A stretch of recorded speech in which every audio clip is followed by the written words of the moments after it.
To all of you. So as we have today one-day program on ESR and BRSR, we are about to start our technical session.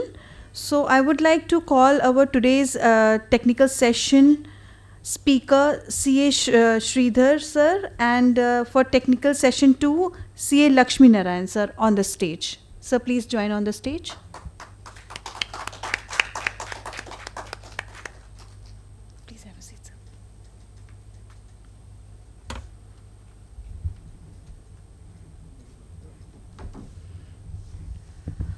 Okay, I would request everybody to please raise for ICAI motto.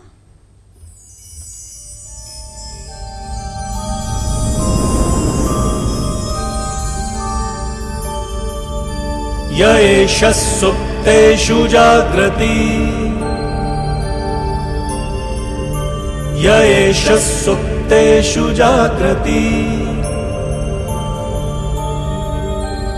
कामं कामं कामं कामपुरुषो पुरुषो निर्मिमाणः निर्मिमाणः तदेव शुक्रं तद्ब्रह्मा तद्ब्रह्मा तदेवामृतमुच्यते तस्मिन् लोकः शतः सर्वे तदूनात्यति कश्चन एतद्वैता एतद्वैता एतद्वैता एतद्वैता एतद्वैता एतद्वैता.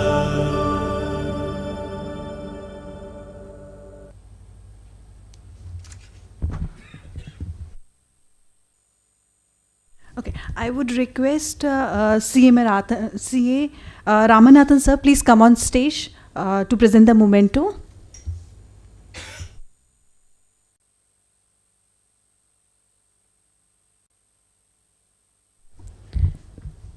Sir, CA SRIDHAR sir and Shri Lakshmi sir.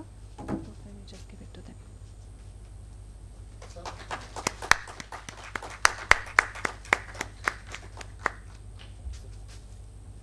So what?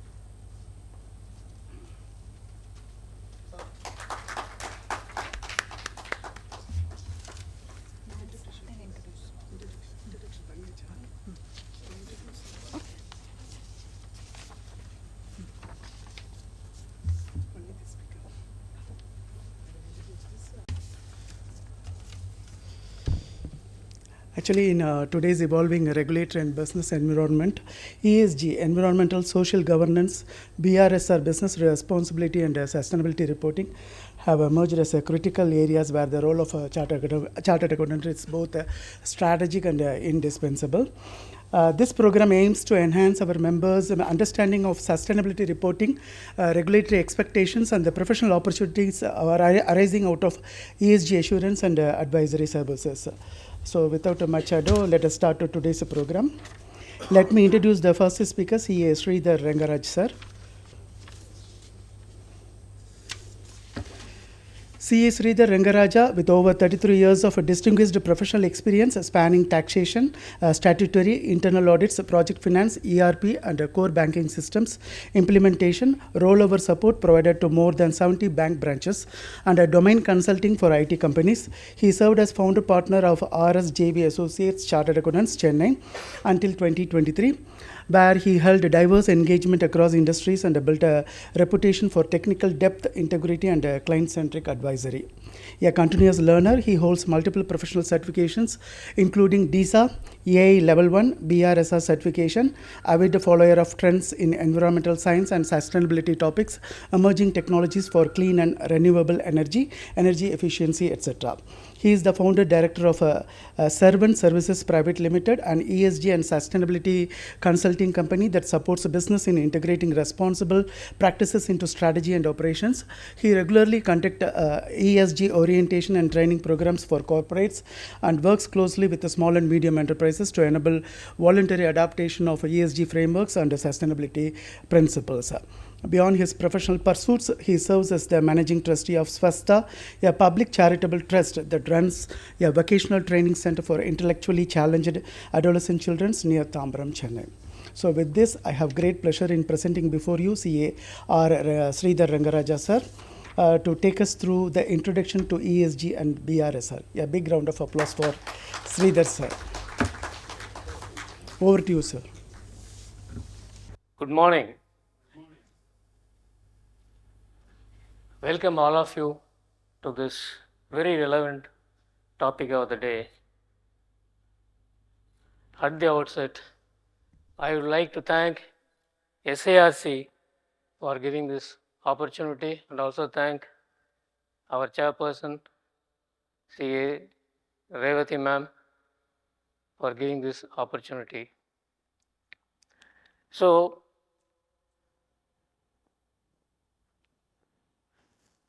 I would like to just want to take you through what I am going to cover in the next 1 hour or so. Because tea break is slated for 11:30. I think I'll have around hardly or 1 hour 15 minutes. And at the end of the session, we'll have a short QA sessions also. And see, we are going to cover this whole presentation in 3 parts.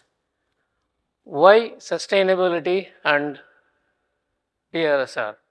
Because the why is very, very important before we dwell a little more deeper into the subject proper. And part 2, how it got evolved into various frameworks and protocols. We'll be covering a brief intro about all the protocols. And part 3 will be what is there in BRSR as a CA and what essential aspects are covered under BRSR, and the just brief intro, because subsequent paper presenter will be covering it in more depth. So we have to set up proper context to a subject first before we get into the nuances of the BRSR. See, what is climate change? How do we understand climate change? See, climate keeps changing. Without change, we cannot survive. But what exactly constitutes as climate change in the context? Any adverse impact that creates because of excessive human activity or human interventions that triggers the climate change, and what are the causes, how it is created. See, long-term shift in temperature and weather patterns are quite normal unless it is caused by human interventions like that. And what are the critical impacts we face today? We are witnessing the climatic changes more frequently than before. In our lifetime, we would have witnessed a lot of catastrophic events which we would have never seen in our lifetime. The last 10 years, we have seen catastrophic floodings, hurricanes in our part of the city also. See, what are the primary causes, which we are going to touch upon this very briefly. See, we are all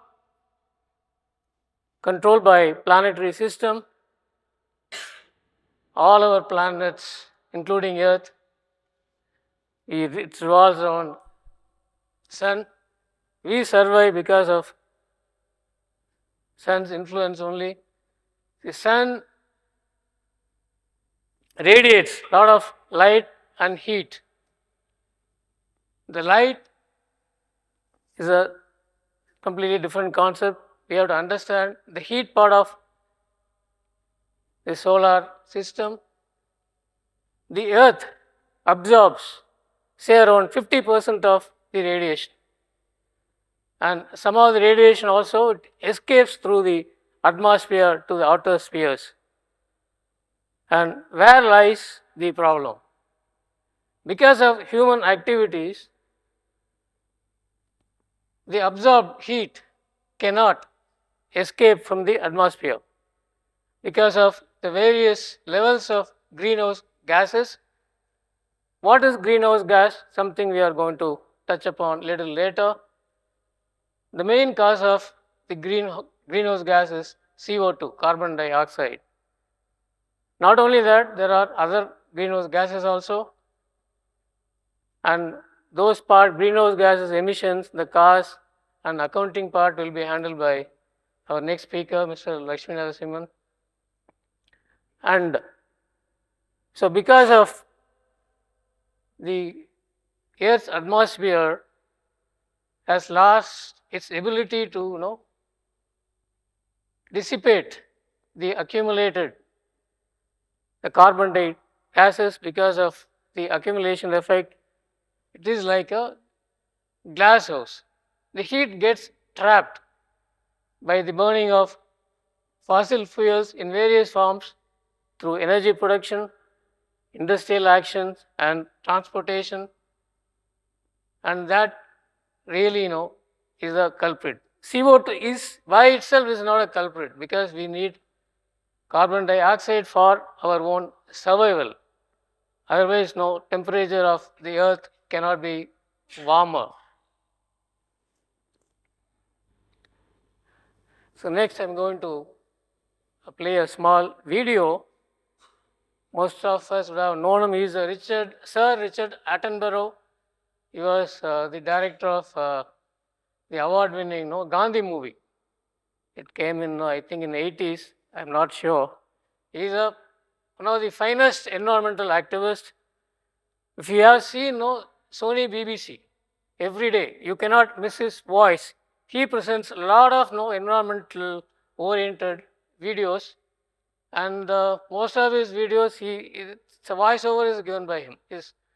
So it's a speech given at one of the COP conferences in Glasgow, 2016, I think, and where he emphatically says about the global warming and what action we need to take. As you spend the next 2 weeks debating, negotiating, persuading, and compromising, as you surely must, it's easy to forget that ultimately the emergency climate comes down to a single number: the concentration of carbon in our atmosphere. The measure that greatly determines global temperature. And the changes in that one number is the clearest way to chart our own story, for it defines our relationship with our world. For much of humanity's ancient history, that number bounced wildly between 180 and 300. And so too did global temperatures. It was a brutal and unpredictable world. At times, our ancestors existed only in tiny numbers. But just over 10,000 years ago, that number suddenly stabilized, and with it, Earth's climate. We found ourselves in an unusually benign period, with predictable seasons and reliable weather. For the first time, civilization was possible, and we wasted no time in taking advantage of that. Everything we've achieved in the last 10,000 years was enabled by the stability during this time. The global temperature has not wavered over this period by more than plus or minus 1 degree Celsius. Until now. Our burning of fossil fuels, our destruction of nature, our approach to industry, construction and learning are releasing carbon into the atmosphere at an unprecedented pace and scale. We are already in trouble. The stability we all depend on is breaking. This story is one of inequality as well as instability. Today, those who've done the least to cause this problem are being the hardest hit. Ultimately, all of us will feel the impact, some of which are now unavoidable.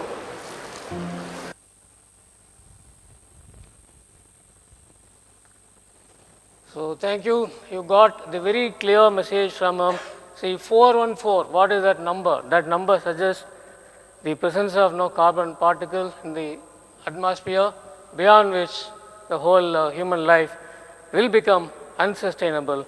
That's what we are witnessing in Delhi, where air quality index is crossing no 400, above 400 consistently. And many people are trying to know, those who could afford, are trying to migrate to other cities also. So it's gone so worse. And see, every such climatic event, who is worst affected? People who are socially vulnerable. So ultimately, so sustainability comes in the picture. We are not just talking about environment. Environment comes with sustainability. And that we will touch upon that little later. Now let us understand what kinds of greenhouse gases are emitted. See, primarily carbon dioxide emissions accounts for 76% of the global emission, and nitrous oxide is not significant, but it has got potential to stay in the atmosphere. It is more potent, and it is, they call it a gross warming potential, GWP, gross warming potential. It has got very high gross warming potential, and methane, it is 28 times more potent than CO2. And there are other gases also. Those gases, emission of those gases are insignificant, but they are more lethal and potent. And all these emissions are converted into a common denominator called CO2 equivalent. So every other gas is represented as equivalent of CO2. How many times it is more potent? So for it facilitates proper accounting of the emission and for comparability, for our convenience sake. Otherwise, there is no great significance in that.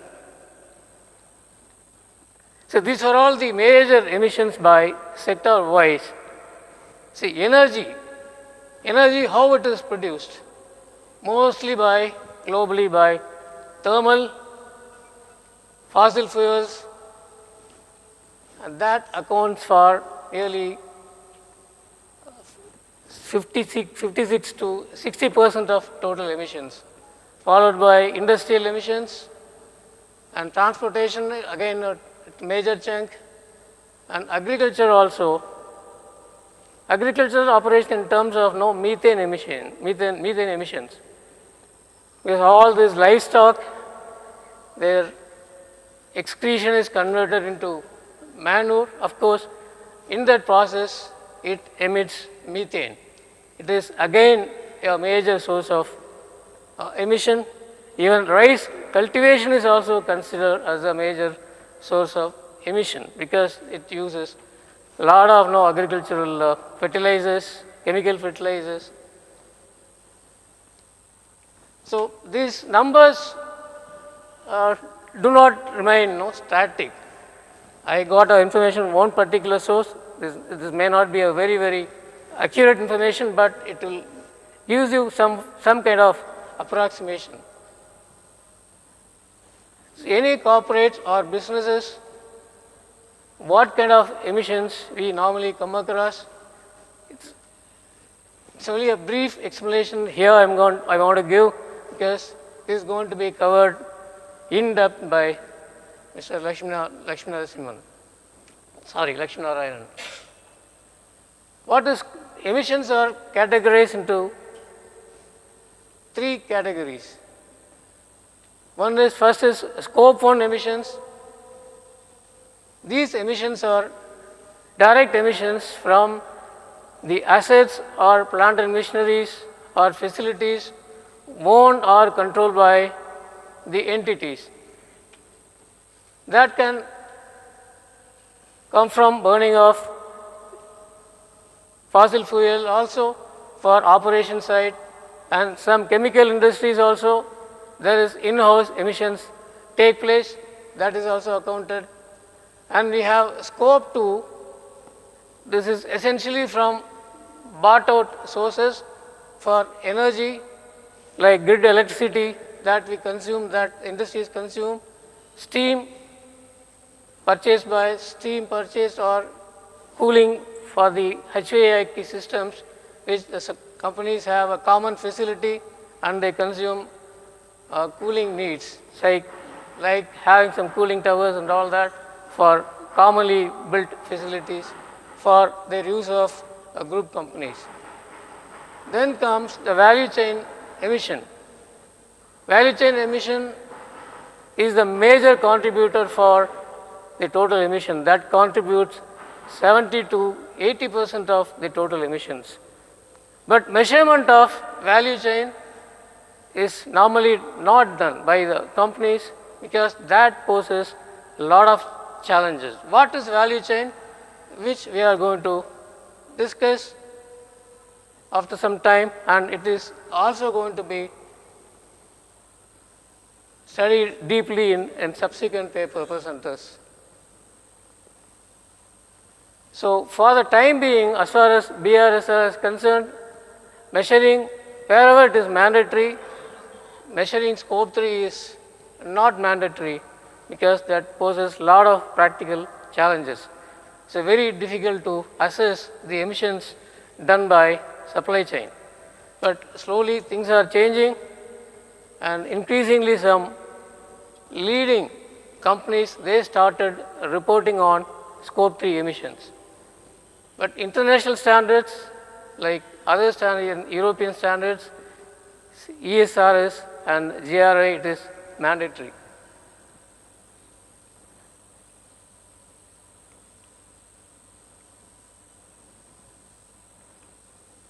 So now let us come to the definition of environment. We have dealt with environment, but why we have to define the environment? The way we understand environment in a general parlance is something maybe different. We always associate some greenery, some natural scene or some forest or tree planting as the environment. But environment, as definition goes, we are not going to discuss. The definitions are given by various agencies or frameworks. But what we can understand from environment is it's something that surrounds us, surrounds all of us, including all living things, human beings, and elements of earth, air, space, geological systems, and the structures we have made, and whatever the interactions we have with each other, interrelationships and interactions we make with each other.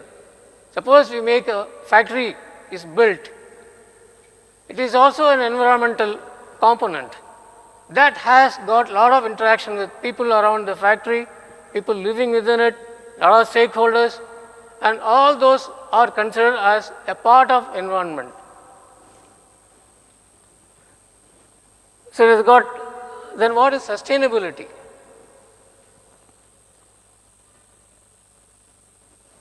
Someone can throw light on this. What is sustainability as we understand?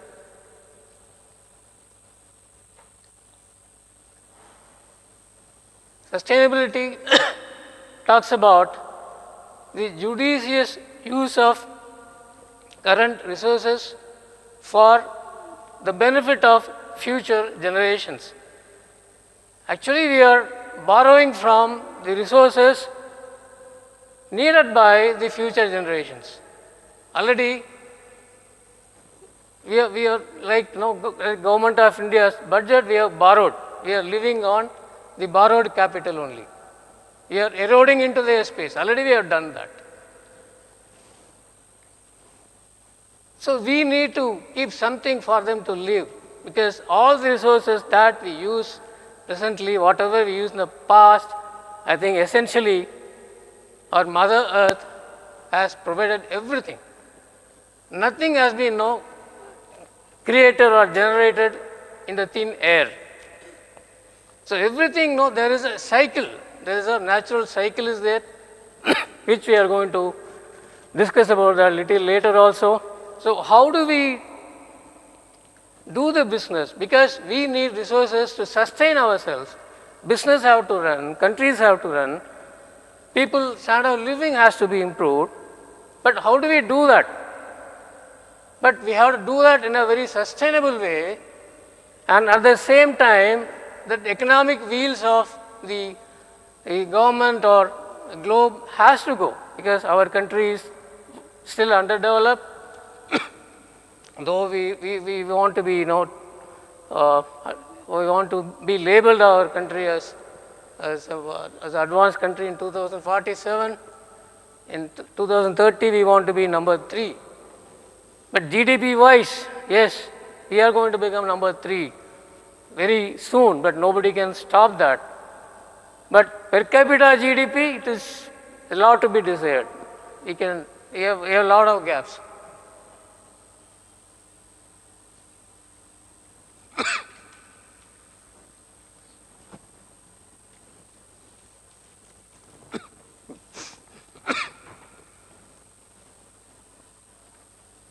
How do we preserve the earth?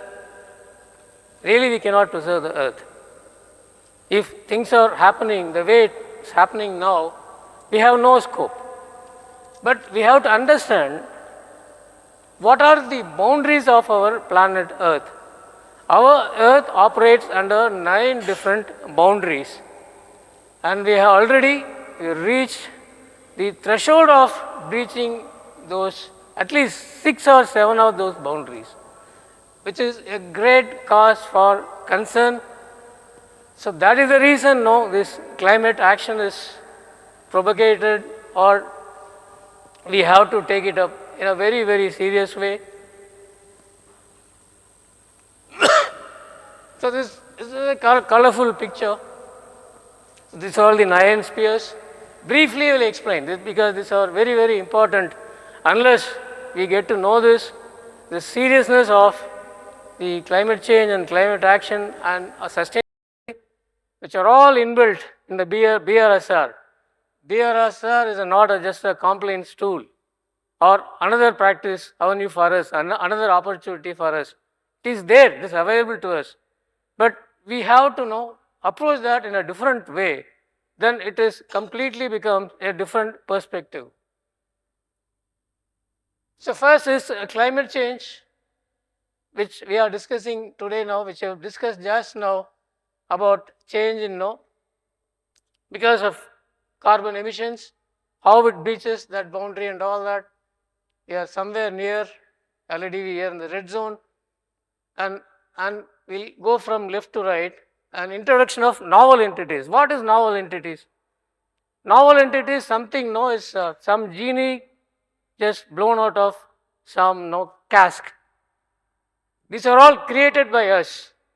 We don't know what damages that can create, what harm they can do to the environment.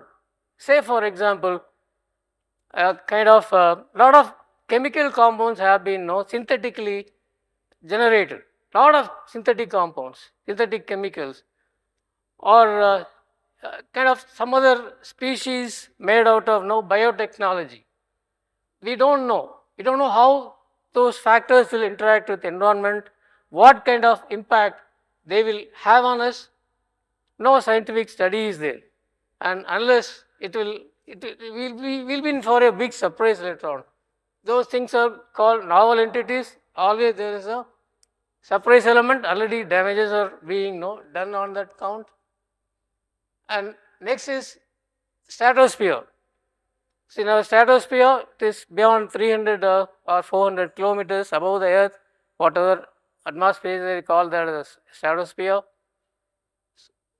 set up here we have now ozone layer, and some few decades back there was a big global initiative for controlling because there was a big hole in ozone. There was a big hole in ozone caused by hydrofluorocarbons. Normally you call that as a refrigerant gases, and we have substituted those gases due to global action. Every government was involved in that, and let us pat ourselves in our back. The global initiative action was successful enough to limit the ozone layer damage. It was the collective effort done by all the governments. It is one success story that is indicating us why we cannot fix the climate challenges also now. It's not happening, but we have made a beginning. We made a beginning. There is a hope. There is a hope. If all the governments join together and serious about it, things will happen. So next is aerosol loading is nothing but whatever dust particles is generated out of fumes, soot fumes. These are called aerosols. They reach upper atmosphere and it changes the weather patterns also. Then ocean acidification, it's also getting to alarming proportions.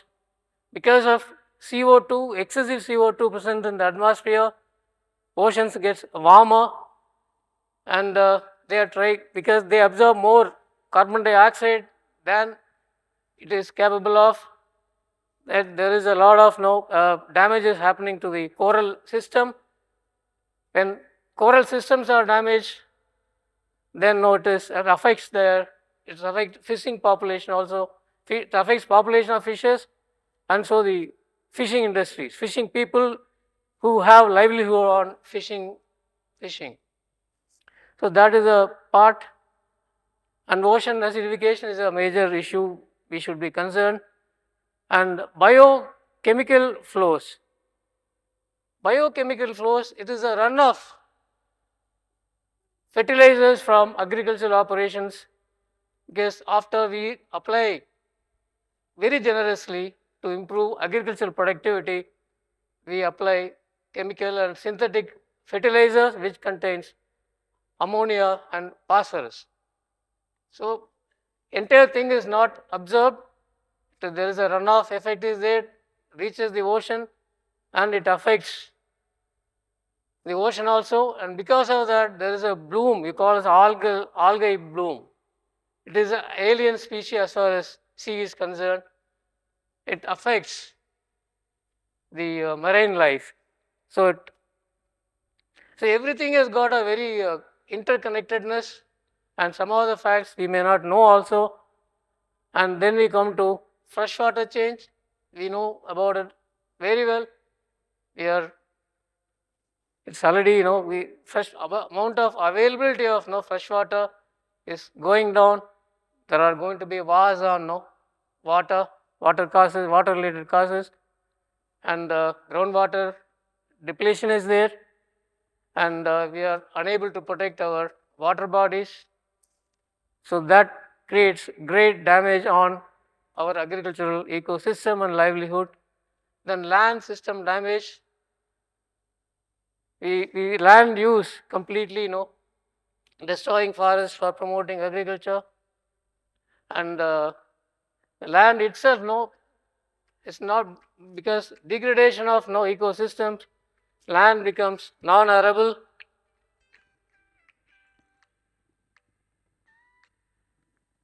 Not fit for agriculture operations. See, every year we use millions of hectares due to improper use of land. Then change in biosphere integrity. That is also the major cause. So we'll go to next slide. So how do we approach the climate action?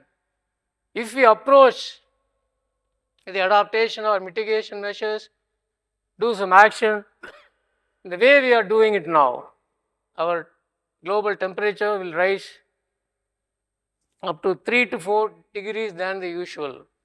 With that, 2100 will be a epoch year where I don't know, living will be totally unsustainable if the current trend is followed, repeated. And strong action is something, no, as humans, as every company in every government, they should set a target of global rise. Rise in temperature should be restricted to 2 degrees Celsius, ideally 1.5.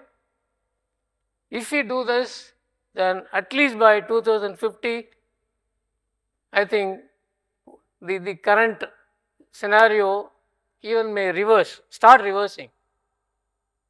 And moderate action, midway path, still livable, but a lot of climatic events would still happen. And every entity, every component of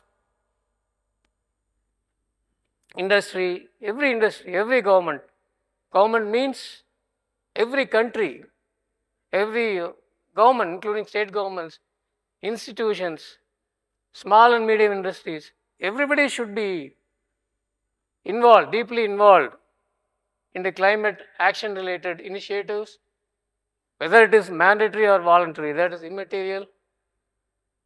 Somehow, we should achieve the net zero goal, at least by 2050. So these are all the key milestones. Till 1850s, things were quite easy, normal, predictable, as witnessed in that video.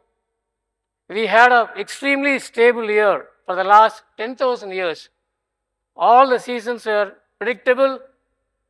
If it is a rainy season, means it will bring rain, copious rains, normal rains, and we enjoyed this period of equilibrium for 10,000 years, unchallenged. After industrialization, things started changing thanks to human explosion, human needs, and thanks to world wars, and industrialization accelerated and things started worsening, and there was a need for a common climate action, and there was, under the aegis of United Nations, the nations got together and there was a Kyoto Protocol, which was a very trend-setting event. It was a very crucial step, and which made us some countries to make some kind of commitments. And the carbon development mechanism emerged. The idea was the developed nations will set up transition energies like investing in renewable energy efficiency projects in least developed nations, and they can use those credits for their emission set-off. But ultimately the scheme was, initially there was a lot of projects happened under that protocol, but now it is not that effective because of the lackluster participation by many committed industries. USA did not sign though it signed the protocol, it did not sign the declaration. Then it is a landmark movement. United Nations launched Sustainable Development Goals. It's a more encompassive goals. It touches upon all elements of development, what a human should go through. We will discuss the next slide. Then IPCC, interpanel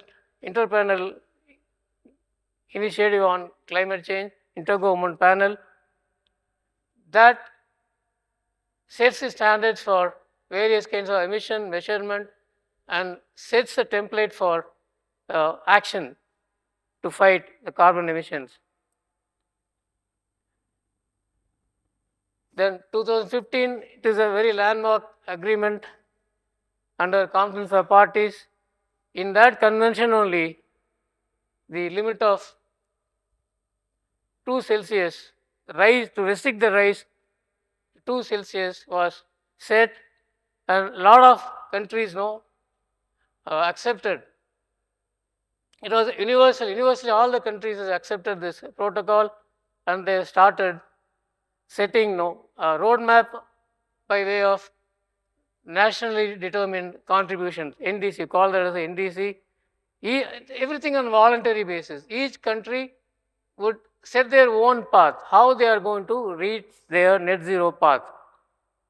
So in 2021, India made a pledge at Glasgow conference, COP26. This is a beautiful slide on SDG.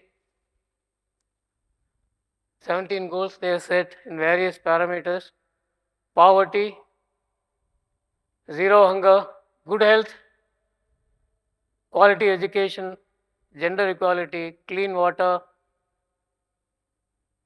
and clean energy, decent work, industry interventions, reduced inequality, and climate action. Like that, it covers 17 goals. It covers poverty, health, education, and livelihood, to environment, to partnership, to justice.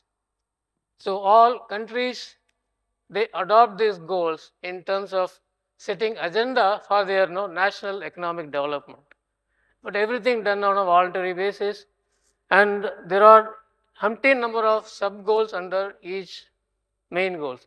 Suppose, for example, poverty means that there are sub parameters. What is the level of poverty? Every country will set a level. What is the poverty line? They announce policies, programs, and the success of policies and programs are communicated back to UN agency. There is a monitoring agency is there. Everything they report online. And some countries, because of these development goals, and end of the year they publish a report, and each country how they stood against each of these goals and what is their score, which country performed well, which country was not performing well, and it was very helpful for comparison purposes. Some of the parameters, Sri Lanka does well more than India in many parameters. Health related parameters, they do well.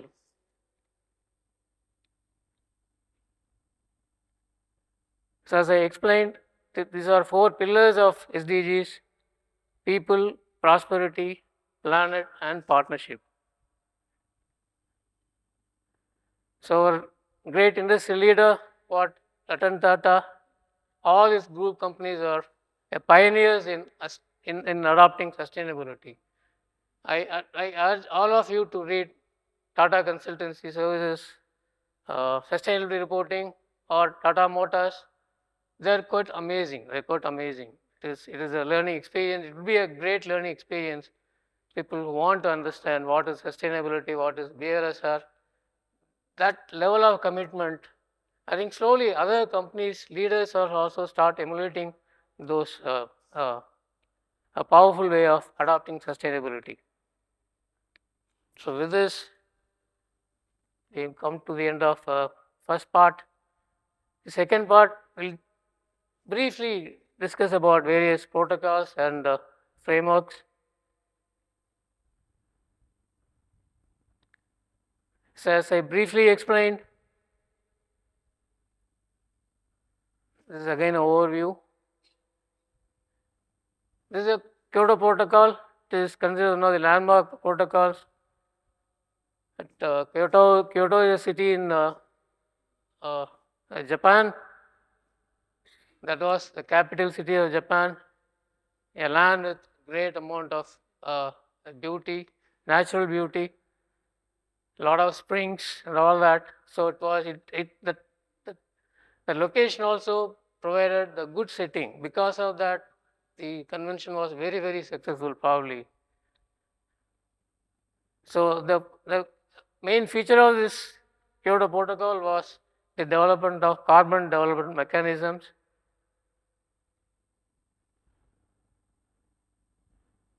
So because of that, this adoption lot of developed countries, they started investing on renewable energy projects in underdeveloped countries,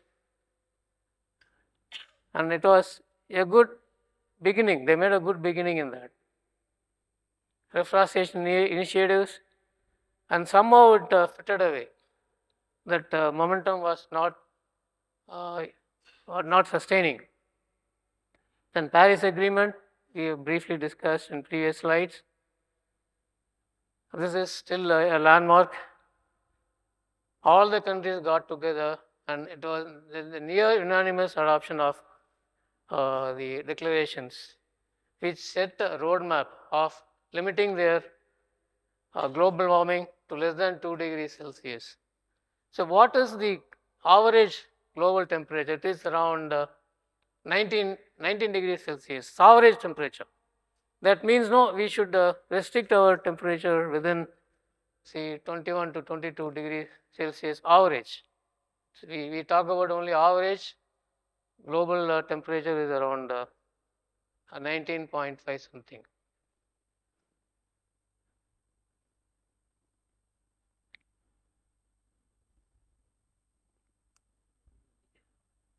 Not working. So what is India's commitment in the Glasgow conference? We set up net zero target as 2070, that landmark year. 2070, we have declared that our country will be net zero. We will be having emissions, but because of energy transition, other projects, carbon reducing technologies, and adoption of carbon reduction strategies, our emissions will be net zero. See, there are some industries which you cannot completely eliminate emissions, like steel, cement. Those industries are called hard to abate, but still those industries also will announce net zero. They have net zero path, but they will offset their emissions in a different pathways, which we'll see that later. So we are aiming to get 500 gigawatts by 2030. Already, the good news is that already we reached the target in 2025 itself. So the government is planning to enhance this goal to maybe 750 or 1000, I don't know. And emissions intensity, that means the amount of emission per ton of output. Industry wise, they categorize, they have standardized that intensity also they are trying to limit. The contribution from renewable power will be to the extent of 50% of the total generation. These are all the pledges we have made. So why the corporates have to get into the action? Why the corporates? Many people think only for the top companies they have to do something because they have been mandated. It is not so. Government alone cannot reach none of the set agenda, none of the goals. They cannot reach without active intervention or participation from corporates or every citizen or every industry, every business or every trust. It has to be a collective effort. It has to reach to that critical scale wherein everybody starts contributing in their own way, own little way. So why corporate means they have the power to make large investments in the technologies required for greening the economy, and because there are a lot of stakeholders around the company, including government, investors, consumers. They carry tremendous amount of influence on the companies also to take strong action, because they would invest in the companies only if the company is very, very climate conscious or green conscious. So they will avoid investing in those companies which do not promote environmental actions. So the companies are in a position to trigger chain effect. Once they start following, and all the allied industries or depending industries or ancillary industries, they can also, the corporates can also demand some level of action from them. It sets in a chain reaction in motion. So corporates, they play a vital role in taking this initiative in a very big way.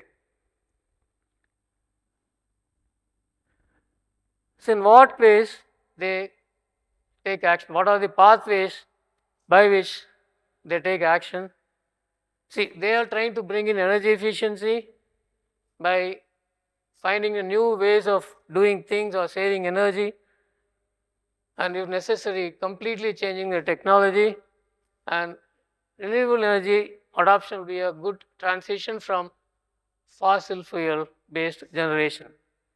And sustainable transport, yes, we have to use a lot of mobility, electric vehicle, start using that. Even some of the, even there are experiments going on. Shipping industry is also one of the major contributor for emissions. Now they are trying to power even the large ships through electric or hydrogen. Hydrogen is another clean energy. Experiments are going on, but and circular economy practices, see, which we'll deal in a subsequent slides, and carbon offsetting, to reducing their emissions by of carbon offsets.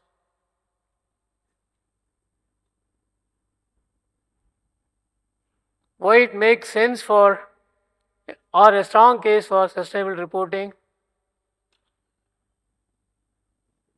They have to know, now there is increasing interest, shareholder activism or stakeholder activism. When you bring in stakeholder, then anybody in the community, they also become your stakeholder. Any what you call them, NGOs or interest groups, anybody who is they have concern for environment, they are not happy the way the company are not operating in an environmental friendly way, they can also they are also considered stakeholders.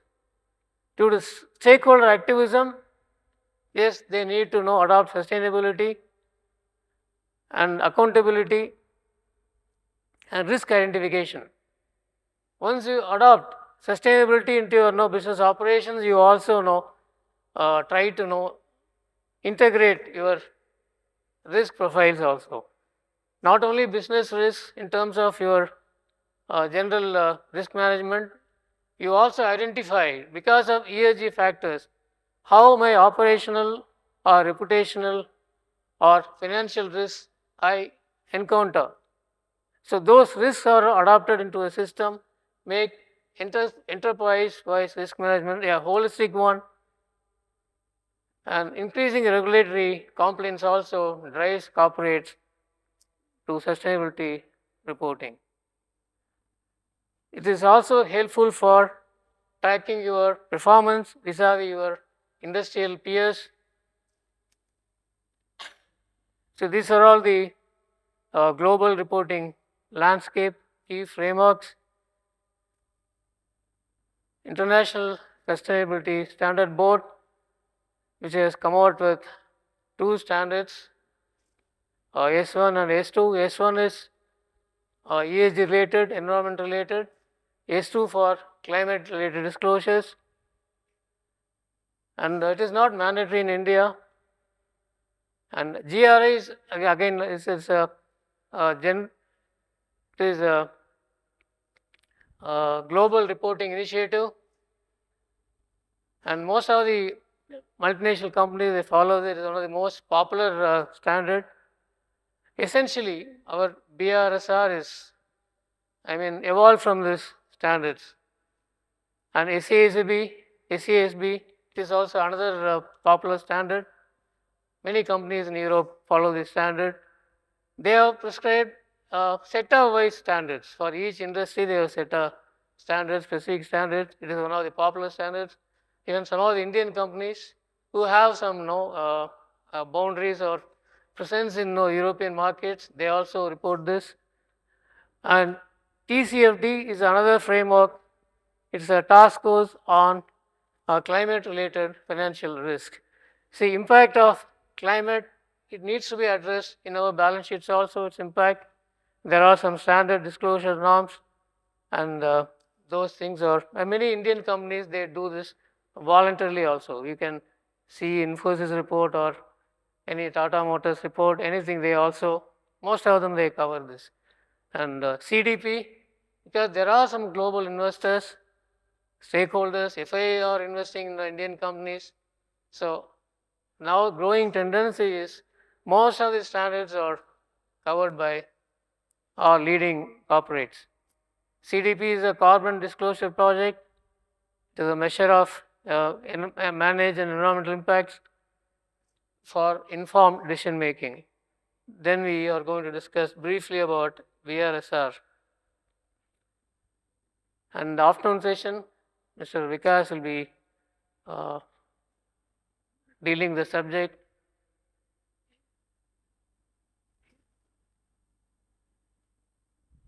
Second, there is another concept of integrated reporting.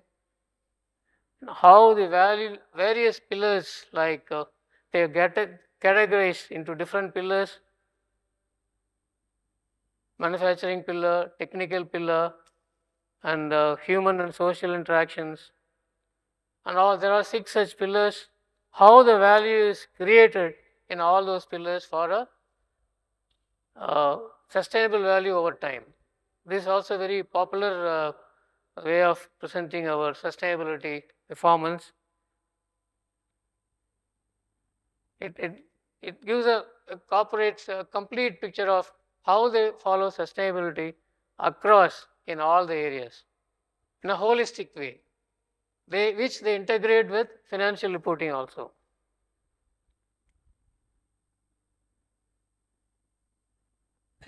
This is how BRSR got evolved. First, it was made mandatory for 100 companies. It was known as BRRR, Business Responsibility Reporting, and at the present stage it is mandatory for companies with a market capitalization of around 1,000 crores and above.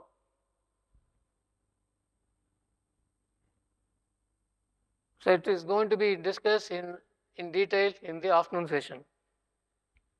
So there are, this whole BRSR is evolved, is built on the 9 core principles, is known as principles for responsible, voluntary principles for responsible business conduct.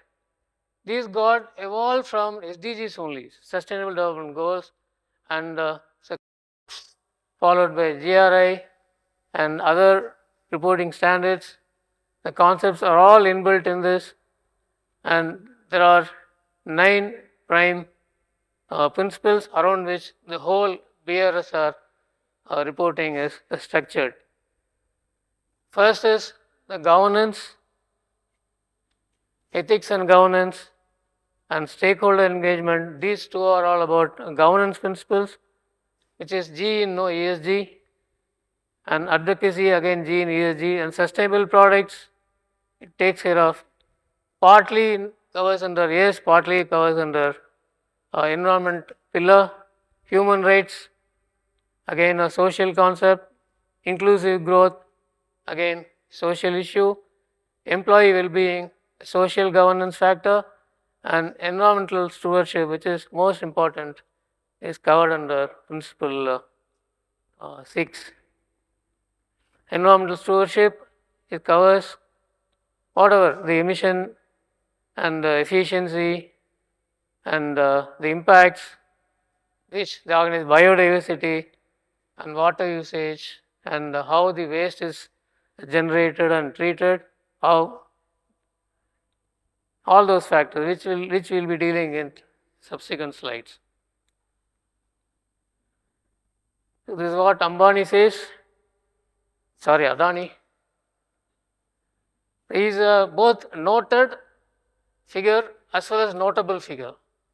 He is noted figure in various jurisdictions like in US for obvious reasons, but he is also a notable figure because of his large investments in renewable energy. is Adani Power. They also have a thermal unit, but they have a very large capacity on renewable solar generation. So his ambition is to, I think they already crossed 10,000 megawatt. Already they crossed. So right now there is one setup in near Ramanathapuram. It's a 500 megawatt project. When it was constructed, that was the largest projects in Asia. Now there are even bigger solar generating plants in Gujarat and Rajasthan, again set up by Adani only.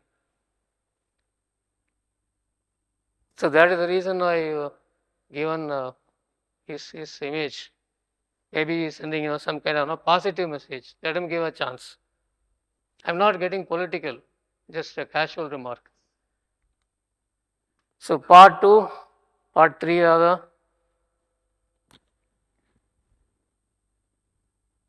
So we'll just discuss about some of the key principles here. So I'm also running short of time. I'll quickly go through. So this slide already we have discussed. So these are all the pioneers in sustainability and BSR reporting. They have gone extraordinary length in terms of their adoption of sustainability practices. If you see one of their reports, you'll come to know the extent to which they give importance for sustainability. Unilever, Microsoft, Patagonia, the internationally well-known companies, and even the number one is Schneider Electric in the globe. They continuously rank number one in all the sustainability indexes. Still, they are the number one in terms of best reporting practices for the last 4 or 5 years. Schneider Electric. And Indian companies, these are all the trendsetters: Infosys, Tata, Mahindra. For lack of time, I just wanted to present some snapshots of some important portions of report, but time doesn't give me that luxury. So again, some voices of the leaders. Anand Mahindra again is a very they are pioneers in sustainability reporting.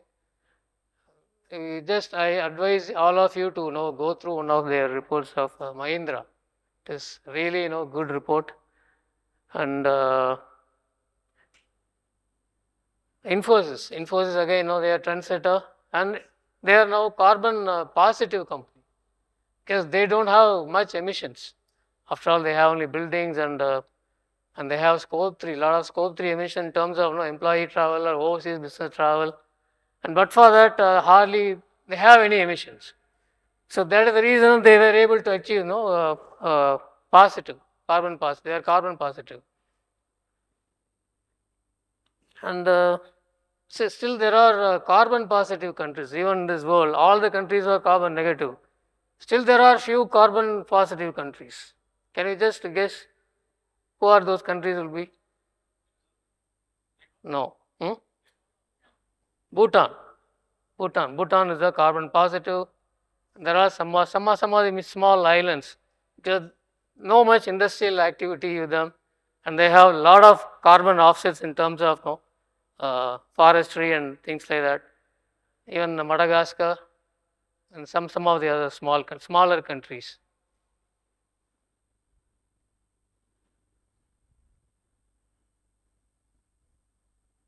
So I'd like to just touch upon some concept very briefly because we don't have a time and we need to close the session another, I think the first session in 10 minutes.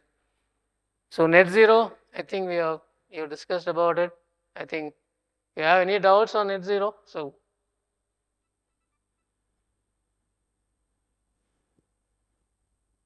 it is the kind of you're trying to achieve the balance between the emissions and how to make it not harmful, only by balancing it, by substituting with equivalent technologies that removes carbon or reduces carbon. So it is impossible to completely avoid emission of CO2. It's not possible at all. it's not aimed at all. It's not aimed at all. Only thing is we are trying to only get the balance so that our life becomes lot more easier. There are a lot of new technologies also emerged for carbon capture. They directly capture CO2 from using technology, but they are not successful because investment is very high, and moreover it is not viable to remove large amounts of carbon from the environment. It is not possible at all. But some experiments are being done. In Delhi also they had one couple of machines they installed. I don't know whether still it is effective or not. Already couple of machines they have, experimental basis they tried. Then carbon footprint, yes, every entity that emits, or whatever, even we have a carbon footprint. We have a carbon footprint. Any living thing or non-living thing, everything has got a carbon footprint. So we have to make a conscious effort to measure how much footprint we leave in the earth, how much we leave, how to address that. At what percentage of that we can address in a practical way, in a sustainable way. That is what we need to aim. So there was a case in one gentleman in Tamil Nadu is near Nagarkoil or Tirunelveli, and he gave birth to a female child. He calculated the emission footprint of that little kid. He assumed lifespan around 75 years. There is a calculation involved. He calculated total footprint would be so much of CO2, and he planted around 10,000 trees. First time, it was reported very well in the newspapers, and individual can make a difference. This is a classic example. He is not even that great educated. He is not a sustainability professional like us. See, a small man living in a village, he can make his own mark.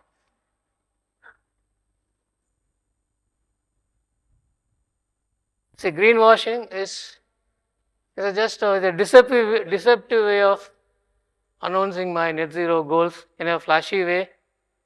I announce something, end up not doing anything, or do something differently, or in a very colorable way. There are many cases of, you can easily identify who do greenwashing.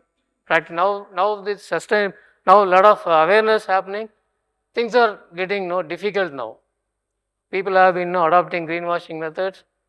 For example, I tell you one live example. You know that Volkswagen brand. Volkswagen is a leading brand. Plus #1 car maker in terms of overall volume. And they made US market, they were not very strong. So they want to make a penetration to US market. They introduced 2 new diesel cars, Zeta and some other car. And always there is a misconception, there is a thinking is that diesel cars will always pollute. But it gives more power, but it pollutes. But they made it differently in a colorful way. Our diesel engines are very environmental friendly, and our emission levels will conform to whatever standards set by US EPA, Environmental Protection Agency. And they advertised, they made it big, and within no time they were #1 in the market in terms of a particular model was very popular. Jetta, especially Jetta car was very popular in US. So one of the universities, a research student, one of them was Indian, and they wanted to understand how Volkswagen is able to make emissions from the diesel engine extremely efficient, meeting all the norms. They sincerely wanted to do reverse engineering or research, and to their surprise, when they tested, and it was way above the acceptable norms, 2x, 3x norms, above the way beyond the norms.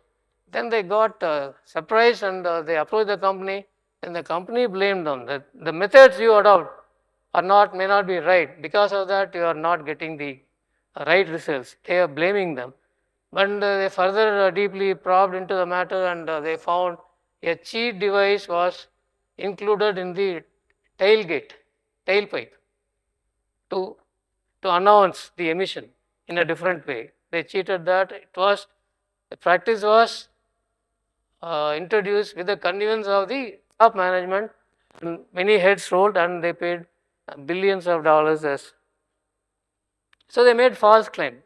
There are a number of examples. For paucity of time, I am skipping that. This is all about circular economy. So traditionally, the industries, how they approach, just take, make and dispose. Get the raw material, produce it and dispose it. Now, no longer these principles are applicable now. Now they have to completely look for ways and means of regenerating, recycling, repairing, reinvention. They have to reinvent the whole wheel. Every aspect of the manufacturing process, they have to revisit that, even for waste generation. So even if you see the Tata reporting, there is a parameter KPI, how much of the scrap material they are reprocessing in making the virgin steels. Actually, scrap is as good as virgin steel in terms of its properties. No way it loses its properties. Scrap contains the same strength, everything. So like this, I'm just giving one example. So now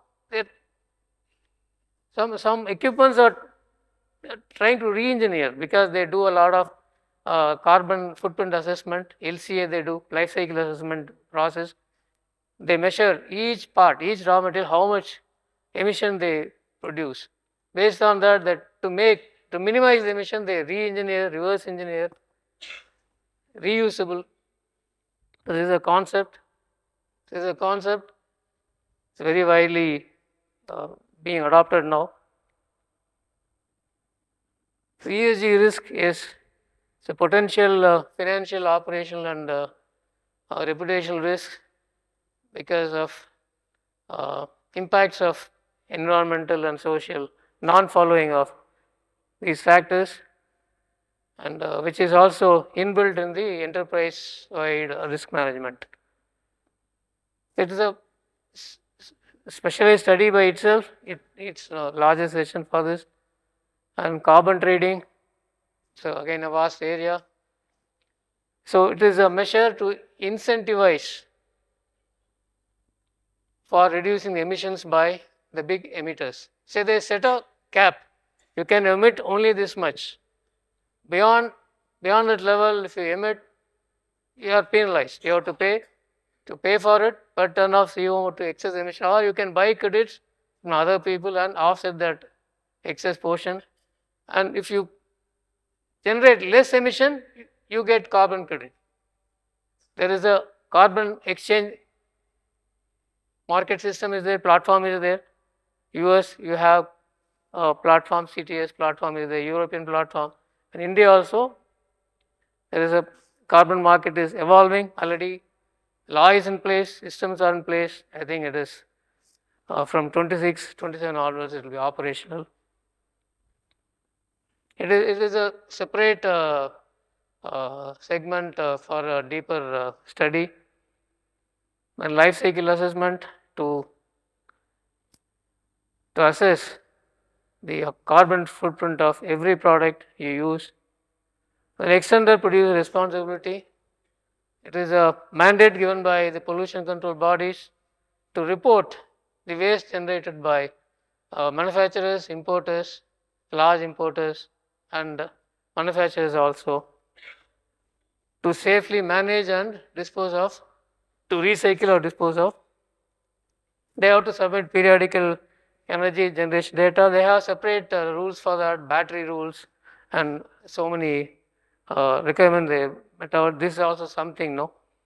It's a scope for us to do this for ESG audit, and all this will help us.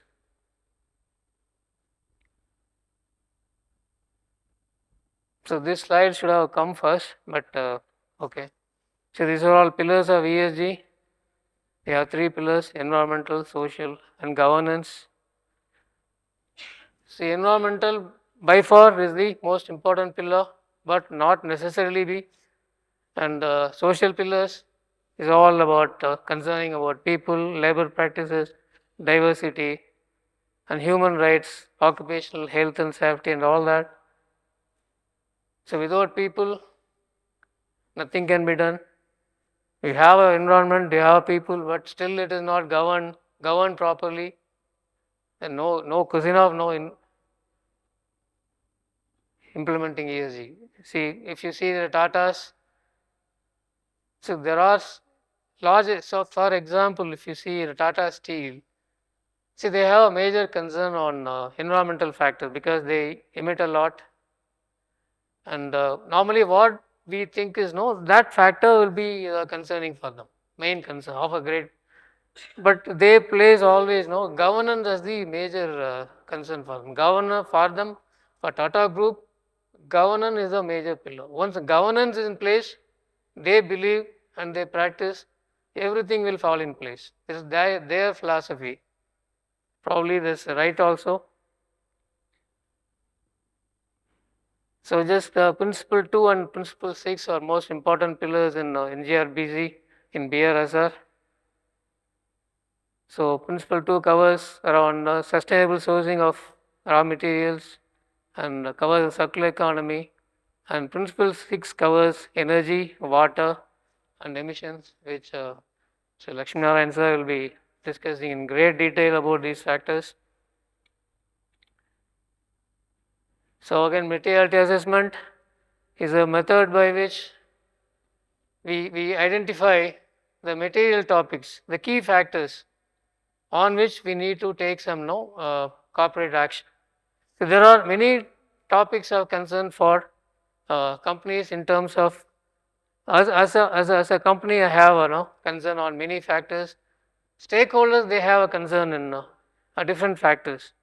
So based on the relative importance, we try to develop a graph, and the topics which is of high importance for both the stakeholders and the company, they are taken up first and addressed. Objectives are being set around those topics first.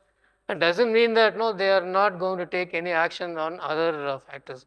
They do take action on other factors, but they give weightage or importance to the material topics. So this is how your material matrix is constructed.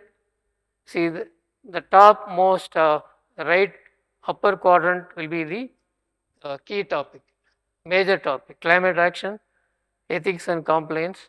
So if you, the x-axis you see is the business impact, and y you see the stakeholder point of view, and they plot, and relative to their importance, the management decides. This is called the materiality concept.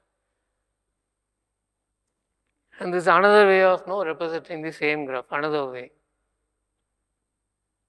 As usual, the top right quadrant will be the topics of importance.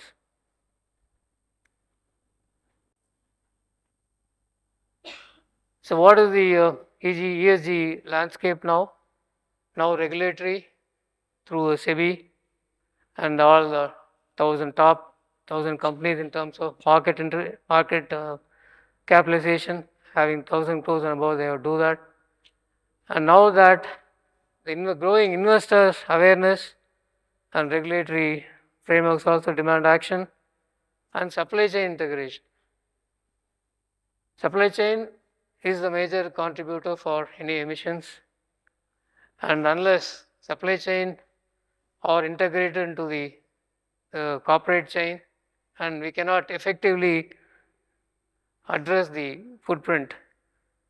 So now the trend is a lot of large companies, now it is also mandated.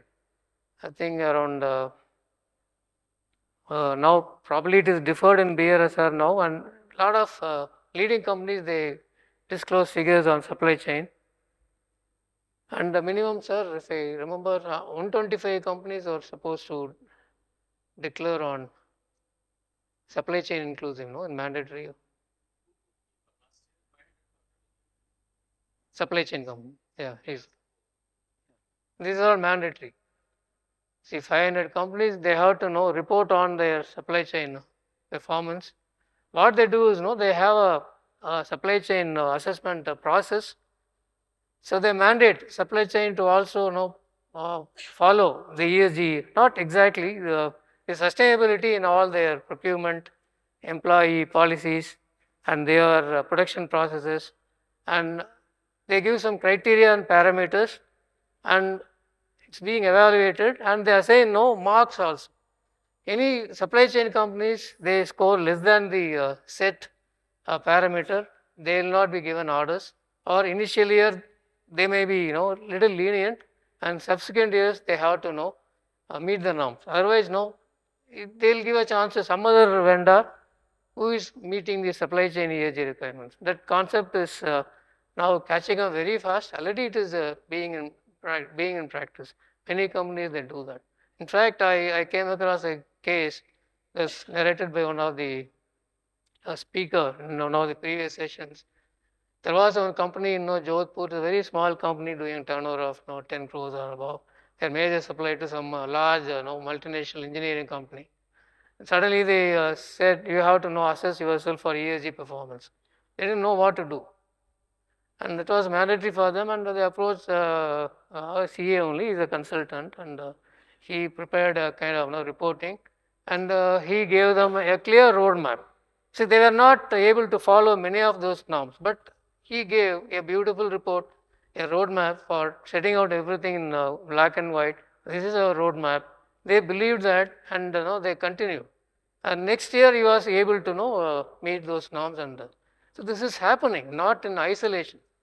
So even in Tirupur, I think I had a news report because of there is one. I think that the topic will be discussed the last part. It's called the CBAM, and the Tirupur companies are also hit by that, and they made a strategy also. They appointed one a German-based consultant to train all their knitwear manufacturers, their member industries.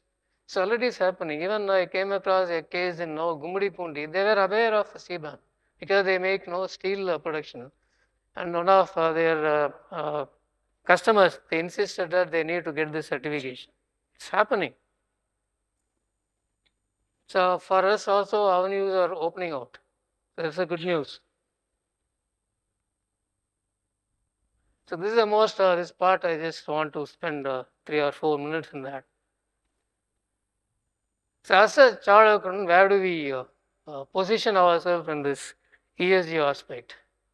Is there any pathway available for us to get into ESG? How many of you say yes? Do we have a scope? There is a tremendous amount of scope opening out. See, I was attending after 30 years of practice, I was attending a similar, I have interest in environmental related topics, but I didn't know how to proceed. What should be my next step? I was not having a clear roadmap, but I wanted to somehow enter into environment. Not even a ESG. I was not knowing much about ESG. Though term wise it was familiar, we go through some annual reports of large companies. We know about BRSR. Some template will be there, some data will be given in the template. Beyond that, I was not looking at it in a very interesting way. And once I attended one seminar like this, it was conducted 1.5 years back, and it was an eye opener for me. I got mind of what I should be doing. See, all of us are very good in governance aspects. See, G is a very, very major pillar of ESG. We are very thorough in that, and we are the best qualified in that, at least in that sphere of pillar. And social is nothing new. We have been doing it, dealing with that, employee related aspects, employee welfare benefits, whatever factories act demands, whatever legislation, we are quite familiar. Nothing great about it. Where we have to reinvent ourselves is in terms of learning environmental aspects of the environmental aspects. It's a little bit technical, but not too difficult for us to understand, because we have the attitude and inclination to get root of any issue, even though that subject may be unfamiliar to us or something unknown to us. Like that, we have gone through those phases. We have gone through those challenges. This is not an insurmountable challenge.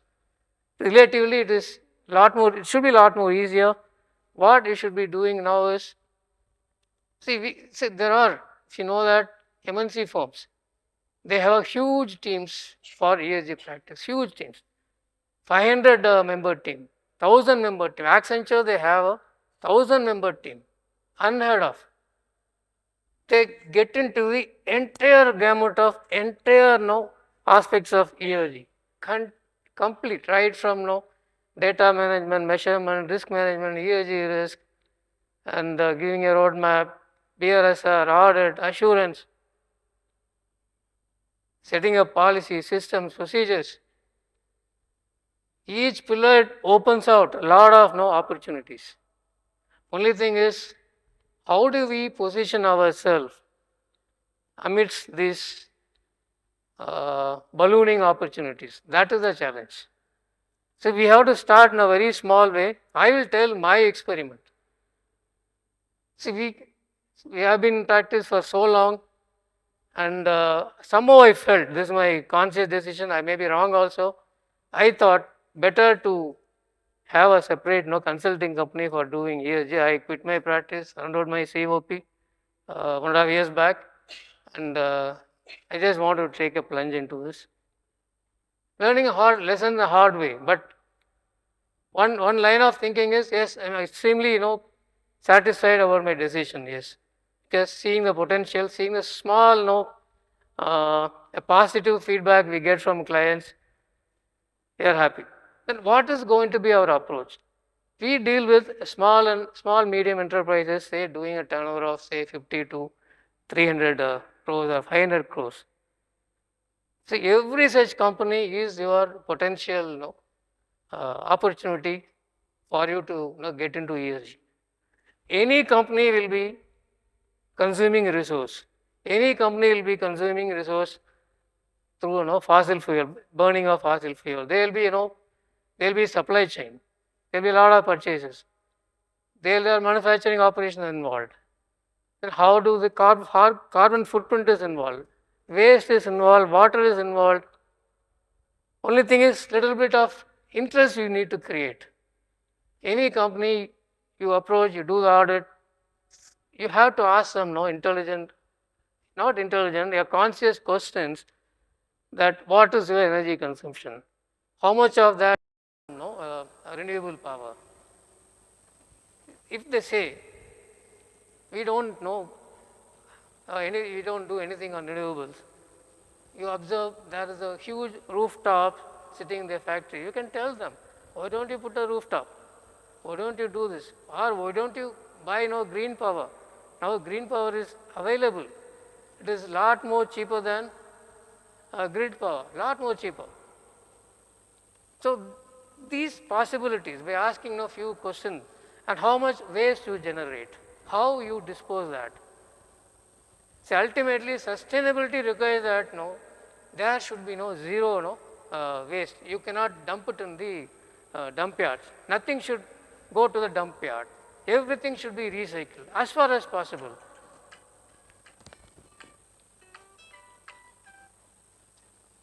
Only in the eventuality of we are not able to dispose, then a small portion of that can go to dump yard, which there are ways and means of recomposting that.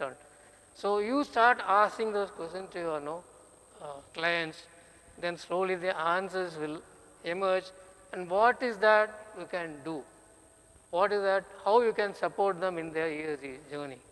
So a lot of operational efficiency you can try to achieve. You can help them to achieve.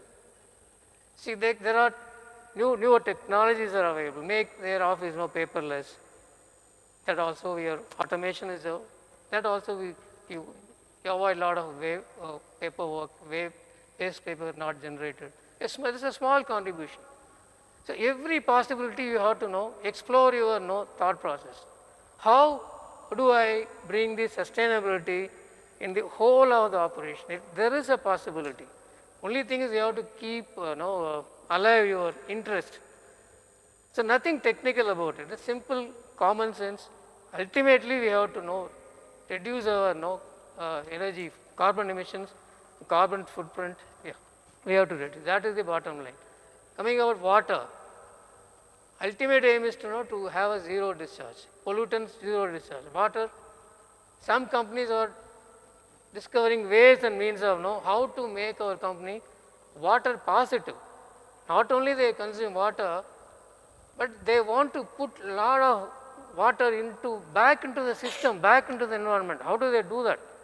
They do rainwater harvesting. They take CSR projects and rejuvenate water bodies.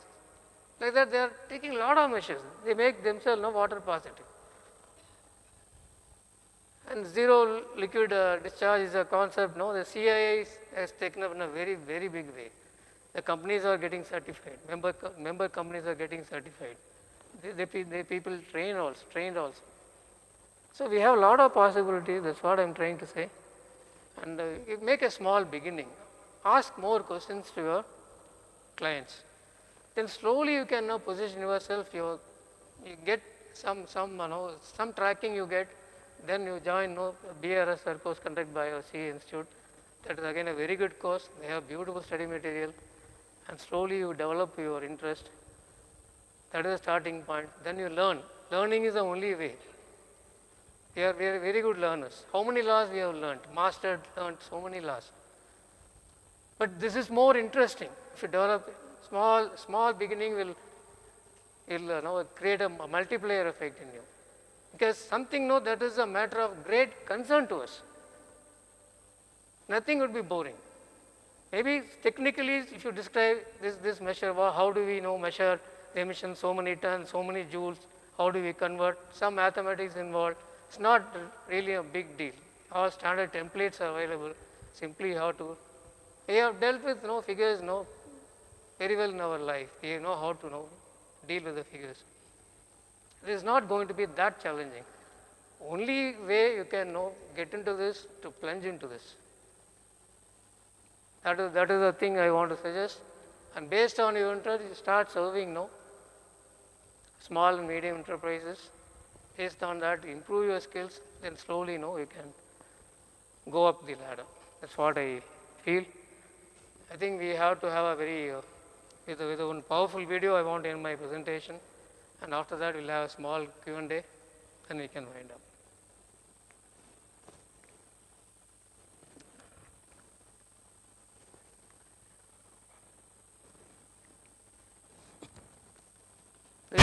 This movement is in the tradition of every great moral movement that has advanced the cause of humankind. And every single one of them has met with resistance to the point where many of the advocates wondered, how long is this going to take? Martin Luther King famously, when someone asked, how long is this going to take? He said, how long? Not long.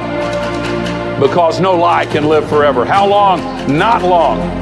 Because the moral arc of the universe is long, but it bends toward justice. We are close in this movement to the tipping point beyond which this movement, like the abolition movement, like the women's suffrage movement, like the civil rights movement, like the anti-apartheid movement, like the movement for gay rights, is resolved into a choice between right and wrong.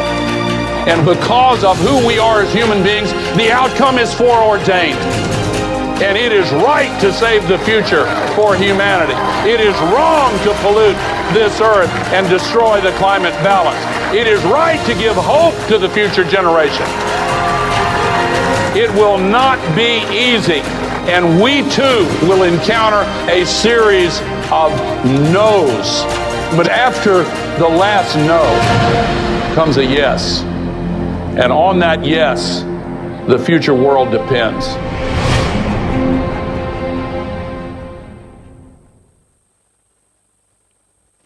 Thank you for your patient listening. Any questions?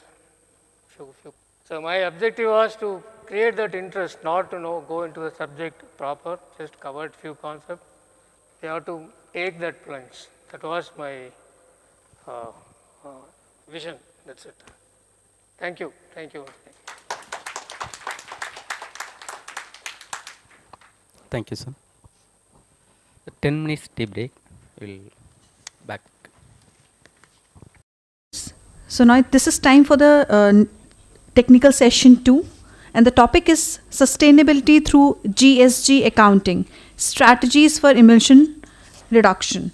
So we have with us our speaker LAKSHMI Narayan sir. He also holds a bachelor degree in commerce, a chartered accountant, cost accountant, company secretary, social auditor certificate exam from NISM, and also a registered valuer in securities of financial assets. He worked in very senior position in the industry, has over 3 decades of experience in various industries, and handed over assignments in finance, accounting, audit, corporate taxation, and company secretarial matters, including issues management, credit rating, and resource mobilization. Currently, he is practicing a chartered accountant in addition to being a registered valuer in securities and financial assets. He also holds position as an independent director in a few listed and unlisted companies. Additionally, he has also obtained certificates for course on business responsibilities and sustainability reporting, Artificial Intelligence Level 1, and Forensic Auditing and Fraud Detection from ICAI, GSG Accounting, Carbon Markets, and Sustainable Finance. He was also one of the Technical Reviewer of ICAI Sustainability Award 2024. He is also a member of Committee on Sustainability Standards on SIRC of ICAI for the year 25-26. With this introduction, we welcome you, sir, and we'll hand over this session to you. Thank you. Okay, thank you. Most of the time I'm going to be sitting and talking because of my present health conditions. Okay, and incidentally in the introduction I was told that I was 24 sustainability reporting standards technical review, also in 25. In fact, just yesterday I actually completed about 11 reports, and yesterday I received 3 more, which I have to do it completed by tomorrow. With this small introduction, I want to tell you first, SRIDHAR beautifully covered various concepts in sustainability and BRSR. And lastly, he touched upon why CA should do it. I am going to start off with the first slide will be on that. See, basically, all of us are in a crossroads virtually as a practicing chartered accountant. A lot of opportunities are taken away from our profession because of some legislation which are already come, especially we have lost tax audit because they've increased the limits. And similarly, GST audit, it's 9 and 9C is also virtually gone. And recently there is an amendment that small companies are going to be exempted from audit. So virtually shutting the doors for smaller practitioners. But God is shutting one door and the other door is going to be open. GSG accounting has got a tremendous future. Don't worry about it. We will start with this. See, GSG accounting is now virtually becoming mandatory reporting skill, because a lot of companies are getting into sustainability. And say, for example, if you look at, last slide, there is going to be a flow of topics. The last slide, you're going to talk about sustainability, GSG reduction strategies, and you're going to see about 3 companies, Microsoft, Infosys, and Tata Steel. Especially scope 3 reduction. Scope 3, we're going to talk about it. There we see the supply chain is becoming almost 8,000, 10,000 number of partners, which means that 8,000 people have to come under sustainable greenhouse gas accounting. That's an opportunity, but that list is expanding now. 250 is going to become 500. Globally, there is also a support coming from European Union in terms of European CBAM, which also I touch upon that. There is an amendment very recently which has come. Now CBAM covers about 6 products, hydrogen, 6 items. 2028, they're going to cover 1,980 products. So which means opportunities opening up from European Union. And European Union has also introduced voluntary standards for small and medium enterprises. They are also demanding sustainability standards like work like GHG emissions category in their products, which are going to be imported to the European Union. CBAM is a tax on imported products. VSME voluntary, they are also going to demand. European Union is very, very strict on GHG compliance. So opportunity is opening up from there.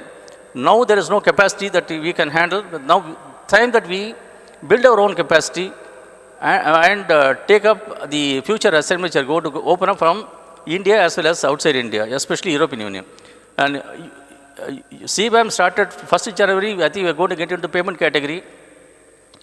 UK has started, and many countries are going to start import tax on, carbon tax on imported products. Okay, that's a major thing. And emissions data is now under assurance category. Now, BRSR audit is there. That is another opportunity we can do it actually. We have limited assurance as well as, what is the other one called? Reasonable assurance, limited assurance. Both are there. That opportunity is there. But only thing is, currently it's dominated by Big Four. Somehow we have to find out the ways and means of getting to those listed companies. The list is going to increase. And now, only 1,000 companies are under BRSR report. The top 1,000 companies in terms of market capitalization is there in the BRSR. This limit is likely to increase in the future. Today they are not increasing because there is no capacity to handle the assignments. It will definitely go up. Okay, number two, other thing is carbon disclosure basically getting into mainstream. All these things, it's only a, rather it's a disclosure. Now it is going to be scrutinized by the investors, rating agencies, regulators. BRSR report today is being filed, no action is taken. But it is an XBRL. XBRL reporting is done, manual reporting is also done. XBRL is always subject to easily, electronically it can be verified and compared. Over a period of time, maybe 2 years later, they will come back. Today, I think, actually, I tell you, BRSR report is not taken that seriously by many companies. I have seen, I already reviewed about 13, 14 companies, last year about 6, this year about 11 so far. The depth of coverage is definitely bad. And nobody is bothered, nobody is questioning that. Though it is mandatory, it is neither passing the test of the auditors nor the board. It is actually prepared by the individuals. That is where I think a mistake is there. People should make it mandatory for adoption by the board or adoption or verification by the auditors.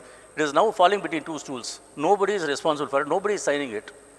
Though board adopts it, it's adopted as a matter of MD&A, management disclosure analysis. Just adopted without any discussion.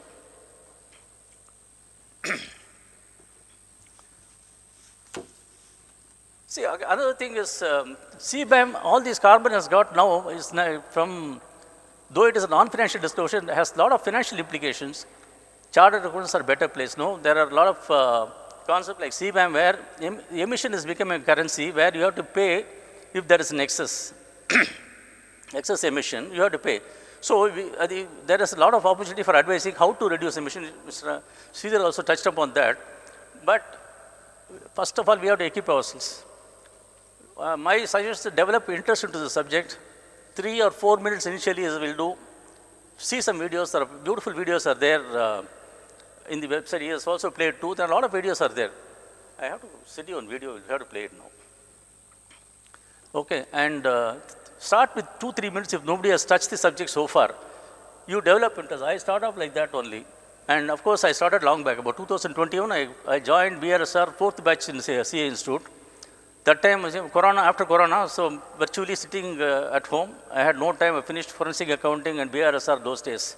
It was convenient for me to finish everything. But now, in fact, subsequently, last year also I attended again because when they introduced BRSR core, I joined again. I developed a lot of interest in the subject. Today, if you ask me, there is not even a single day without learning something new in BRSR. Not even a single day. Today, morning, 5:20, I started touching about some new topic, not new topic exactly, something more to do with this presentation. 5:20. See, when you travel, you can see. When you sit, you can see this. No meta is there in WhatsApp. Take a query. 2 minutes, you'll get an answer. This is how I developed interest, and I wish all of you do that.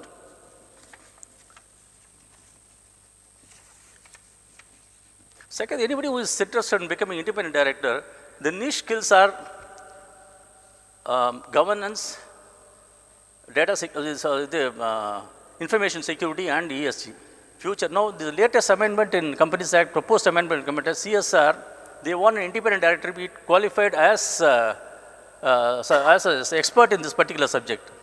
135 is, for the latest amendment. It has not come into law, it is only proposed. That they specified. Another thing is in BRSR awards, for this particular question, how this year BRSR is managed in corporates. If it is a committee, exclusive committee on BRSR, 2 points. ESG and BRSR, 2 points. Otherwise, it's with any other committee. Say, for example, it's part of audit committee or risk management committee, only 1 mark. That is the importance this independent directors are getting for future. I'm very sure that this amendment is going to come where they will say ESG will be mandated by separate group with specialized knowledge in ESG and BRSR related areas. So I think it's maybe a question of time. I'm not, I only wish it happens very quickly. Of course, already I am also in the board of few companies, no problem, but for others also it's a big opportunity for that. I am talking from the opportunity, professional opportunity for all of us. How many of you are independent directors in any companies? Excellent. So, have you studied BRSR before? So, time I think you have to equip yourself. The opportunities are going to open up. Especially being a woman, plenty of opportunities. Because women directors are rare, less. Next slide, please. So, it's going to be, the agenda is going to be, I'm going to talk about some definitions. I might skip because he has covered most of the things. And emission categorization, GHG accounting process, strategies for GHG reduction, case studies and question answers. Case studies, I have lined up 3 case studies, one is Tata Steel, Microsoft and Infosys. I would like to spend more time on that because other things I think it's fairly easy. I would request all of you to please send the case studies as well as the PowerPoint presentation to all people who have enrolled with a copy to me. Last time I said in carbon markets, I never got it. I don't know how many people received it. I want to see that everybody gets it. Yes, it happens, yes. Even for me, I've attended some course here, but they said they will not do it. So, that is why I want to ensure that it is done today itself, now itself. Okay, before I go for lunch, please send it to all. You have email IDs for everybody? He is on leave today and it will not happen if you leave it today. Normally what happens whenever such program happens, if a WhatsApp group is created. See, I tell you, it is not practically possible because Institute conducts about 30 programs a month. It's not possible. If it is a one-off seminar in some company, others are possible, but not here. Hyderabad does it and other COE does it. So that is a perpetual group. So it's updating on that, and it is all participants who are registered 2 days before the group is created. Yes, suggestions I think Institute has to take it. Unfortunately, no office bearers are here today. So this is maybe orphaned subject it seems. Okay. So next slide please. Sustainable development goals, we has already covered. There are 17 sustainable development goals projected by given by United Nations in the year 2015, I think. And BRSR is actually banking on NGRBC principle, National Guideline for Responsible Business Conduct, and all these principles are embedded in each and every principles. Okay, there will be repetitions and overlapping also there in many. Okay, next please. See, now we will go to some number.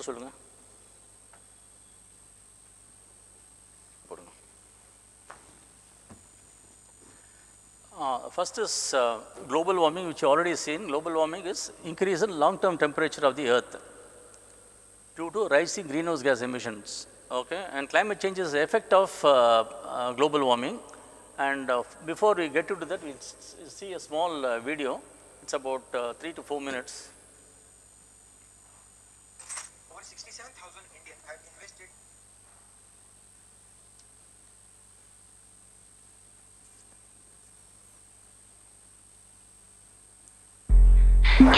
Spotlight. Human Human activities, from pollution to overpopulation, are driving up the Earth's temperature and fundamentally changing the world around us. The main cause is a phenomenon known as the greenhouse effect. Gases in the atmosphere, such as water vapor, carbon dioxide, methane, nitrous oxide, and chlorofluorocarbons, let the sun's light in, but keep some of the heat from escaping, like the glass walls of a greenhouse. The more greenhouse gases in the atmosphere, the more heat gets trapped, strengthening the greenhouse effect and increasing the Earth's temperature. Human activities, like the burning of fossil fuels, have increased the amount of CO2 in the atmosphere by more than a third since the Industrial Revolution. The rapid increase in greenhouse gases in the atmosphere has warmed the planet at an alarming rate. While Earth's climate has fluctuated in the past, atmospheric carbon dioxide hasn't reached today's levels in hundreds of thousands of years. Climate change has consequences for our oceans, our weather, our food sources, and our health. Ice sheets, such as Greenland and Antarctica, are melting. The extra water that was once held in glaciers causes sea levels to rise and spills out of the oceans, flooding coastal regions. Warmer temperatures also make weather more extreme. This means not only more intense major storms, floods, and heavy snowfall, but also longer and more frequent droughts. These changes in weather pose challenges. Growing crops becomes more difficult. The areas where plants and animals can live shift, and water supplies are diminished. In addition to creating new agricultural challenges, climate change can directly affect people's physical health. In urban areas, the warmer atmosphere creates an environment that traps and increases the amount of smog. This is because smog contains ozone particles, which increase rapidly at higher temperatures. Exposure to higher levels of smog can cause health problems such as asthma, heart disease, and lung cancer. While the rapid rate of climate change is caused by humans, humans are also the ones who can combat it. If we work to replace fossil fuels with renewable energy sources like solar and wind, which don't produce greenhouse gas emissions, we might still be able to prevent some of the worst effects of climate change.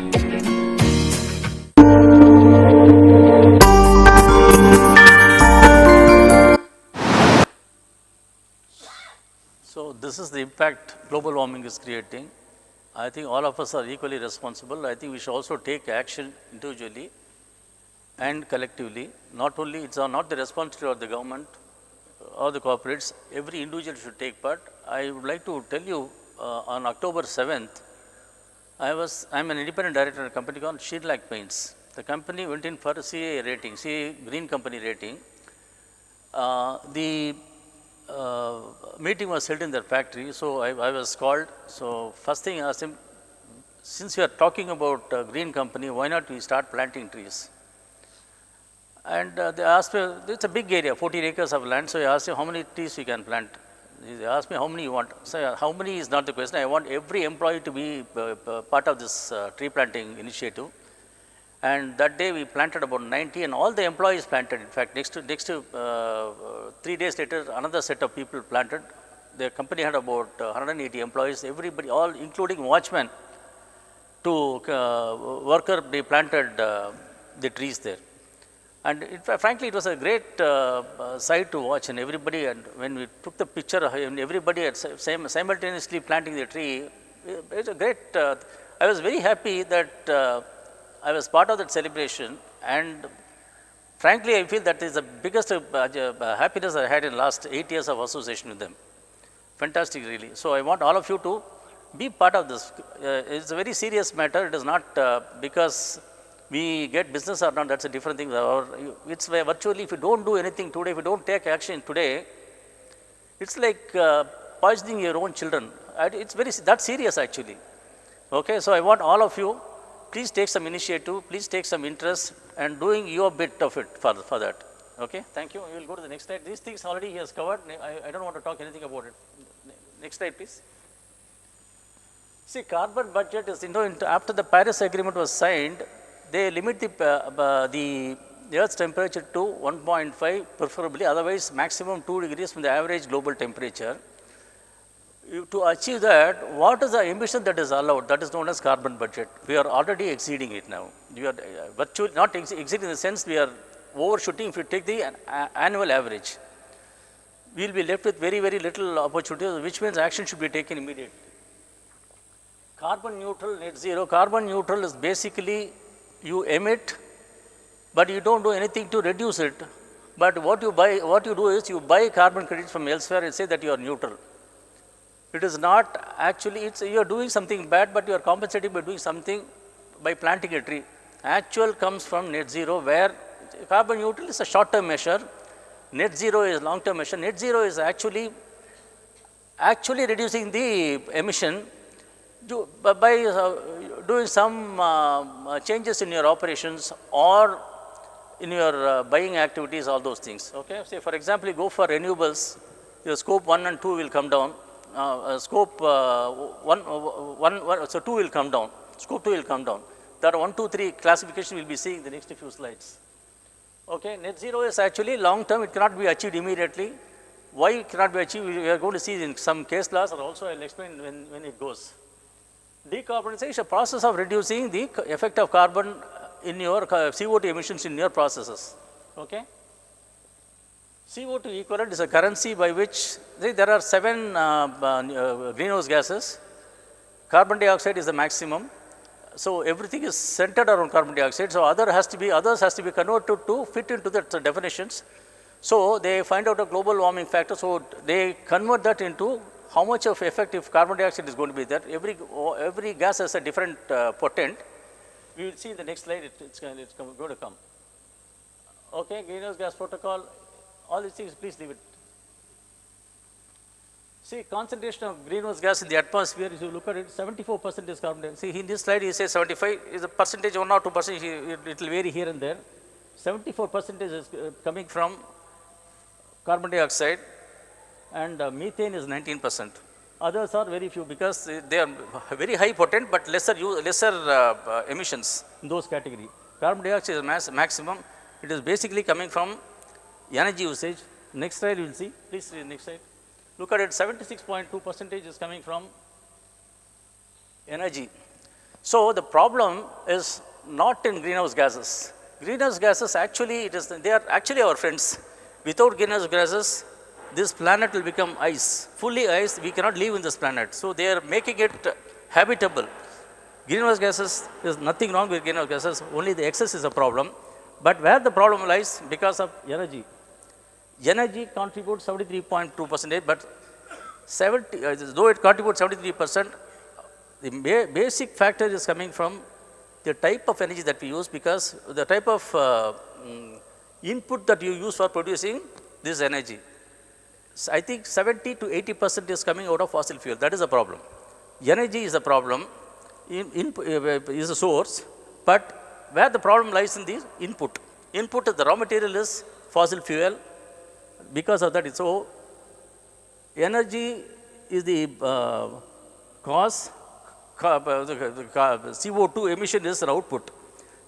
Problem is not in the output, but only in the input. So if you fix the energy inputs, that will be taken care of. That is why a lot of things are happening around renewable energy.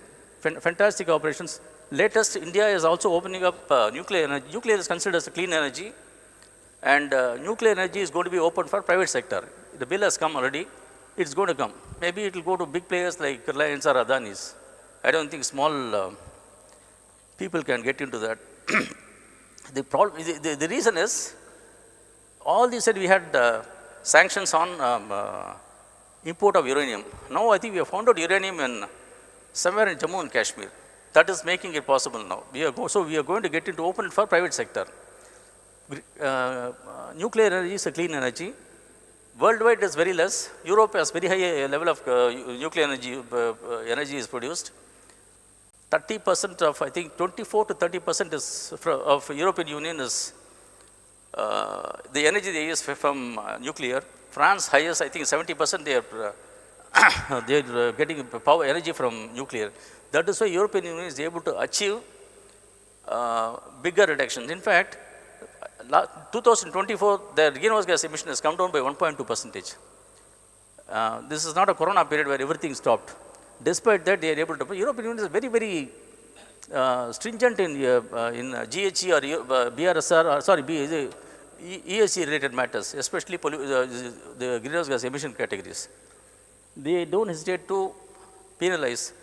We just saw Volkswagen, USA, they paid $4.3 billion as penalty, $1 billion in Germany, and $10 billion they have to pay for, $10 billion they have to pay for calling back the vehicle. So that is a price of wrong governance. Volkswagen case which he has said, okay? And European Union does not hesitate to charge the penalty. They are very, very strict. And the reason is there are 27 countries in the Union. They have agreed on this and implement. They want to achieve 50% reduction from the 1990 levels by 2030. Now, they want to reduce 90% from 1980 by 2040. That is the serious. That is why they have introduced CBAM. CBAM is Carbon Border Adjustment Mechanism. It is for, it's a tax on imports where there is no, see, the European Union for producing, if you emit, you have to pay carbon tax. If it is not there, what is happening, what the European Union producers are doing is, they put the factory elsewhere in some other country where there are no regulations, or the regulations are very lax. Like for example, countries like India, there is no carbon tax. So what is happening, the import, they don't pay tax on that. This is actually making their local manufacturers not very competitive because of that. To plug that loophole, they have introduced Carbon Border Adjustment Mechanism. This is called carbon leakage. The terminology used is carbon leakage. Incidentally, I think next edition of SARC newsletter, I have been writing articles for the last 5-6 months, 3 months only on definitions. What you have seen, some of them are already figuring out that. November edition, I wrote an article on GHG accounting. Many things you will see from there. And last month, I reported on, I wrote an article on what do you call avoided emissions, scope 4. Unfortunately, I forgot to mention it here. Maybe I'll touch upon that. This entire presentation is going to be, it's only on the emitter's point of view. Okay, only from emitter's point of view I have presented. And in fact, I forgot to mention even about the government. That is what I saw in 5:20. I said 5 o'clock, 5:30 in the morning. I saw what the government is doing it. Okay.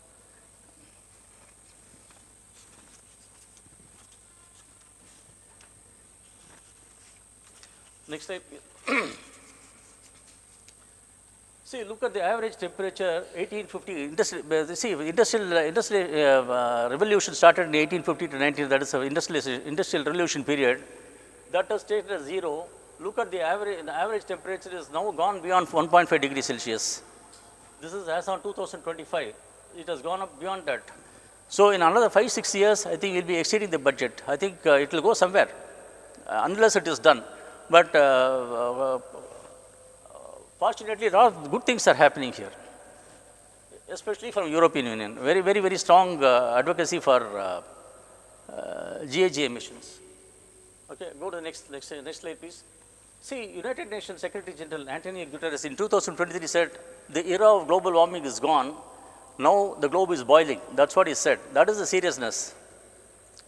Okay, and that is why Indian government is also doing a lot of things. All the governments are doing a lot of things now. So now it is, we can call it as global boiling. The world is literally boiling. We don't realize it actually. We are, every day we are filing returns and we are very happy with meeting clients, making money, that's all. Nobody cares for that. Not because we don't want to, but we are not aware of this. I got into all these things recently. Okay, next slide please. Okay, so next is in accounting, most important thing is the global warming potential, which is actually carbon dioxide treated as one, because everything is, CO2 is the currency, basic currency of carbon dioxide, the CO2 emissions. Others are converted into CO2 equivalents. Like for example, based on GHG potential, For example, methane has got a potential of 28 to 36. They say 27, 28. You forget about that.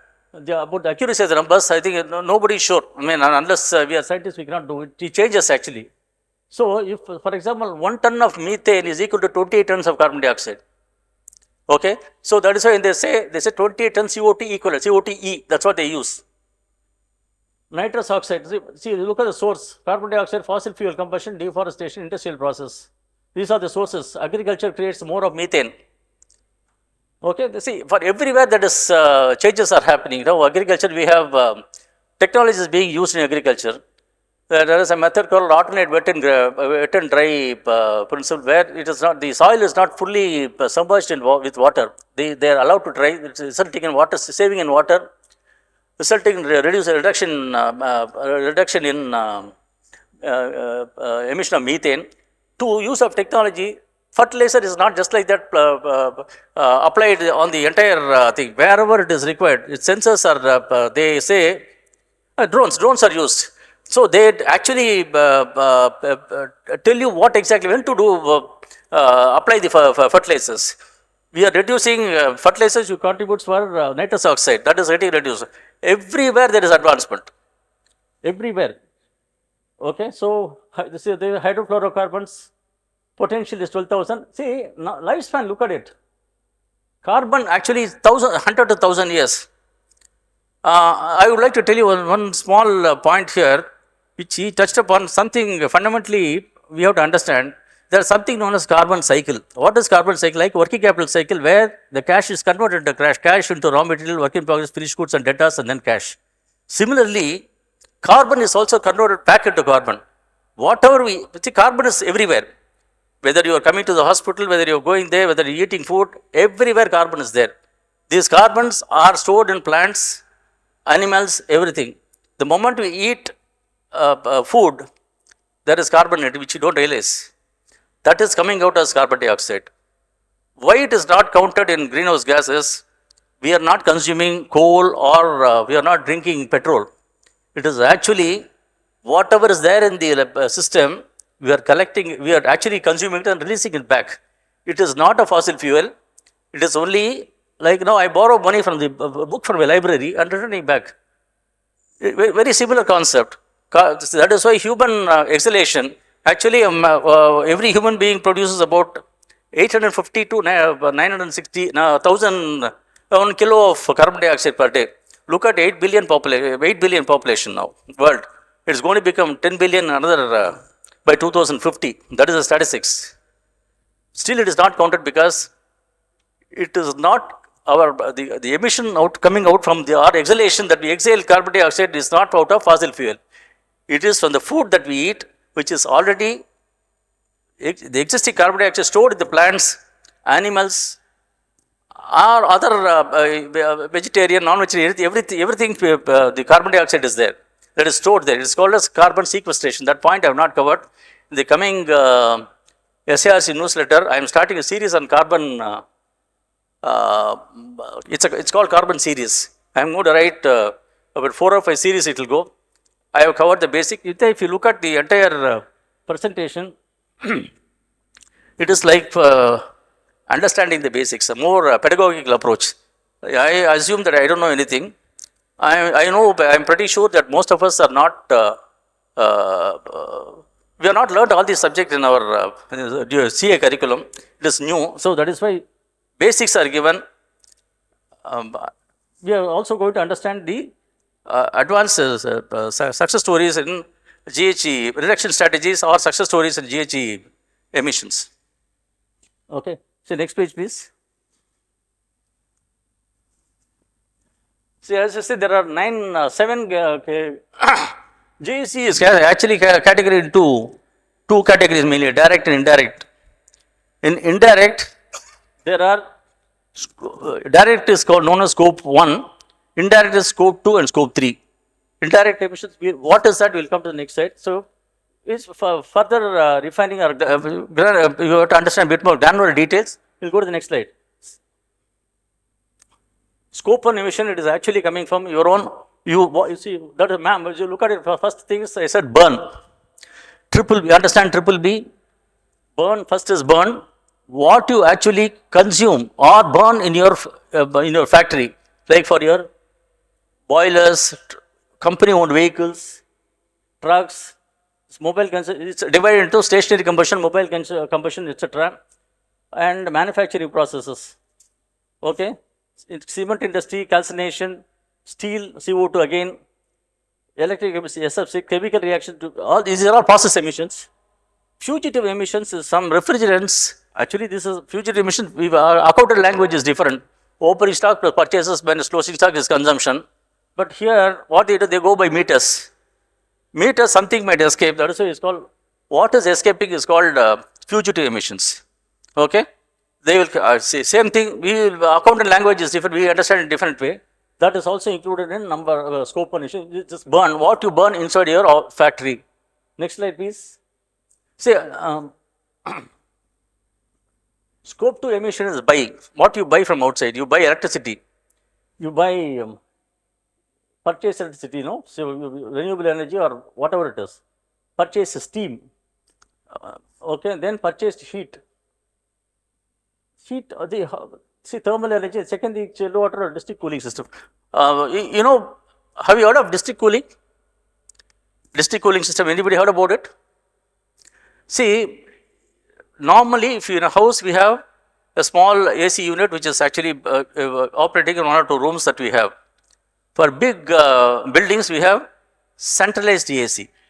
Okay? In a very big area, you can have a centralized AC for the entire location. It is happening in India, I'll tell you. See how it is like how electricity and water is coming through pipelines, so through some grid, through lines.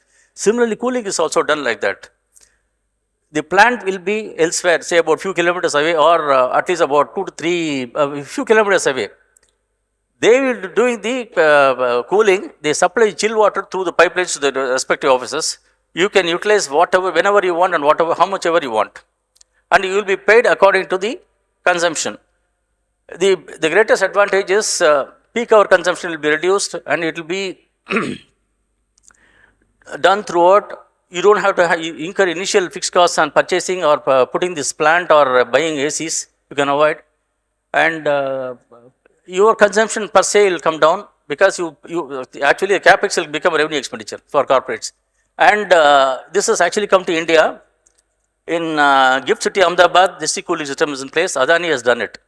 And Amaravati, they are planning to do. Hyderabad, they are planning to do. Chennai, Gift City, Chennai also I think planning for a fintech city or a gift city. They are also planning for that. And Calcutta, I think that too. Now, Bombay, Bandra Kurla complex they are trying to do. It's very difficult because if those are all old buildings, a lot of things has to be changed. New area is very easy. It's like constructing new building is very easy. Remodeling is very difficult. It takes a lot of time. Similar thing. DCS is there. So cooling, see, this is district, it's called as district cooling. In European Union or in Europe or the cold countries, they buy steam to heat the rooms. So purchased heat and purchased cooling, these are all same concept is same. And for cooling, they may also use seawater. That's another greatest advantage, especially in Gulf. Gulf is very common, this district cooling system. Okay, so they use the seawater, so fresh water is not touched. That's the greatest advantage of this. It's sustainability built all over there. Okay, so next slide, please. Scope 3 emission is the major one. Scope 3 emissions majority we will see about 70 to 90% in many corporates. Okay, and why it's called beyond is scope 3 emissions is not under your control. Either you don't buy the power emissions or you don't burn in your office. So it's called beyond. We use, say, for explaining the scope 1, 2, 3, we use the word BBB, burn, buy and beyond. There are 15 categories in scope 3 emissions, upstream and downstream. Downstream is 7, upstream is 8.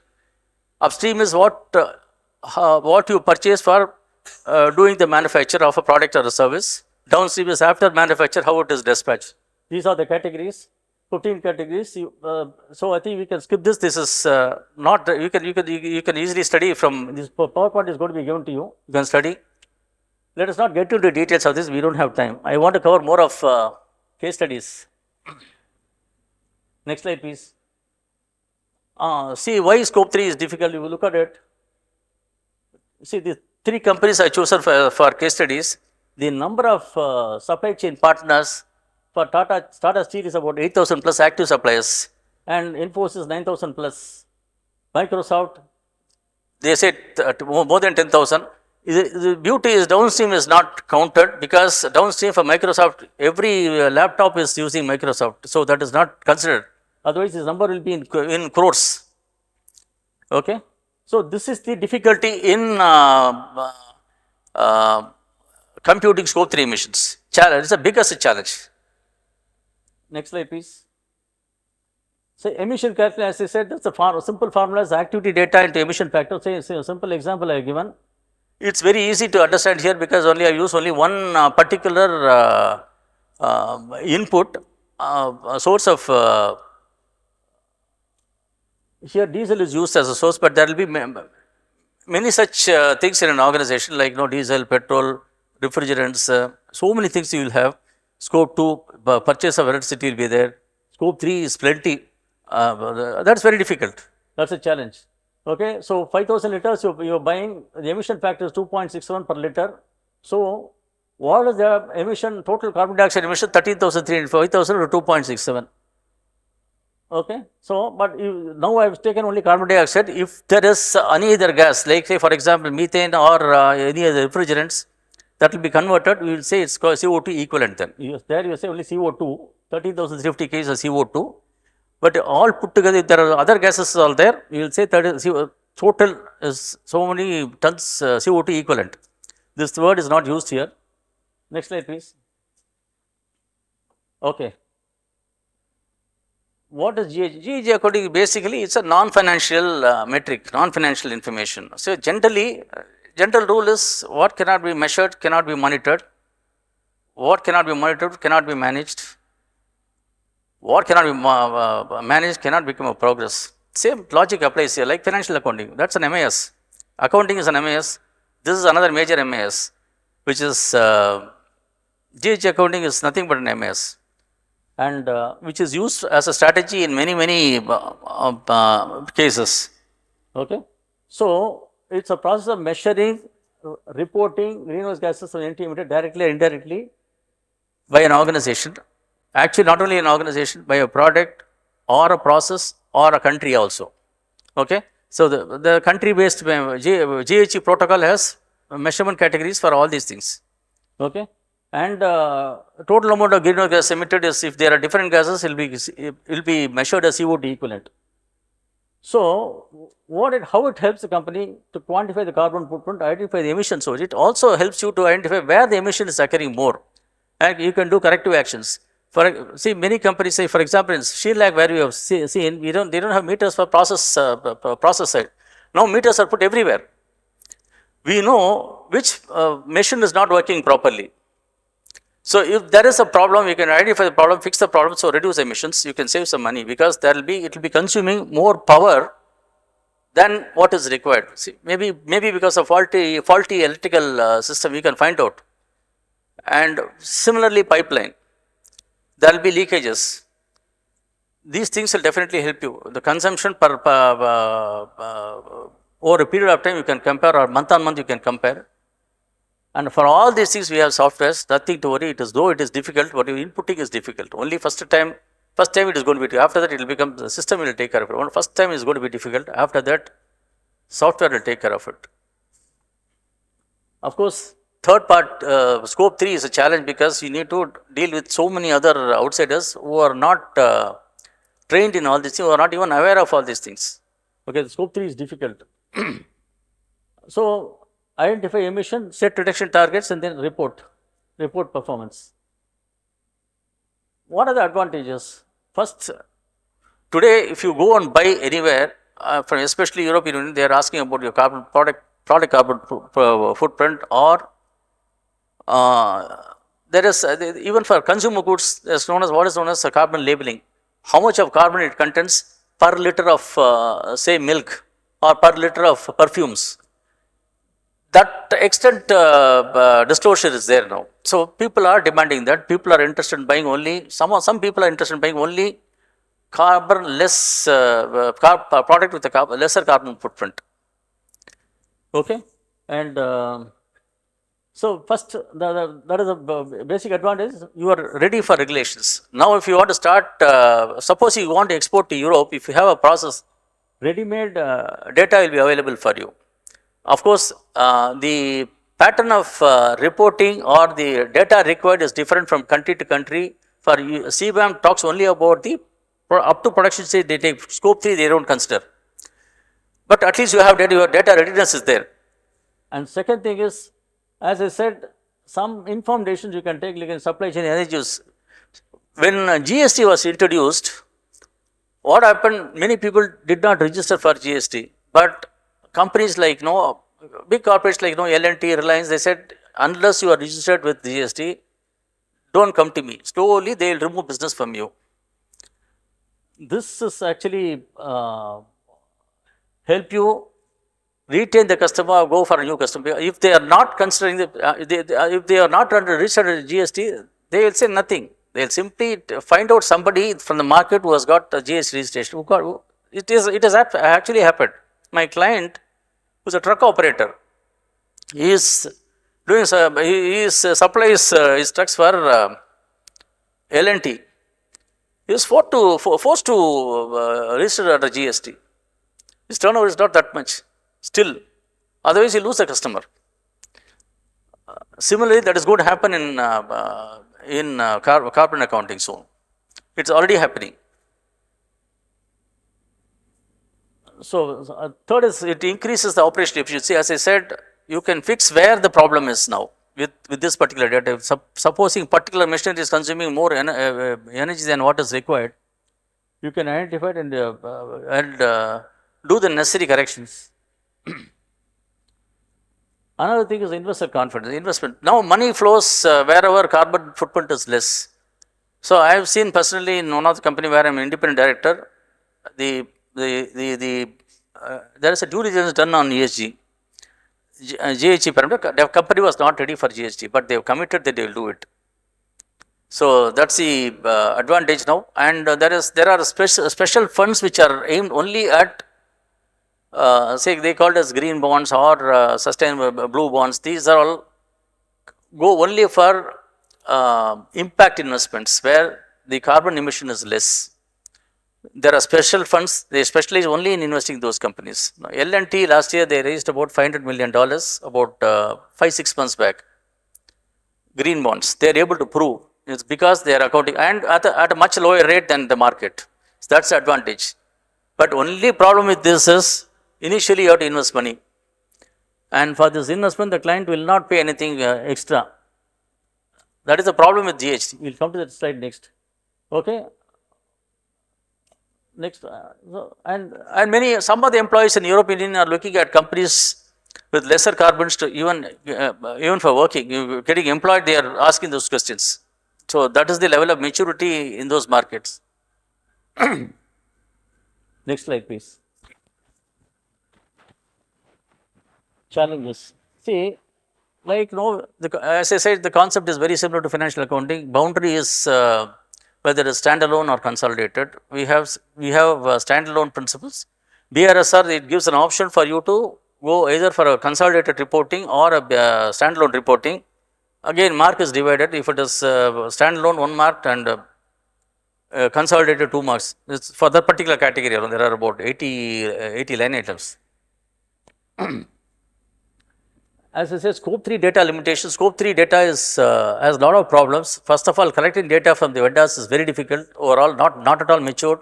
They are very small, fragmented, located in different places. But somehow companies are able to achieve getting some inroads into that. Again, yes. Another typical problem is even in a bigger companies, is a non-financial information. All these years, this was not even audited. The data quality is definitely questionable. So, that is another limitation. Assurance, okay, other thing is emission factor selection. As we saw global warming potential, emission factor is you have a lot of options available. Either you can go for, next slide we will be covering that. Okay, that point we will see assurance readiness. Now, lack of documentation, you cannot go for any assurance, limited assurance or anything, you can't do it. Then regulatory fragmentation. Now, in India, it is only BRSR, that too is only for top 1000 companies, which is absolutely meaningless. And these companies, except the few who are manufactured, they don't emit much. These 1000 companies, in terms of market capitalization, if you compare, the emission will be hardly nothing. I don't know why for independent directors, there is a section in Companies Act, there is a SEBI and stock exchange instance. Why not for this? European Union, they have come for, they call it VSME, Voluntary Small and Medium Enterprises. They have now come out with a guideline. That is going to come very shortly in India. Actually, BRSR Lite was introduced earlier, but not followed up by SEBI or stock exchanges. It is applicable only for people who are not coming to the category, but nobody follows. But over a period of time, the government of India has committed that India will go net zero by 2070. The pressure is going to come. It's all a question of time, and the pressure is going to come from outside. So, now there is no requirement as far as India is concerned for small, except for listed companies. There is no regulation to report these emissions. See, if you look at it, the GHG protocol is there, that's for measuring, and CBAM, CSRD is all European Union. Unless you are having a business relationship with the European Union or UK from 2028, they have also introduced CBAM. Other countries are also exploring. This is not going to be done unless there is some pressure put on it. I wish companies, there are a lot of public sector entities which are much bigger than what some of the listed companies that you are seeing. Hardly 2,000, 3,000 crores turnover. Some public sector entities having thousands of crores, but they are not covered. I think government should actually start, as they say, charity begins at home. They should have said that all public sector undertakings should cover that. But now there is a guideline. AG audit, they say they are going to cover from the ESG angle. Something is going to come there. And definitely, last month they have announced, I think November they have announced that AG audit will cover the ESG aspects. So, there is some movement, something is happening there. And similarly for banks, there are guidelines, GHG guideline for banks and financial institutions. There is a guideline called GHG for scope number 15. You saw it's about finance emissions. And there is a protocol called PCAF, Partnership for Carbon Accounting Financials, because GHG was not good enough for financial industries. So, the Dutch, ABN AMRO and other 4 other people have started what is known as Partnership for Carbon Accounting Financial. They have put up a standard now. That is now, many banks are talking about it now. So, financial service industry, it covers brokerages, insurance companies, merchant bankers, I think PE investors, all those things, all those investments are going to be real estate, all these investments are covered under that. So, regulation is not very strict here, because only when it is done, only when the whip is taken, India will definitely fall into the category. I wish it happens very quickly, and it's good for all, if they do it, it's good for all of us. The numbers should increase. Now it is hardly top 1000 companies in terms of market capitalization. Rest is, we have to look at outside the border of India for Europe and other countries to give us these guidelines now. India is now should do it. I hope they do it very quickly. Okay, but it's a question of time. Yes. So here GHG protocol, they allow estimates. See, especially scope 1 and 2, especially scope 3.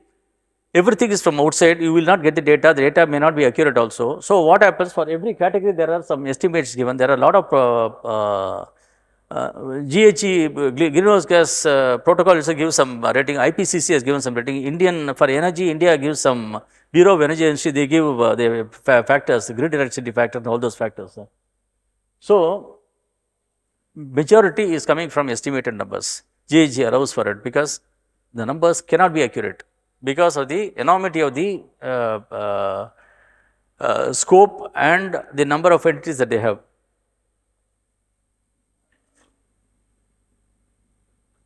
Okay, so we will see next slide please. Okay, process.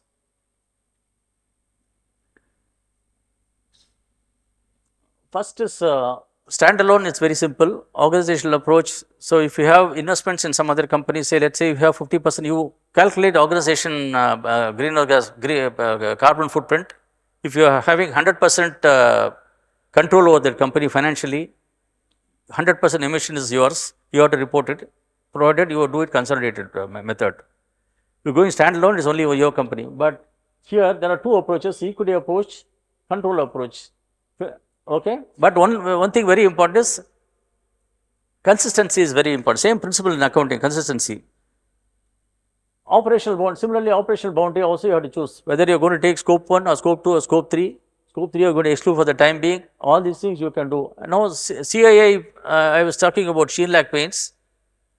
They talk only about the particular factory which is producing the goods. They ignore the corporate office printout. If it is outside if it's in a different place. So that is actually defining the boundary, the operational boundary. You can here same thing, valuation emission 50. What this step is actually identify what you are accountable for, whether I am going to accountable for my operations or others' operations also. If you have operational control, please you are responsible for it, whether you have financial control or not.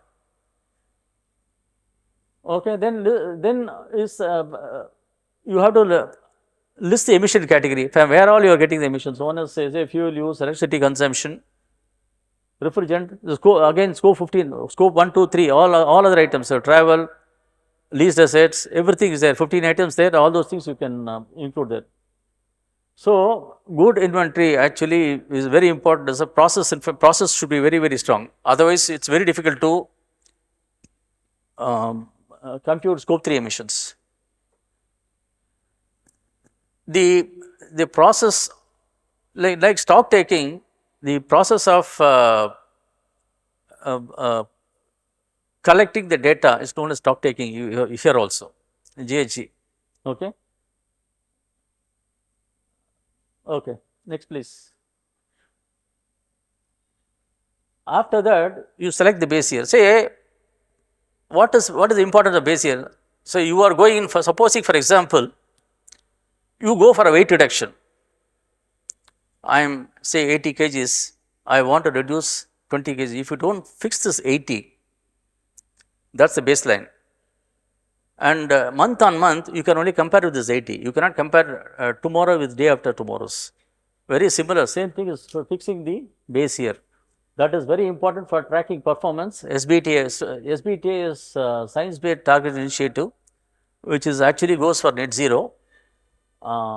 That's a pathway. So it's a long term pathway, and that baseline is very important. So European Union, they say they are going to reduce the emission from 1990 level. They chose 1990 as the base year, baseline year. Next process is collecting activity data. This is where the challenge comes. You may not get scope 1 and 2 is very easy. Scope 3 is again difficult. Then apply emission factors. See, emission factors are given by various authorities, as I said, but you have to apply consistently. For example, if you look at India grid factors there. Okay, then internationally we have IPCC Intergovernmental Panel on Climate Change. They also give the factor, global warming factor for each and every gases. And DEFRA is from UK. It's known as Department of Environment and Forest and Rural Administration. They also give these data. But if you choose a particular year, please consistently follow that. That's very important. Consistency is again another concept which is very important, which is borrowed from accounting. Okay. Then we have seen the estimates, either supply data you can take, or you can take amount spent data also you can take. But again, consistency. Okay, this we have already seen. Next please. Then calculate emission. Calculate the emissions. When you calculate emissions, you have to, it's very important that you calculate scope 2 accounting for both grid electricity, grid global warming potential, as well as grid factor, as well as market base. Suppose you buy electricity from from through a power purchase agreement, which is solar based, your emission is going to be 0. Grid, there will be some emission factor will be there. So this will give you how much exactly your executive action is actually contributing to this this reduction in emissions. Okay. So when you calculate scope 2, you have to calculate both emission factor, actuals as well as the grid factors. Actual is market based. Then consolidate and review. This is the process. Next slide, please. This I don't have to cover. Verification reporting. Please skip. Okay. So this is the very interesting part of that.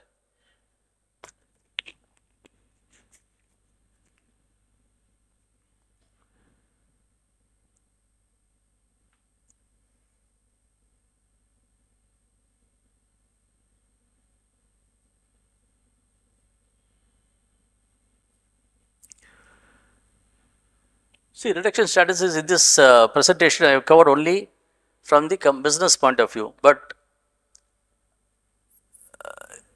the greenhouse gas emission is not the problem of the company alone, it is a problem of the country, it is a problem of the globe. So, what each government is doing, a lot of things are happening in here. What are the scope for reduction under GHG? There is something known as geoengineering. Geoengineering is used, for example, carbon capture utilization. So, its use of technology in this for capturing carbon from the atmosphere or from the production site. One is called as direct air capture. Direct air capture is the unit will be can be kept anywhere in the place that you want. Okay, anywhere. It can be not necessarily. Carbon capture is actually should be captured at source. In your own factory, you have to keep that. Direct air capture can be anywhere. It can be because carbon dioxide is all private. Sky is the limit for that. So everywhere. So the direct air capture majority is not that very popular because very huge cost is required for that. And carbon capture, there are other things, geoengineering, other engineering matter is carbon capture and storage, carbon capture utilization and storage. There are two things are available. Carbon capture utilization, it's again another engineering model where you capture the emission from the source inside a factory. CCU is basically invested by by company itself.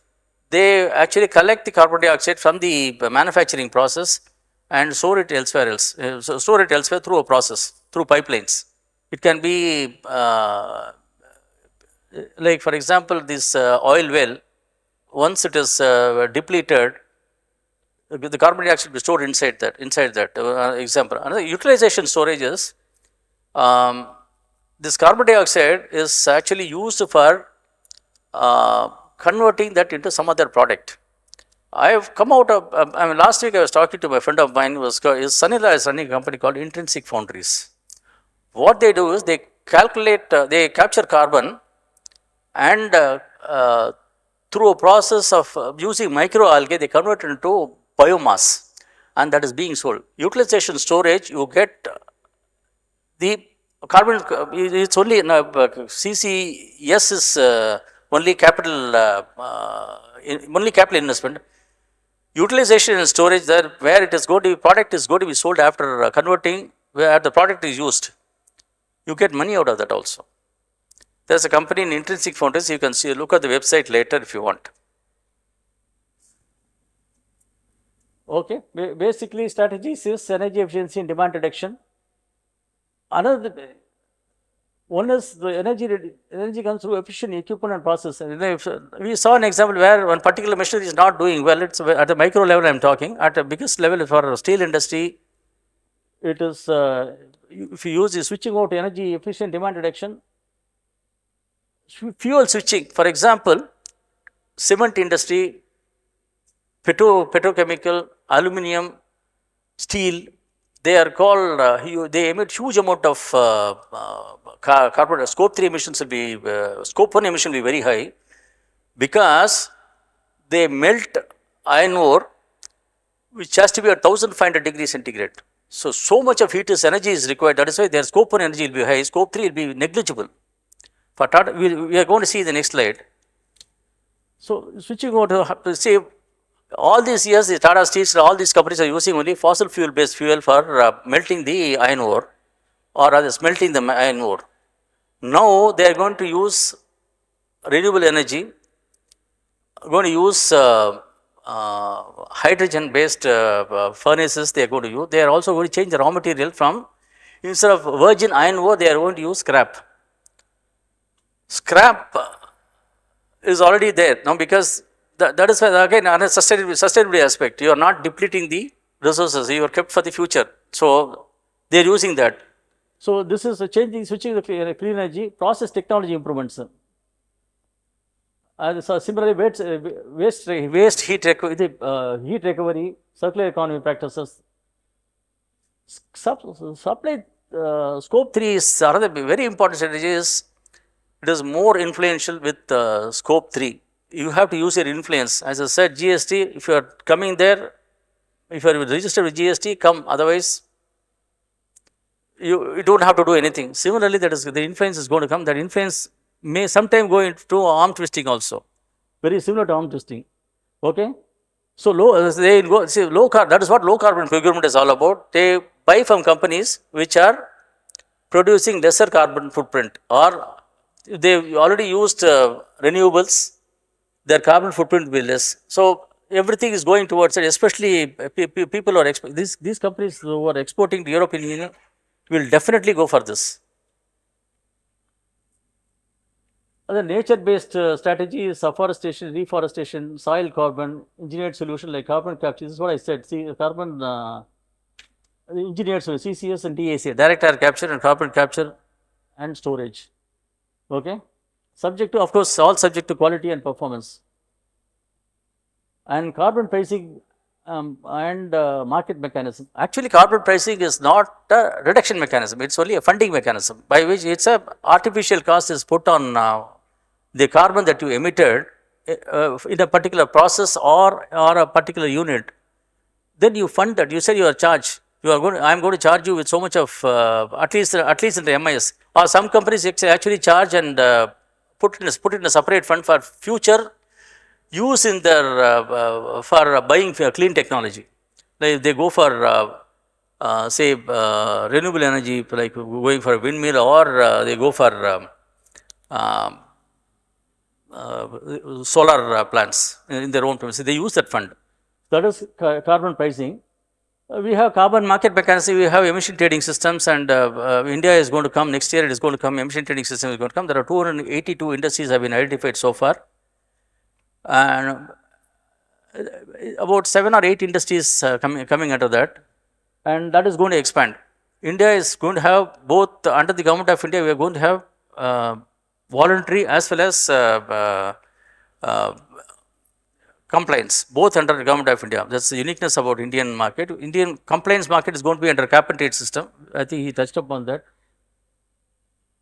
Again, our strategy is carbon governance, target disclosure, science-based target reduction. This is a very, very major tool which is being used by big companies like Tata's. Okay, so avoidance at source. Please avoid at source. Substitute a low carbon alternative. This strategy in nutshell is this: avoid and reduce emission at source, reduce with low carbon alternatives, and lastly neutralize residual emissions to get to net zero. Next slide, please. So the case study, we are going to see 3 case studies. See, look at 3 companies. Sector is one. First is Microsoft. Technology company, next is Infosys IT services, Tata Steel manufacturing. Business model is digital and asset services, people centric, very, very asset heavy business model. Huge investments are required there. What is the climate goal? You see, carbon negative by 2030, and they want to remove all the historic emissions since the company was incorporated in 1975. So they want to go for carbon, they want to neutralize whatever emission that has occurred since the company incorporation. It's a great achievement if they can do it. And of course, they have fixed a date by 2050. Long way to go. Maybe we'll have to wait and see. Whether we will be there to see or not, we don't know. God only knows. And here, look at Infosys carbon neutrals since 2020. Already they have invested. In the case study, we will see how they have done it. Carbon neutral since 2020, climate positive by 2030. The case study will be given to all of you. Please circulate. And Tata Steel is under SBTi. Microsoft was under SBTi. They are not able to satisfy the criteria conditions they have specified. So, the SBTi has removed them from the list. Tata Steel is still in SBTi. They want to go for net zero. India is 2070. They want to go net zero with 2045. And see, dominant emission scope in Microsoft is scope 3 because there's no, it's all in lease premises. You buy electricity from outside. That is scope 2. And so dominant is scope 3. And see, look at the percentage, 95% is scope 3 emissions. Here, Infosys, again scope 3 emissions 75 to 80%. Tata 85 to 90% because they have a furnace for melting the iron ore, smelting the iron ore. Okay. Here scope 1 is very high. Manufacturing company. There, if you look at it, service companies, only scope 3 is very high. Okay. And so nature of emissions, basically, if you look at it, supply chain, data center, that's where the emission occurs there. Major for them is supply chain, data center, concession activity, purchase electricity. Here, coal-based chemical reduction iron ore. Okay, iron ore is the major input for them. What is the GHG lever? They are going for renewable energy and carbon lever. This is a strategy. Look at the strategy for Microsoft. They 100% they are going for renewable energy and carbon removal. They are investing a substantial amount of money in projects all over the globe. Infosys, energy efficiency, renewables and offsets. Process transformation, this is what I said. Their electric arc furnace they are going to use. They are going to use hydrogen as a fuel and carbon capture utilization storage, EAF electric arc furnace. Okay. So, this is the lever by which they are going to reduce the emissions. Role of renewable energy critical for what is the So, critical for scope 2 and grid decarbonization. Okay, scope 2 is buying from outside, they are going for renewables. 100% renewable they are trying to achieve. Carbon neutrality, RE100.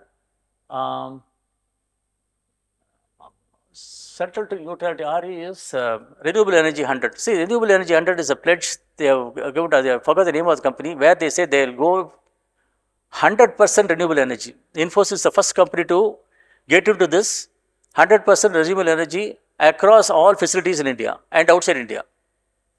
Okay. But okay, here it's not possible. Role of renewable energy is very less unless they change the input because scope 3 possibility is very less here. Very less here, whereas other two it is very high. Look at offsets and removals, large scale engineered nature based removals. Ennalam Pantana, the case studies you can study. Okay, whatever I said already they are doing it. And community based and nature based sequestration. Say they are planting trees across India, I think the number is given. And limited only residual use in Tatas. Not much their offsets can do because scope 3 is very limited there. Nothing in scope 3. So everything is scope 1 emission. So unless they change the operation or the source of energy, nothing can be done there. So that's Tata Steel is a very difficult case. And capital intensity of transaction medium, low and very high in Tatas. Because when they want to change the furnace, it's a huge cost. So that is why it's going to take a lot of time and money and effort. Look at the speed of decarbonization, both for service-based companies, it's very simple. Very simple is not that easy, but as we say, it cannot be done in a fraction of a time. But scope 3, compared to that, it's very easy because it's manufacturing, high capital. So speed can be achieved faster in both service companies. Tata Steel is going to, manufacturing companies will definitely. CBAM exposure or carbon price exposure is nil or virtually very low. Carbon tax is not they are not into products which are under CBAM current category. But some countries they have carbon tax as for whatever you emit you have to pay carbon tax. But so Microsoft in those countries they may pay, that is why it is said low. Okay, CBAM carbon price exposure, and Infosys it is low and it's very high. Steel is one of the product mentioned in CBAM, one of the 6 products mentioned in CBAM. Our CBAM export is around 2023, I think it's about $8 billion. So that is why the exposure is very high for them. They look at the key risk, scope 3 growth and AI data center. Scope 3 can actually vary every now and then because it is always dynamic. When you hire a new place, scope 3 comes into play. When you travel, scope 3 comes into play. When you take a lease premises, it comes into play. When you go for funding, it comes into play. Scope 15 comes into play. Okay, scope 3 is always dynamic. So scope 3 growth from that too, especially AI and data centers. And for these people, it is very neutrality because they are already carbon neutral. Technology readiness and cost for them. Key risk for them is technology readiness and cost. That side of technology is not developing that fast to replace the manufacturing process very quickly. Key lesson, Microsoft you can buy this not time. So they have been removed by SBTi because they are not complying with the conditions given by SBTi. Earlier they have signed for net zero. They are not able to do it. So you can buy removals. They invest a lot of money. So they have actually created a fund for carbon neutral. The details are given in the sheet. And Infosys started this process very early. 2005 they started. So now they are carbon neutral. So this is a lesson you have to learn. Early action makes neutrality very easy. Here Tata Steels, you have to reinvent yourself. Very difficult. Despite scope 3's category is low because the process is like that. Okay, so with this virtually my presentation is over, and please next slide. See, I just see what is the effect of GHG accounting. Look at the graph. The renewables from 2019 to 2020 now it's beyond normal fossil fuel source. It has gone up. Renewable has gone up now. See, that is the power of GHG accounting. So that is the serious in which world is operating now. Okay. Yeah, next slide. So, as I said, GHG accounting is not about just reporting emissions. It is about strategy. We can see they can achieve cost. Initially, there will be investment will be very high. But there can be, it's a strategy where you can reduce cost. It's a responsibility as a corporate citizen, as a responsible corporate citizen. Everybody has to do it.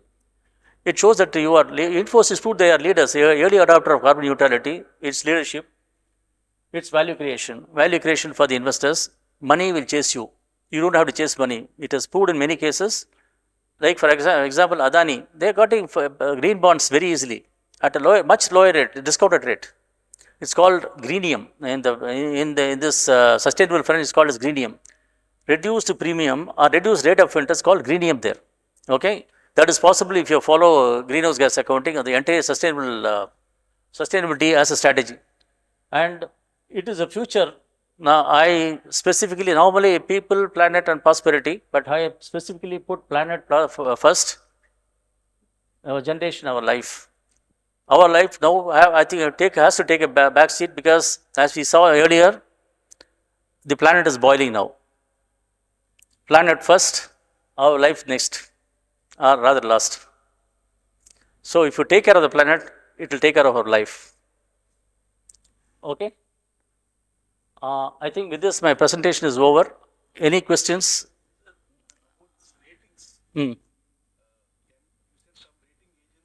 Yes.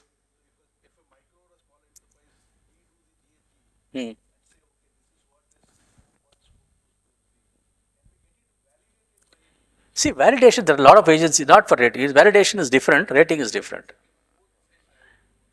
Validation, see, normally BRSR, one of the question in leadership indicator is whether it is audited by audited by some external agency. If it is done, 2 marks are given. Okay, it is done. Take for example, SGS India, there are a lot of company secretaries doing this. I have not seen a chartered account doing this so far. In the what I have seen in the recent last 2 years, I have seen only 17 so far from the CA Institute as a technical reviewer. Okay, so I have seen a company secretary doing a couple of files. Rating you cannot afford if you are going talking only about small companies. You don't go for it. They will not even come and take your file. See, you have to go for international. If you go for rating, do it well. Now, I think CRISIL has started, but they will not come to you. Internationally, we have Morgan Stanley MSCI rating, Morgan Stanley Company Index. That rating is there, but they will not come for this size of small. They will not come. They'll be very expensive. Local, yes. Yeah. Any questions, please?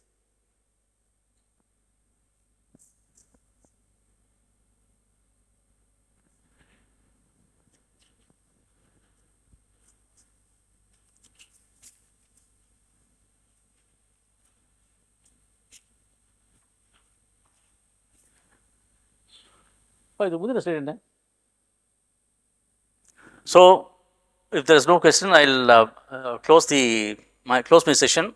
Wish you all a very happy New Year. Okay. So, and anybody wants to pursue, you want me to kindle your interest, you can call me anytime. Okay. My number is there. Again, please ensure this is done immediately. I want to get it today, and include me in that list. Okay. I would like to see. Otherwise, I'll call you. I want your. I know. I have your mobile number. Don't worry. Yeah.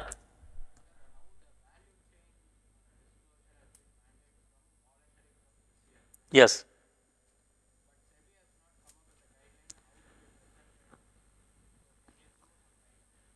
See, give me one example which value chain? Value chain is scope 3, entire 15 is value chain. For example, you take the electricity consumption in that particular, see that data is normal data. What you have is same way you can see. See, there is one term called, when I said influence, scope 3 is all about influence. If you want business, come, otherwise you don't have to say, but you have to mean it. It's all about influence. There is something called carbon offset, there's something called carbon insetting. What is carbon insetting is, instead of buying carbon credits elsewhere from the voluntary market, you invest that money in your supply chain. You understand? You invest your money in the supply chain, and that way you can monitor, you can reduce your input emissions. Okay, but reporting is same, everything. If you know how to compute 1, 2, 3 emissions, same from them. You basically it is done by sending some questionnaires, some training has to be given, supply chain has to be given. Right? See, that's why I'm telling you. Can you go to that slide after scope 3, Tata.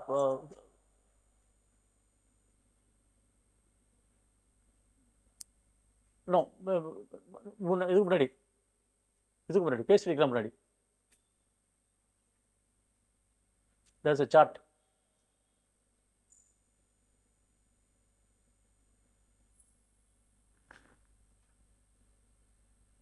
Stop here.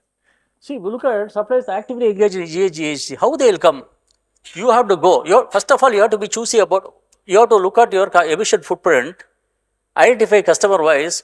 Whichever customer is giving the maximum emissions, say it takes, for example, I am telling top 50 customers or top 100 customers, you start engaging with them immediately. That is, see, you see the GHG protocol, that's what they say. Okay, you engage with them. Here you see 700, 800 are very critical because they will be critical in terms of emission or rather carbon footprint in their materials. or in the input materials. Understand? So you have to identify. It is a process of selection. Right. Anything else?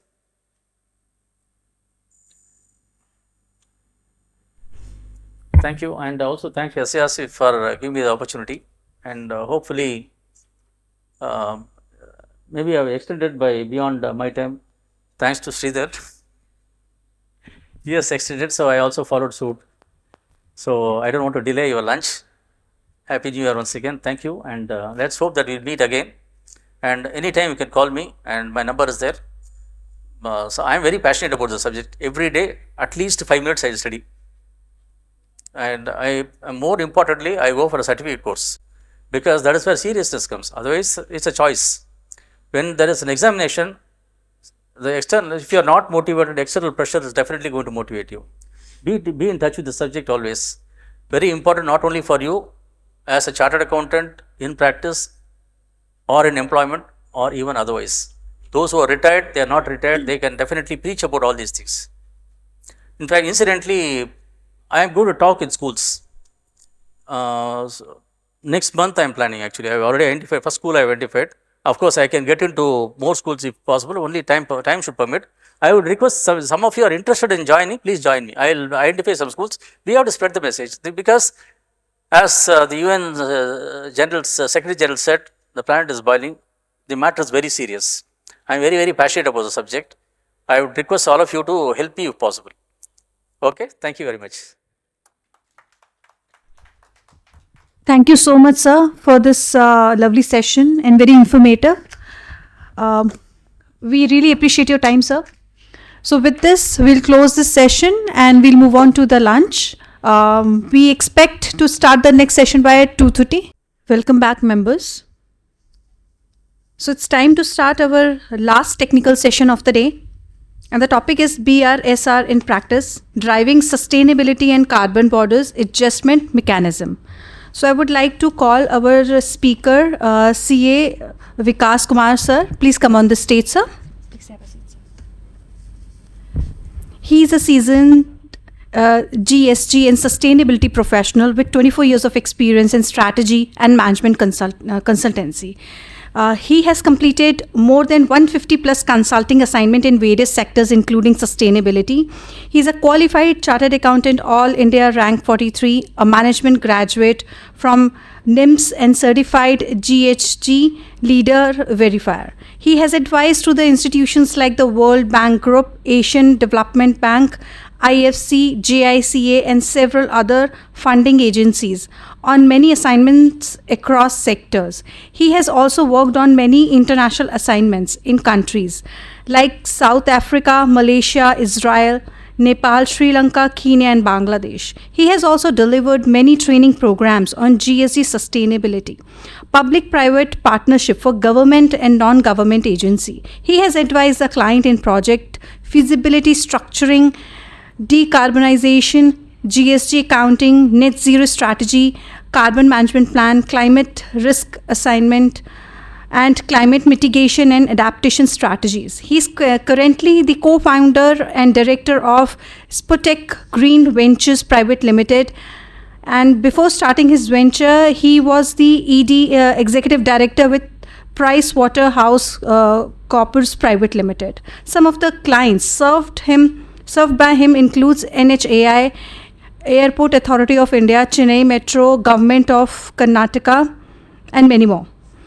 He is also a distinguished faculty member at All India Management Association for their training programs. He is also a prominent faculty member at Sustainability Reporting Board of Institute of Chartered Accountants of India for their BRSR and ESG certificate course. So, sir, we welcome you. And before I hand over this session, I would like to call CA SRIDHAR, sir. Please come on the stage to present the Memento tour.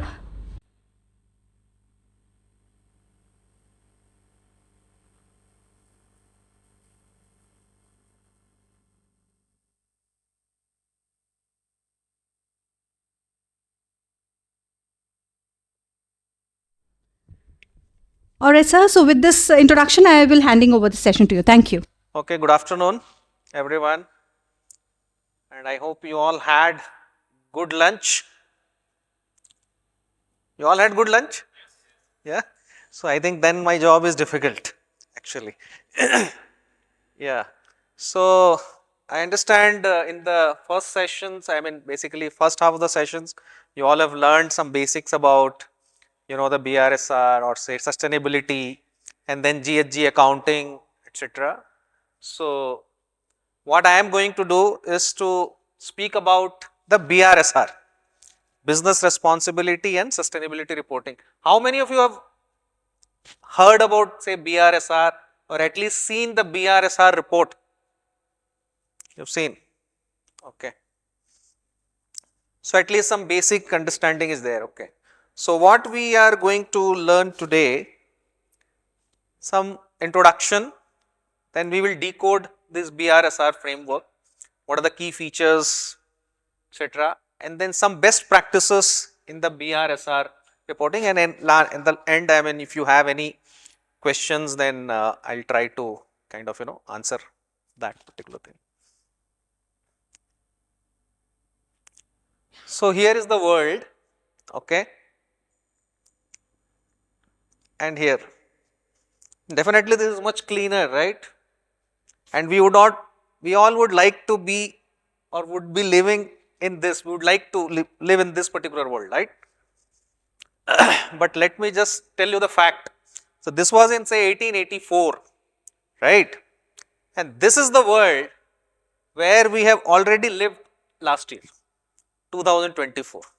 So you can see the difference, right, and this is all because of, you know, the pollution which is say the entire world is facing, and because of that I think now the entire world is actually concerned about, and now you would have seen at least in November end or December first week the COP30 event happened, right. So every year we have this conference of parties, that particular event happening everywhere in some part of the world. So last year it happened in Brazil, right, where all the global leaders, they come together and discuss about this thing, right. So we can see this about pollution, climate change, how it is affecting, and then what government should be doing in terms of addressing this climate change, because it is not only affecting say the humanities, but it is also affecting the businesses as well, right. So lot of risks are emerging because of the climate change. We will kind of, you know, discuss about that. Yeah. So what exactly are say the risk when it comes to say the climate change? So because of climate change you are having say rising sea levels, then you have adverse economic impact, declining biodiversity, temperature is rising. Because of that the people are actually migrating from one place to another place, which is affecting, you know, the availability of say the skilled workforce in one particular locations, and there are several health hazards as well because of say people migrating, and then say rising temperatures, climate change, etc., etc. But how it is really affecting the business actually? So I have just put down few, you know, the risk. Definitely it is much larger than what actually I have put here. One is the increased regulatory compliance. So like BRSR we are talking about. So BRSR itself is a regulatory requirement. We all know that, right? Top 1000 listed companies, they are now required to publish their BRSR report. Then second comes your increased cost of finance and efforts to raise fund. So imagine a situation where say there is an increased incidence of say cyclones, storms, right, in a particular location. If a company has their say manufacturing unit or their facilities in that area which is vulnerable to climate change, which are vulnerable to all this effect because of say increased storms, cyclones, then naturally those facilities will require more, you know, I would say the development in terms of every time cyclone comes, you will have to do some repair work, etc., etc. So your cost for doing a financing for such projects always increases actually. Then you have this reputational damage. There are certain companies which are kind of, nowadays you must be hearing this company has announced that they will become net zero by 2030. Another company will say, okay, I will become net zero by 2035. I will become net zero by 2040. So everyone wants to basically convey to their investors that they are doing something to address this climate change, something to reduce their carbon footprint assessment. So if some companies, if they are into say fossil fuel business, and then if they are not kind of giving such kind of commitment or at least not showing their responsibility, there is always a reputational related damage. Then next comes your carbon tax. So how many of you have heard about carbon tax? Is it applicable in India?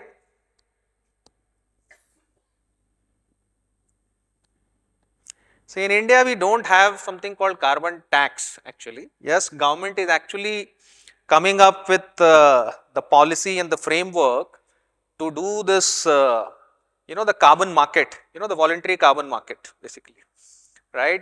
Most of the things today what we are seeing is it's all about IREC kind of certificate where you install say solar plant or say any renewable energy project and you basically get a carbon credit and you just do a trading of the carbon credit. That's what currently is happening. But government is not imposing any carbon tax currently actually, right. So, but it is happening outside India, right.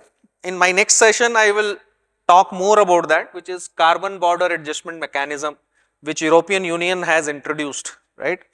So, that is also coming because of that. Then subject to more scrutiny by the investors.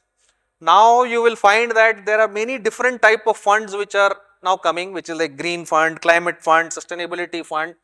All these funds are making investment only in those companies which are actually reducing this carbon footprint assessment, carbon footprint they are reducing, or at least they are doing something to reduce, remove, something about, the carbon footprint, so that, it can have a positive impact on the environment. Okay, so therefore, it is subject to more scrutiny by the investor. Then industry specific challenges are there. Some industries are facing their own, the challenges because of, the climate change. So that is there. Then operational impact, supply chain interruptions. If your say your value chain partner is present in certain location which is highly vulnerable to climate change or highly vulnerable to say changes in the climate in terms of say extreme weather condition or say extreme heat conditions there, right. So lot of this supply chain interruption is happening. So you would have seen in this last year, this flood situation was quite bad, right. So whenever you have this kind of flood situation, companies always face their supply chain related issue, because if say a company is present here in Tamil Nadu, okay, a manufacturing facility is there, and the raw material has to come from say UP or say Gujarat, which is facing say huge say flood problem, then there will be a supply chain disruption, right. So all these problems are there and risks are arising due to the climate change and which can have a significant financial impact. Therefore, this climate change has emerged as the important risk globally and nationally. So what I have done here, you can see on the left hand side, there are some risks which are there actually.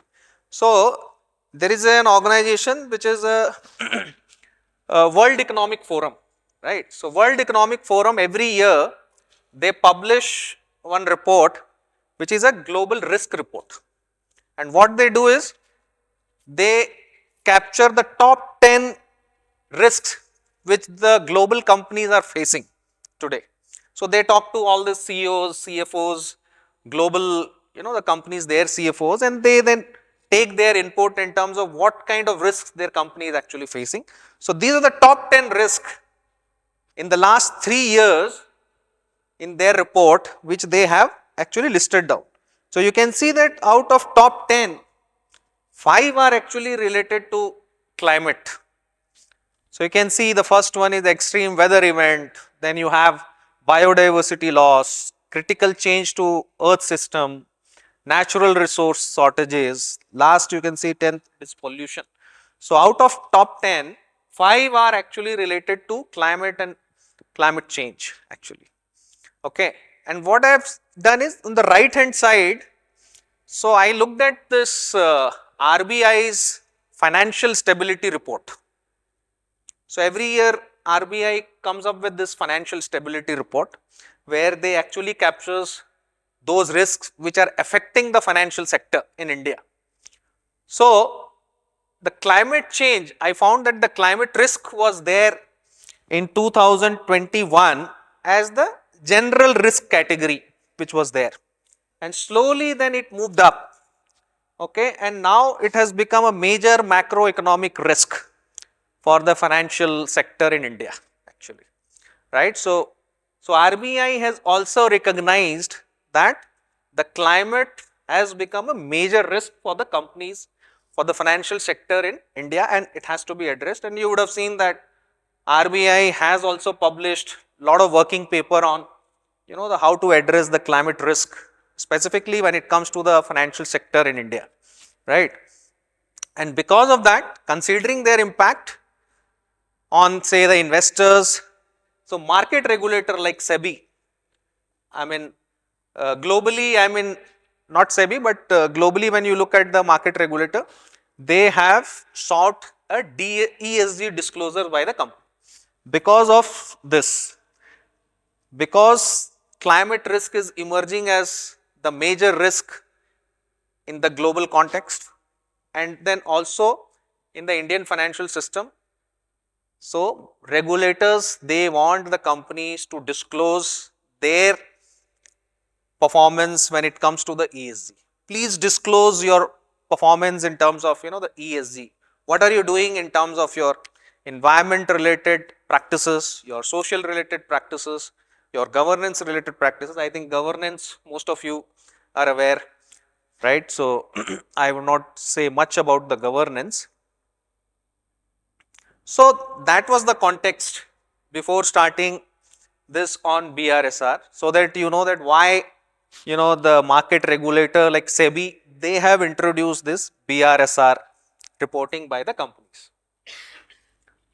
So it is actually a reporting requirement by the company, as I mentioned, their ESG performance, and what SEBI has done that they have mandated only the top 1000 companies by the market cap to publish their BRSR report as a part of their annual reporting requirement, where they have to mention about their environment, social, governance related practices, their performance in those pillars, right. So, and it was actually announced in 2021, and as I mentioned, top 1000 listed companies by the market cap. But any idea, like only top 1000 they are required to do, or other companies also are required to do this BRSR? Subsidiaries, yeah, subsidiaries anyway, all these 1000 listed company, their subsidiary, they will be the part of this. But apart from their subsidiary,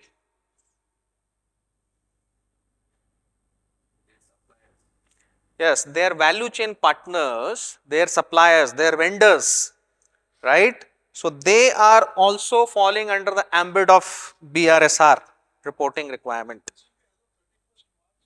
This financial year, for this current financial year 2025-26,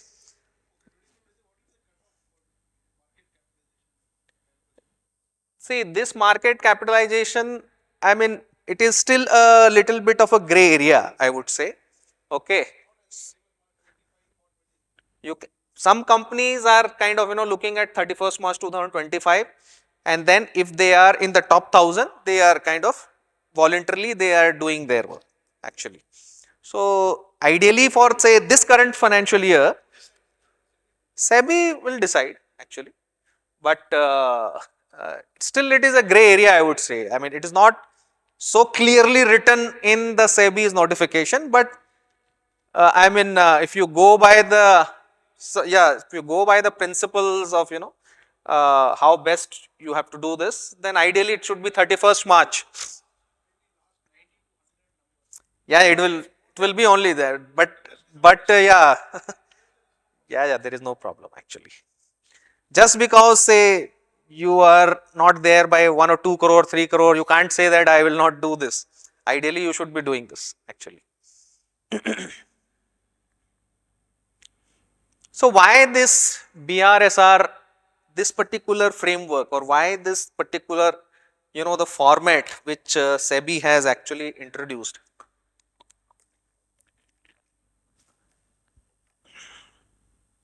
The first thing is to improve the transparency and bringing standardization in the ESG disclosure.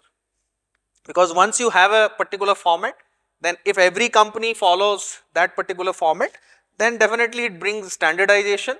You are able to do comparison, amongst the companies which are in the same sector, different sector, etc. Then it is easy for any investor to do that kind of comparison as well. Second is to enable the better investor decision making, whether it is on say climate, social, governance. The BRSR will provide investors with a more reliable ESG related data, because SEBI has come up with something called BRSR core as well, and then bringing some sort of the independent assessment assurance as well, though it is more on a, I would say, the voluntary basis, okay, but still it gives the confidence to the investors when it comes to say the disclosure of the data in the form of BRSR. Then aligning Indian capital market with the global ESG practices. So we all know that globally one reporting framework which most of the companies they are using, which is GRI, right, Global Reporting Initiative. And then also we have TCFD, which is Task Force on Climate Related Financial Disclosure. Then you have SASB, Integrated Reporting. So what BRSR does is that it brings all the key features of these frameworks and then makes this BRSR reporting framework. So actually, when you look at the different questions of BRSR, you will find that something is taken from GRI, something is from the TCFD, something is from the SASB. All the good part of all these other the reporting framework, they have been taken, and then this BRSR report has been actually, report format has been done actually. Then last is to shift the companies from intent based to performance based. See, earlier before BRSR, there was something called BRR. You all know that BRR was there, business responsibility reporting. So it was more like a intent, like okay, this is what we want to do, this is what we intend to do in terms of say reducing carbon footprint or taking care of the well-being of the employees, etc. It was more of an intent by the companies, this is what we want to do actually. But BRSR is more of a then performance based. What exactly you are doing, you please tell us. What you are doing in terms of your CO2 reduction, what you are doing in terms of your water management, your water recycling, your waste management, best the waste recycling practices, or many other the good practices, what exactly you are doing, you please write that in your BRSR reporting, and so that once we read, any stakeholder, once they read the say the BRSR report of a particular company, they will be then able to assess the real performance of the company. Only the intention will not do. Yes, in this also the company is required to make the commitments, they are required to put the target, they are required to put the goals, and then also they are required to put against their goal, against their target, how much they have achieved. So that also they need to put. So it makes it more performance based. So therefore, we can get a much better data when it comes to BRSR. So these are the, I would say, the timeline actually. So it's all started actually with 2009 when Ministry of Corporate Affairs actually they issued National Voluntary Guideline. Then in 2012, I just talked about BRR, right? So that was actually done in 2012 when SEBI mandated 100 listed companies by market cap to file this BRR report actually. Then in 2014 CSR was there. Then this BRR were extended to 500 companies. Okay. Then 2017 SEBI advised the integrated reporting may be adopted. Then 2019, I think this was a very big milestone because this NGRBC, which is basically National Guidelines on Responsible Business Conduct, that was actually released by Ministry of Corporate Affairs, right? And then BRR were extended to this 1000 listed company, right? But in 2021, then BRSR came in. 2023 BRSR core, we will read about that, we will discuss more about that. Then in 2024 December, I mean, I don't know, have you heard about this that SEBI has actually released an industry related standard, how should you calculate your GHG, how should you calculate your CO2, how you should calculate your water withdrawal, water consumption. There is an industry specific standard which has been released. So that is a very, very important document. And in 2025 March, this is where you are asking actually the value chain partners, their disclosure requirement was deferred by one more year to 2025-26. So this is the kind of the timelines for the BRSR. And this is what the national guidelines on responsible business conduct. So this is what you have to just keep in mind. There is a 9 principle. So whatever we see there in BRSR, which is the 9 principle, that has been taken actually from this NGRBC guideline, right? So there are 9 principles, and then that has formed the basis for this BRSR. And these 9 principles are actually very well aligned with this SDGs, Sustainable Development Goal. You all have heard about Sustainable Development Goal, right? So total 17 goals are there, right? So those 17 goals, out of 17, 15 goals, 7 are related to environment and 8 are related to social. So the NGRBC guidelines actually builds on this SDG. So that has been taken from there.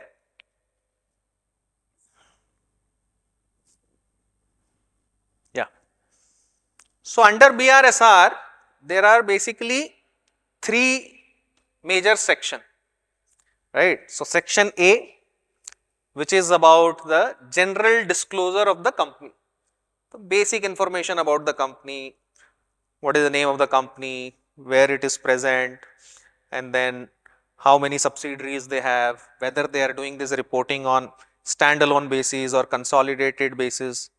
Then section B is about the management and process disclosure. It's all about what kind of policy the company has when it comes to these 9 principles, okay, what kind of redressal mechanism system they have, what kind of governance structure they have, etc. That all comes under the section B. And section C, which I would say is the most important part of BRSR, because under section C, the principle wise performance of the company needs to be captured. The company has to disclose their information about each principle. There are total 9 principles which are there. So these 9 principles are there, and then company has to disclose the information more like a response to the question. So the format actually is there in form of a question.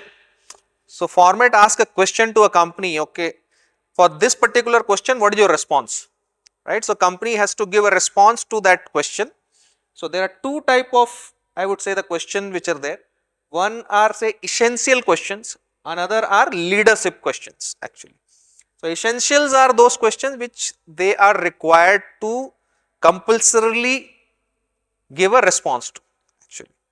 And leadership questions are such that those companies which have taken some leadership position in certain principles, certain framework, and then they will like to disclose, which basically means that if the company is actually disclosing their performance under the leadership indicator, which means that company is doing much more than what is actually expected to do, because then only they come to this leadership category. So, say for example, scope 3 emission, we all know that under CO2 emission, it comes under scope 1, scope 2 and scope 3. So, scope 3 is the most difficult part to do actually, because scope 3 emissions are such emissions which are outside of the company's premise actually. Therefore, it takes time for the company to do the calculation of the scope 3 emission. So, if company is actually disclosing information under say scope 3, then it comes under the leadership, which means that they are doing much more than what is required to be done actually, right. So now we have essential indicators and then leadership indicators. Now, as I mentioned, under BRSR we have question type of the format. So there are total about say 180 odd questions are there. Each of these, section A, section B, section C, majority of them are under the section C, which I would say about 75 to 80% questions come under section C, and total question is about 180 odd. Out of 180 odd, about 140 will be under this and 40 will be under that. So that's what is the segregation of the questions. So as I mentioned, the section A, which is like the general disclosure about the company. So what exactly the company is required to report there. So say details of the listed entity. What is their address, who is the key person, what is your reporting boundary. This is very important. What is your reporting boundary? Whether you are giving information only about a company on a standalone basis, or you are including all your subsidiaries, joint ventures, etc.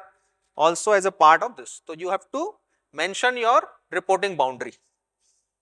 So good companies, they will say, okay, we are including all our other companies, so we are disclosing on the consolidated basis. Some companies, I mean, for them it is just tick in the box, they will say, okay, we are doing just on standalone basis.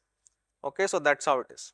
Then second comes your products and service. So what kind of product this company manufactures or service they provide, that will also be a part of this section A. Then operations, whether you have operations within India, outside India, all that disclosure you have to give. What type of exports, what type of customers you have actually, that also needs to be captured. Then employees, your workforce, your women representation in your workforce, that all would be the part of this disclosure. Then you have to also give your holding company information, subsidiary, associate company, how many companies are there, what is your shareholding, all that information is required to be captured here. Then your CSR detail, and then transparency and disclosure compliance. So what kind of say the grievance redressal mechanism system you have, so that's what it is. So what I have done is that I have taken some key, the disclosure requirement which BRSR does, and then I have also mentioned why that is important actually, and then what are the best practices. So as far as say the female participation, so under disclosure A, the female participation is something which company has to disclose. How much is your female participation? So it basically asks total number of your female employees, what is the percentage of your employees. Apart from employees, it also asks the female participation in the worker category, that also they ask. Then that's what is the second one, which is gender diversity across the workforce category, whether it is both you have to include. Yeah, outsource. So that thing you can write, it is basically say outsourced employees, and that we don't record, but at least how many are employed through the contract labor, that you have to do. Some people,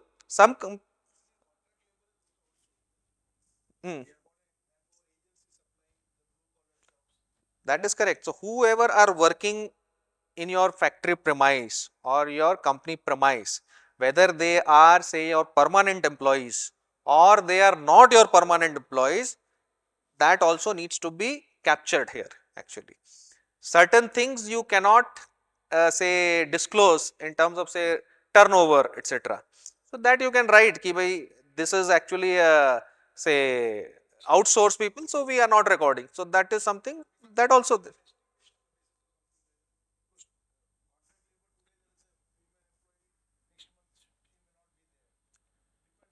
Or see some companies, they as a part of their policy, they will ensure that even in our contract labor, we would like to ensure that at least 30% should be say female. That basically shows the the company's commitment actually.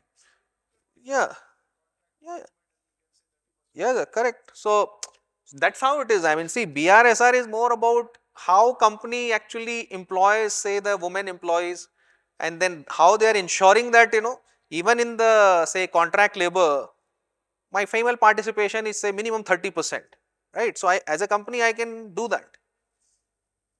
So that's how it is. And then why it is important, because it demonstrates your commitment. So if even if you are say employing through the outsource the agencies, and then you have a policy that even in the outsource I want minimum 30%, that shows your commitment actually, right. And it reflects your inclusive workplace, the culture etc. And some best practices are say minimum 50%, that some of the companies they say that minimum 50% should be my say women participation etc. Those are the best practices.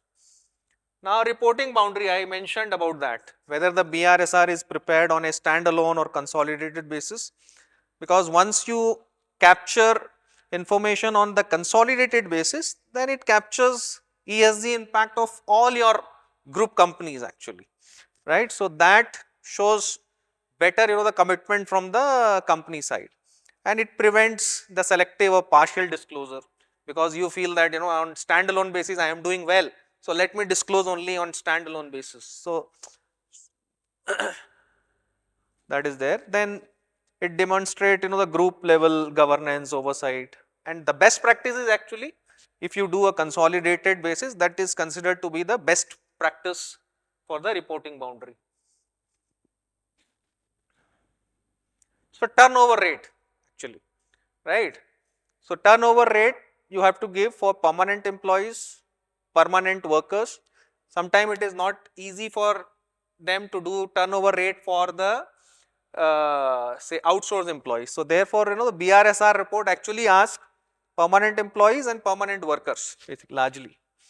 Then separate disclosure enhances the workforce transparency. So that is why they ask basically the separate disclosure.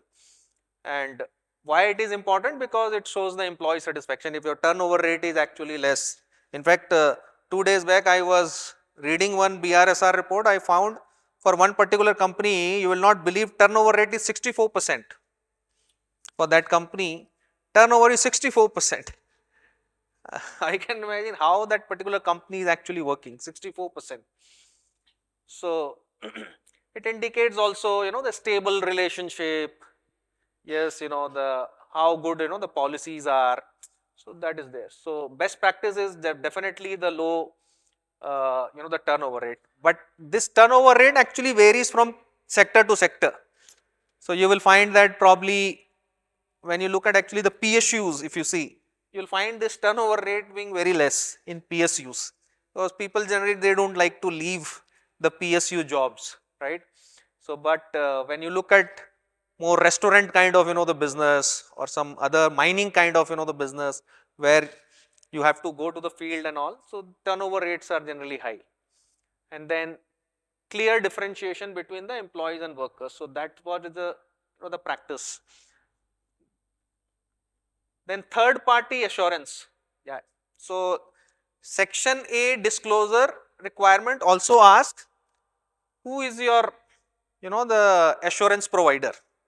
You have to provide the name of the firm which is actually doing your assurance, right. So BRSR report, that, right. So entire BRSR report is not required to be like fully assured by third party.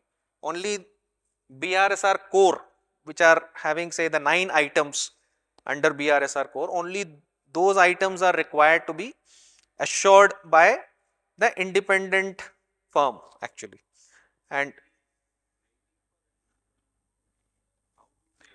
so SEBI has not said anything that you should get this assurance. In fact, they use the word assurance or assessment. Either you can do a assurance or you can do an independent assessment. So either one of this is fine, but they don't mention who is the right firm, who is the most capable firm to do your independent assessment or assurance. They don't say that it should be chartered accountant or it should be company secretary or it should be some other person. What they say is that whoever is doing this should have the good credential to perform this activity, which means that if I am a company and I want to appoint a firm to do my BRSR, say independent assessment or assurance, so definitely I would like to see what they have done about this say ESG related work, how much they have done, which clientele they have provided their services to, right, what type of work they have done, whether they have done the work in BRSR, the report or not, whether they have done any work in carbon footprint assessment or not, whether they have done any work in say water management, water footprint assessment or not. So I would like to see their credential before appointing them to do my the assurance work or the independent assessment work, right. So I think that's what that's how the market works. So same thing applies here. So what is the scope and coverage of assurance? That also needs to be mentioned actually as a part of this BRSR. Why it is important? Because then it enhances the credibility of your ESG disclosure. So if it is assured by third party, if it is independently assessed by third party, then definitely the credibility of the reporting increases. And it also reduces the risk of greenwashing, data inconsistency. I have seen many report actually, many report of the company which are listed in stock market, and once we look at their BRSR report, you will not understand what kind of the data. You will find that there is something wrong in this data. Apparently data will look like it is wrong, right. So something, I mean, because right now all the data is not required to be say assured or independently verified by any third person actually. It's all voluntary reporting right now. So therefore there is a risk of greenwashing, but if you do independent assessment, definitely that risk is gone. Data inconsistency. I have seen many BRSR report, you will see last year data is something else, current year data will be totally different. So it is just not possible. How can last year data be different and current year data would be like 100 times, the variation would be there. I mean, it is just not possible. So data inconsistency I have found in many BRSR reports.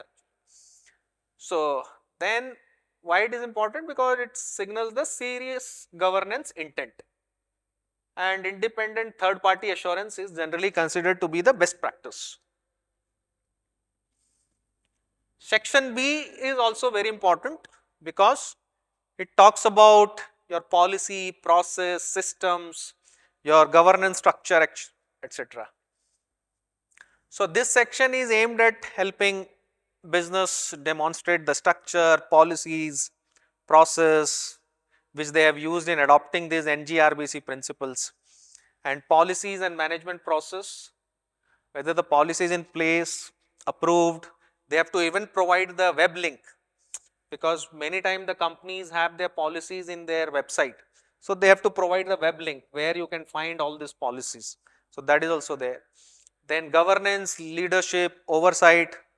So who is the responsible authority for certain type of the complaint if it is there, or certain type of the issues are there. So who is the responsible authority? Who conducts review of the performance against each principle? Compliance, and what is the frequency when within which this review is done. So, all that information is required to be given by the companies. So, some of thing I have mentioned, I have not put all the things which are required, because then it will be like too much to discuss. So, say for example, company's policies covering the principles of NGRBC. So, company has to basically disclose against each of this principle whether they have this policies or not, to address the issues in each principle. So, total 9 principles are there. Please keep in mind that under BRSR total 9 principles are there, and the company should have the policies for each of those 9 principles. The good companies always will have these 9 principles related policies, right. Why it is important? Because then that demonstrate your systematic ESG integration and not on ad hoc basis actually, right. Yeah. Yeah.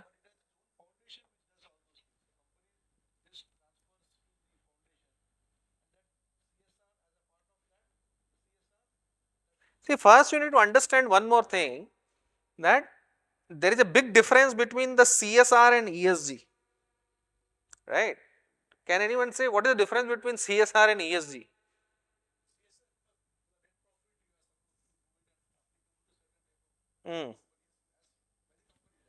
Yeah.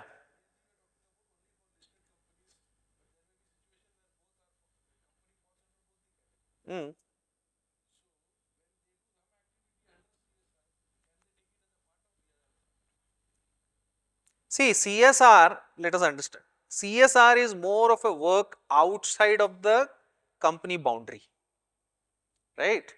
They do all that work outside of the company's boundary, whereas ESG is a work which is within the company's boundary.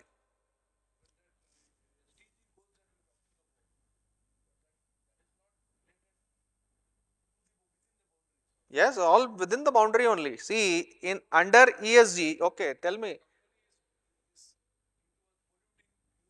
Mm. Mm.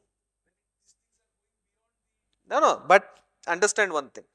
But that pollution is happening from the factory premise, right? Within the factory premise. If you are, see, livelihood, whatever you are doing or taking care of them, that is a part of your CSR activity which is outside of the company boundary. The moment you try to address the issues which are like, say, I want to reduce my emission so that my community is actually less impacted, right. Suppose I am putting rather than coal as a, say, my energy source, I am bringing, say, gas, so that my overall, say, the CO2 reduces. So, then that becomes as a part of my overall initiative within the company's boundary, which is part of my ESG practice. Okay. But whatever I do something for community outside, that is a part of my CSR activity. So, whatever I do within the company boundary, that is ESG, whatever I do outside of company boundary, that is CSR basically.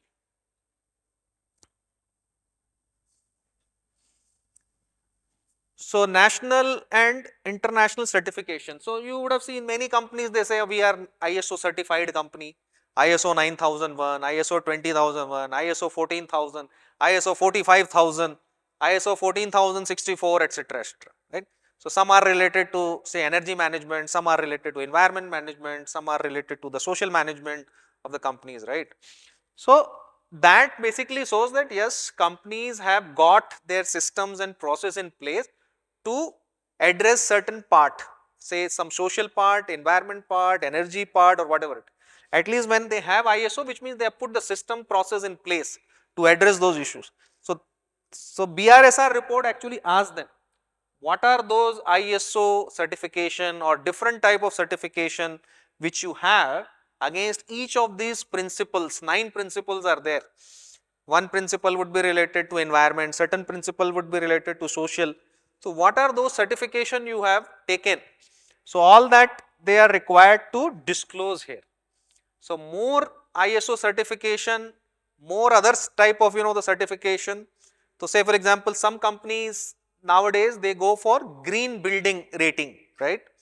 So, they take care of certain issues within the say their building premise. They will put say renewable energy, they will put say the STPs as a part of their water management system, etc. So, lot of sustainable practice they would have already undertaken as a part of their good practice, and they would like their building to be certified as a green building, right. So, you have this organization called IGBC. So, Indian Green Building Council, say for example, they conduct the green audit of the buildings and they give a certification, whether it is silver, gold, diamond, platinum, right. So, according to the sustainable measures, they will give the rating. So, even that has to be disclosed here, right. So, more sustainable practice means you would like to get more such certification and you would like to disclose all that as a part of your CSR, so that outside investors or other your stakeholder group should know that yes, as a company how you are committed towards environment, social or any other things for which you have got the certificate. So, that is something basically that is what is the part of section B as well, and multiple global recognized certification. Some company go for LEED kind of certification, which is more like a global certification as a green building, etc. So, those things are like a best practice, okay, and clear mapping of the certification is also a good practice. So, these are the good practices. So, next, yeah, commitment, goals and targets. This is also BRSR ask for the companies to disclose what is your commitment towards ESG, right. So, each pillar, whether it is environment, social, governance, what is your commitment, what is the goal, what is the target you have set for yourself. So, you would have seen many companies like we want to become net zero by 2030, 35, okay, we want to become say water positive. Water positive basically means that whatever water we are actually consuming as a company, we are actually giving more water to my vicinity actually, right. So, doing a water recycling, or some companies say that we want to become a ZLD, zero liquid discharge. So, we will not discharge any liquid outside of our factory premise, right. So, that is one. Some companies say we want to become zero landfill, which means that none of our waste will go for landfilling. So, these are some good practices and they put the targets actually against that, right. So, that is there. And why it is best practice? Because it shifts ESG from intent to execution. Once you have targets, once you have goals, then which means that you want to do something for that, and it is not merely say disclosing about your targets and say goals. Then next year, suppose this year you have put your targets and goals, next year again when you fill this BRSR, it will ask progress against this, and if you have not done a progress, you have to write why you have not been able to do. So, all that you are required to actually publish here. So, best practice would be the time bound measurable ESG targets. Okay, I have seen many BRSR reports where they will write very subjectively. I mean, you will not be able to know exactly what they want to say. We would like to do this, but they will not write timelines. Okay, so only those companies which write timelines also, I think then that shows really their good commitment. Then management committee on sustainability. So, what BRSR reports ask is whether there is a board level or senior management committee which is responsible for the sustainability or not. So, ideal situation would be that you have a committee which should report to the board actually. Okay, so that is the best practice, and why? Because it ensures the oversight, accountability and risk management at a senior level actually. That is why it is important. Now, section C, I think this is the most important section of the BRSR. So, as I mentioned, there are total 9 principles which are there. Please note, total 9 principles are there. Principle 1 is about whether the business should conduct and govern themselves with integrity this word is important. So, this integrity and in a manner that is ethical, transparent and accountable. Okay. So, once you read this, you will find it is more like the social related the aspect, plus some governance is also kind of added to that. Principle 2 is about business should provide the goods and services in a manner that is sustainable and safe. The word sustainable is there, so it is more related to the environment actually. Principle 3 is business should respect and promote the well-being of the employees, again then becomes a social actually. Principle 4 is business should respect the interest of and be responsive to all its stakeholder, again it becomes social. Principle 5 is business should respect and promote the human right, again human right is more social. Principle 6 as per my opinion is the most important principle of the BRSR, the most important principle of BRSR, because it captures the company's entire performance when it comes to the environment management actually, whether it is energy consumption, whether it is water management, water footprint assessment, waste management, waste recovery, waste recycling, water discharge, then different initiatives taken to reduce the carbon footprint assessment, etc., etc. So, all their effort towards you can say climate change related the issues, all these are captured here actually in principle 6. So, this is why I feel it is the most important section of the BRSR. Principle 7 is the businesses when engaging in influencing the public and regulatory policy. It's more like the policy related, governance related, it's more like a governance issue actually. Principle 8 is business should promote the inclusive growth and equitable development, again it's become more social. And principle 9 is businesses should engage with and provide value to their consumers in a responsible manner, again it becomes governance. So, if you look at the total 9 principles, 2 are related to environment, okay, 4 are related to social and 2 are related to governance. So, just keep in mind.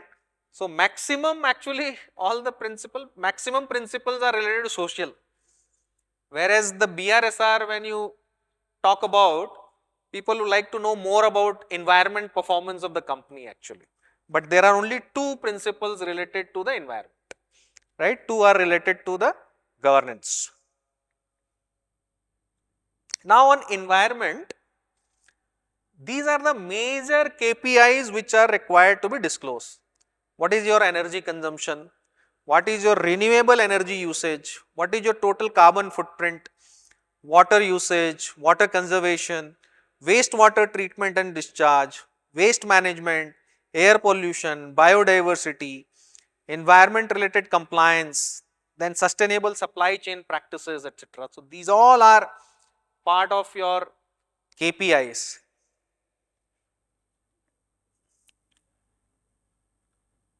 Yeah. So, here if you look at say the energy consumption and intensity, I think this is the most important part in the environment management by any company. I think whenever you open the BRSR report, this section definitely you should go and see. Energy consumption and intensity. If you really want to see the environment related performance of a company, this particular parameter you should definitely go and see how the company is doing, because it will show you total energy consumption in gigajoules. So, gigajoule is something like you have different source of energy, right, you have coal, within coal you have thermal coal, coking coal, then you have say the gas, different type of gases are there, then you have biofuels, etc. The number of the energy sources are there, and each energy source has got a different carbon intensity actually. So, what it does is this gigajoules, basically it has to be converted into these joules, so that all the energy sources in terms of their volume when finally then you convert that into a joules, so that every company when they publish their data on joules, then it is easy for us to compare the data, right. Then energy intensity. So how much energy you are consuming as a part of, say, per crore of turnover, per lakh of turnover, per million of your turnover. So that will show your energy intensity. Some companies, good companies also publish their intensity in terms of their production actually. Suppose we are doing, say, so many million tons of, say, a product.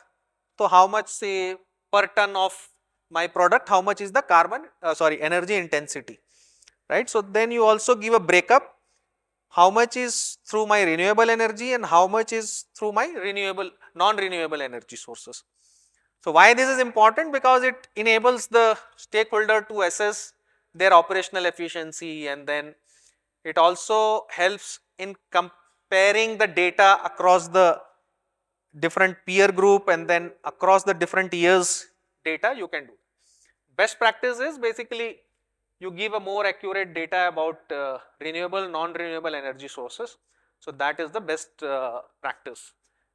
Then there is a GHG, greenhouse gas emissions actually.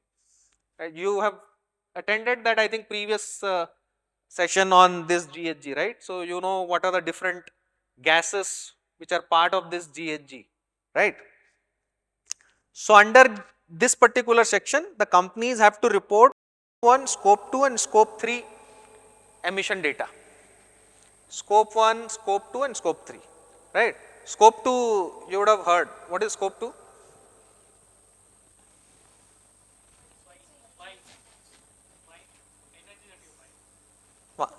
Basically energy you are sourcing from outside.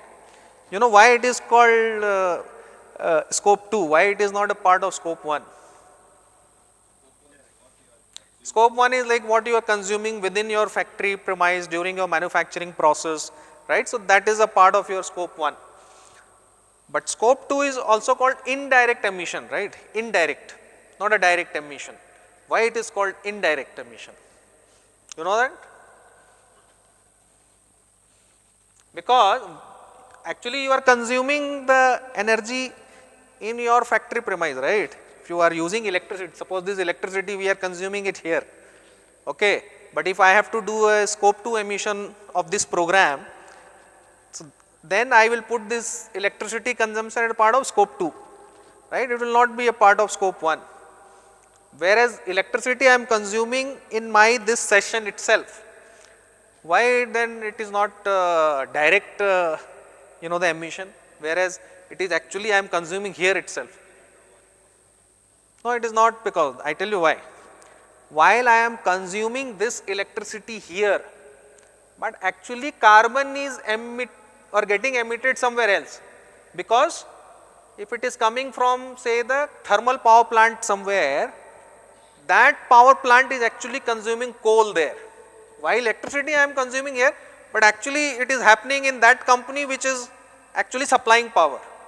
For him it will become a scope 1 emission, because it is actually burning the coal there, whereas I am just using a electricity here.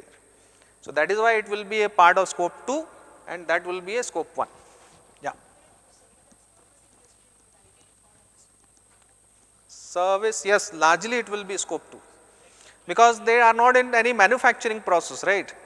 But some of the companies, say if you go and look at, say, Infosys and some other, say, software development companies, which are also running the data center basically, right. So data center, and then they are using certain kind of, you know, the energy there, then that becomes part of actually their scope 1 emission, actually some part of that.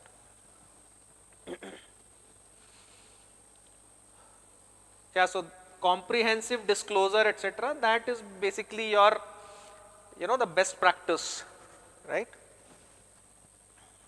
Now I will show you last year also, both the years you have to give the data. Even if you are preparing it for the first time, you have to do it for both the years. So I have taken this data, one this is, I told you, right, the most important parameter in my opinion for any company is this particular part of the BRSR. So, how much is your total energy consumption? So, this is actually a company called NESCO, right. So, what they have disclosed, just see, total, it is all in gigajoules. Huh? So, like 63,000 gigajoules they are actually taking from the renewable sources. Then electricity consumption, total fuel consumption, and look at the total non-renewable, right. Non-renewable is 52,000 and total consumption is 1,15,000 is the gigajoules, right. So, if we divide this by this, then renewable, their percentage would be 55%. So, good amount of their energy consumption they are actually taking from the renewable sources, right. And look at this company, which is basically a happiest mind app, just not because I have just taken it, I mean just on random basis. Okay. Here you see it is 1752 is their energy source from the renewable, right, and total is how much, something like 17754, and then this becomes how much, this becomes actually 9.8%. Now, as a suppose any stakeholder, investor, you would like to see, let us see how much this company is doing in terms of say getting energy from the renewable sources, because once you get energy from the renewable sources, that shows your commitment towards the environment, because once you increase this percentage, more and more you increase, more and more your CO2 emission will decrease actually, right. So, if somebody asks you which company is doing better in terms of say their environment management, there is clear answer, right. So, if you have to take a call, or suppose I am a fund manager and I am running a fund which is a green fund, and I have to make investment in the company which is doing better in terms of say carbon management or say which is reducing the carbon emission, I would be investing money in this company, not in this, right.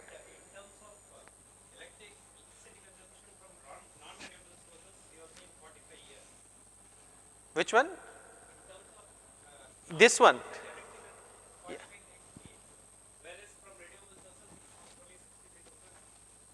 Yeah, yeah, it is non-renewable, right? This is non-renewable. Yes.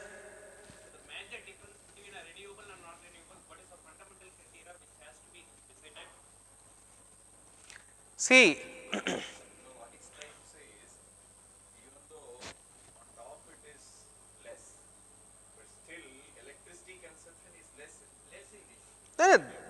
what I got your point, okay.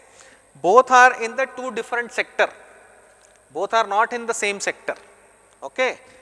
Might be it will be good for me, say NESCO is more like into event management, they give a their facility for the various seminar to happen, etc., etc.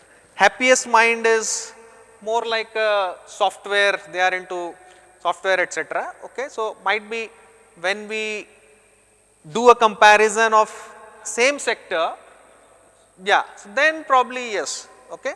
But why I put these two, because to show that okay, one company is actually doing say good amount of work in terms of say, yeah. So, even if suppose if I go and say take Infosys here, for example, Infosys I take, there this percentage would be something like 30-35% actually, right. So, Infosys is actually a leading the company in terms of deploying the renewable energy sources actually in their company. In fact, they are already a carbon neutral company since 2020 actually. They are the one of the fastest to become the carbon neutral in India actually.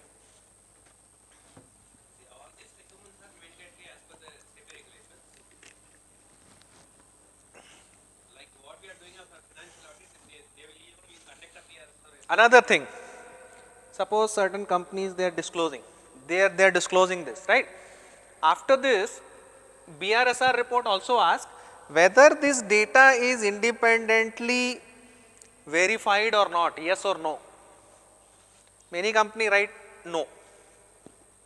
Some companies, which are good companies, they hire the third party, they will ask them to do this assessment and give this independent assessment report certificate, and then they will write that this company has done our independent assessment. Then as a stakeholder, as an investor, then I would believe more on that data because it is independently verified data, right. So that is why in that section A which I talked about, where they have to disclose clearly assurance or assessment which is done by whom, right, they have to disclose there.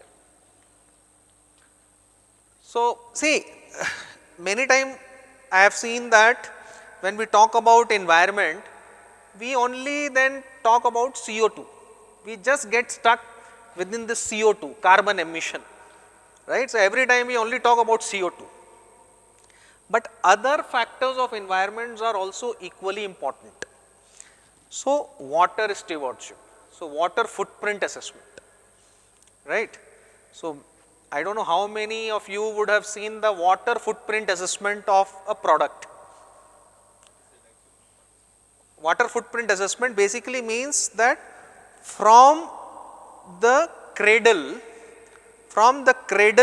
to consumption, how much water was involved in that process. Say for example, this shirt, you know how many liters of water would have gone into actually manufacturing this shirt? It will be more than 1500 liters, 1500 liters of water. Can you believe it? That is called water footprint assessment. That even when we are growing this, you know, the cotton, how much water actually has gone into the growing of this, say the cotton, right. Then from there it has gone to the next process, then next process to then fabric, and then fabric, dyeing, etc. All that thing when you include, then one shirt will be not less than 1500 liters of water. So I mean, see, we all eat rice, right. 1 kg we pay probably 60 rupees, 70 rupees, 80 rupees, depending upon the quality of, you know, this one. How many liters of water actually goes in actually producing this rice? That is why you will find many countries globally which are say water starved countries, they don't grow this rice and these kind of cultivation they don't do because they can't afford so much of water, they just can't do that actually, right. So that is basically a water stewardship. So how much effort the companies are making in terms of your water management, whether you are doing a water recycling, all that water which goes to say bathroom, toilets, etc. 80% of the water actually goes to sewage, right. Whether you are treating that water, doing a sewage treatment plant, again reusing the water, might not, you can use the, you know, this treated water for your gardening, for flushing of the toilets, etc., and for some say vehicle washing, etc., etc. All these things can be done, right. So that is why now this mechanism, something called zero liquid discharge, which means that whatever water we are consuming, all that sewage water I am not discharging anything outside, I am recycling it, reusing it within my factory premise. That is called zero liquid discharge. So many companies are now having policies towards these, and then they are disclosing how much, you know, the ZLD they are doing, how much is the sewage treatment plant, etc. So all that comes under this. Why it is important? Because then that shows their commitment towards, you know, the water management as well. And then best practice is water recycling and then implementing this zero liquid discharge actually. Then the waste management. Again, some companies, they put very interesting data when you look at the BRSR report, because it asks you to put your the waste under the different categories, whether it is your e-waste, whether it is your hazardous waste, your medical waste, then non-hazardous waste, building waste, etc., etc. So there are different categories, right? So I was doing one project with one very good company, okay, and then I asked them, how you are kind of disposing your waste? No, we are just selling it to the scrap dealer. That time we measure, whatever he measures, we record it. That's all. That's how we do. There is no recording of whether it is a plastic waste or whether it is kind of metal waste, whether it is battery waste, whether it is e-waste, whatever it is. There is no such categories mentioned. Whereas in BRSR, you have to clearly give your waste generation under each of these categories actually. So unless you record this data, how will you provide that data, right? So then we put the format clearly showing what is the kind of different type of the waste. Some waste were like plastic drum, right? So they will say, okay, so many pieces, whereas actually BRSR report asks in terms of kgs or tons. They don't ask in terms of numbers. So you have to record. So data collection also becomes a major issue for many companies actually. If they are not recording the data properly, then this becomes a problem. Then why it is important? Because it reduces the environmental and regulatory risk, because if you do it properly and then your waste generated, if you are recovering it and then recycling it, then that is considered to be the best practice. I mean 3R approach is the best practice. Have you heard about 3R approach in waste management? Anyone has heard 3R? Reduce, reuse, recycle, right? Many places you will find 5R, 7R also, I mean, but 3R is considered to be the, so whether how you are reducing your waste, how you are recycling your waste, and how you are recovering and then reusing it basically, right? So that is considered to be the best practice. In terms of social, these are the various, the parameters which are looked at, which is gender diversity, then employees benefit, then employees training, health and safety related performance, labor practice, community development and investment, customer privacy, data protection, supply chain, etc. So I have just taken some 4-5, while you will have number of 25-30 type of parameters will be there, but I have just taken 4-5 to discuss here. So say employees and workers benefit. So BRSR report asks very clearly, give us the number and percentage, how many employees and workers are covered under your health insurance, okay, then how many are covered under accidental, personal accident insurance, etc. Because that shows your, the employees' welfare protection, etc. And generally 100% coverage is considered to be the best practice. So that's how this particular parameter is evaluated. Then social security, how many percentage of your employees and workmen for whom the provident fund, gratuity, ESIs, all this. I think as an auditor you must be anyway looking at all of that, right? So most of the time I think this particular part is taken care. I mean, otherwise anyway those departments will catch them, right? So then how much is the amounts deducted, deposited, etc. So that will also be a part of this. And the best practice is the 100% compliance, and generally I have seen this part in BRSR, you will find 100% coverage. And then no pending disputes or dues, etc. So that is also considered to be the best practice. Yeah, training, I think there is a lot of focus on training and development in BRSR, if you look at, because BRSR expects the companies to spend time and cost for the training and development of their employees and the workers actually. So very clearly BRSR asks how much or how many of employees have been trained under health and safety, how many employees have been trained under skill development and upgradation. In fact, there is 1 or 2 items more, how many of them are trained for career development, skill upgradation, etc., etc. Right? So anyway, it is there. So why it is important? Then it reduces the more and more training you give, then definitely the accident chances etc. will reduce, and more training on the skill development, better performance actually from the employees you will get. And best practice is better to cover 100% of your employees on this parameters.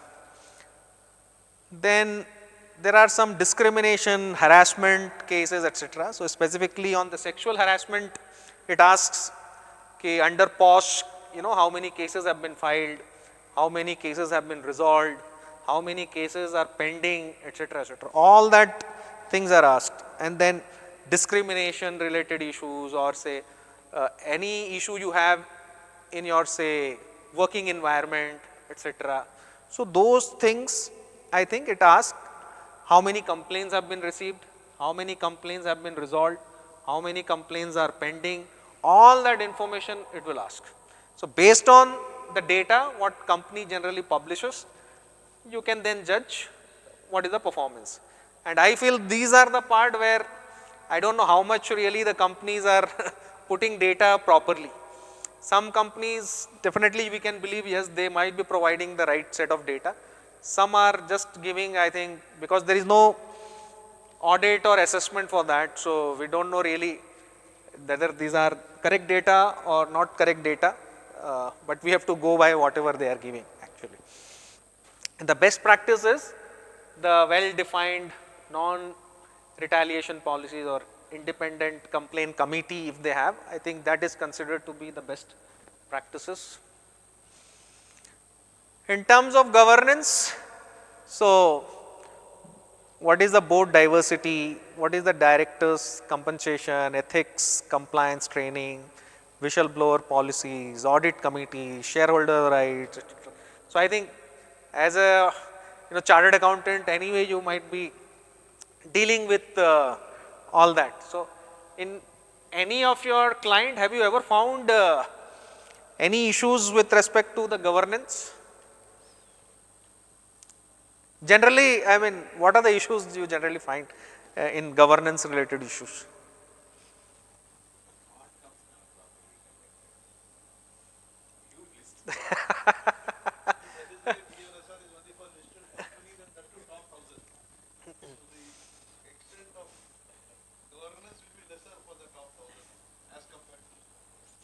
So, yeah, so we all know independence is another issue, right there. So I have just put 2-3 things here. So diversity, I think they look at very closely, how many women are part of the board, and then KMP, key managerial, the personnel.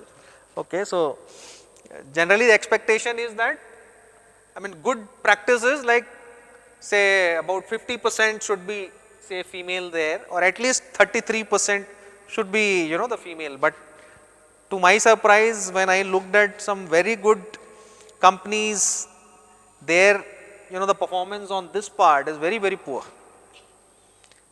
Female participation is hardly 10%, 15%, maximum 20%. Very few companies you will find in this. In fact, I have written an article also on this about the top, I mean, Nifty 50 companies. How many say the female participation is there in the Nifty 50 actually? Hardly it is 15 to 18%. Okay, and that too more participation you will find either in IT sector and probably finance, and then to some extent insurance. Yeah, financial basically. So these are the only sectors where more participation, 20 to 25%. All other manufacturing, it is less than 10% actually. So hardly any participation is there. So then ethics, compliance, so I think you have anyway mentioned. So these are some of the issues, and then with that, I think grievance redressal system, that is something which is kind of expected. If you look at the BRSR, it very clearly asks the companies to have the grievance redressal system for communities, investors, shareholders, employees, customer, and their value chain partners actually. So they want the redressal system to be very clearly mentioned, what is the kind of the policies you have, what kind of mechanism you have, okay, and how it will be escalated and how it will be addressed, everything should be clearly mentioned there, right. So, that is what is the best practice as well. Transparency and governance structure. So, transparency in disclosure, governance framework and decision making process, that is also companies have to write about it. What is the kind of governance structure, whether we have proper ESG committee or CSR committee itself will take care of the ESG committee. So, if CSR committee is given an additional responsibility, then that is not considered to be the good practice. So, you should have a proper ESG committee which should report to the board, and then board should have a proper review periodically, say quarterly is considered to be the better, the mechanism. So, that is what is the best practice for that. So, now we will come to this BRSR core. So, I mentioned about this. See, SEBI has come up with another notification where they said that there are 9 the items which will be considered as the BRSR core. Which are those 9 items? Under environment, these 4: greenhouse gas, water footprint, energy footprint, waste management. These 4 things under environment. On social side, employees well-being, gender diversity and inclusive development. 3 things. And on governance, you have fairness and transparency and then openness of the business.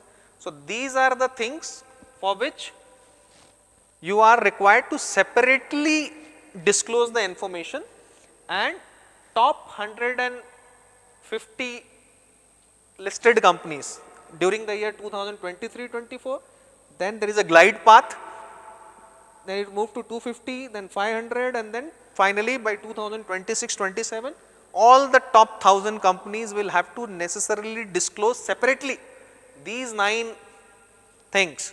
And ideal thing would be to get these 9 things independently verified and validated by a third party actually. So, that is what is the expectation actually. So, that is what is called basically the BRSR core. So, you will find that most of these, some CA firms, they are doing assurance of say the BRSR. It is not really a BRSR entire report their assurance. It is actually assurance on these 9 things only, right. So, only these 9 things which any third party will look at and give the assessment for. Yeah, it is separately done. And there is a separate report for this actually. So, whoever does this, they prepare a separate report on this, because I mentioned earlier there is an industry standard which SEBI has issued for each of these items, how this needs to be calculated. So, that whoever is giving this independent report will have to write in their report that they have followed that standard and then assess this actually, and based on this they are giving this independent the report. So,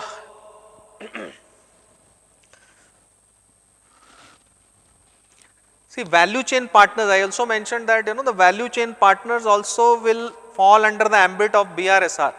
So, how, whether all their suppliers and vendors, they have to disclose the information or only some specific suppliers. So, SEBI has given that also. So, all upstream downstream partners which are contributing more than or equal to 2% of the purchase or sale value of the company. So, all those 1000 listed company, all their vendors and supplier which fall under this 2% either of sale or of purchase, they will become part of their value chain partner, which means that for this financial year, from this financial year 2025-26, for the 250 listed companies, they will have to get the ESG disclosure of their value chain partners also. So, all that 9 elements which we saw, right, all that 9 element will have to be disclosed by their value chain partners for these 250 listed companies from this financial year, right. So that's what. Finance sector, let us assume that there are 250 of the 250. Yeah. Now, what do you call value chain partners? Because they have got three type of people. One for technology partners, then they have for outsourcing for their collections and those type of things. Sales also they may have an outsourcing sort of program. So, how do you calculate this 2%? It is basically their procurement. See, their sale is what? See, their sale, see, for banking and financial, for banking and financial sector, their sale is more toward their customer. It is not their value chain partner. We are not, suppose if I am using HDFC Bank or say ICICI Bank, right, I have availed any loan or say I am paying any interest to them, then interest will be a part of their, the, yeah. Yeah. So they will be their value chain partner. And then down the line, they use services of the DSAs to get business for their customers, loan customers. Also have collection agency to do collection. So these will also be. Yeah. They will be part of their value chain. Yes. If the overall value of say all the services which they are procuring, all the services, suppose I am HDFC Bank and I am procuring the services from 1,000 of my suppliers.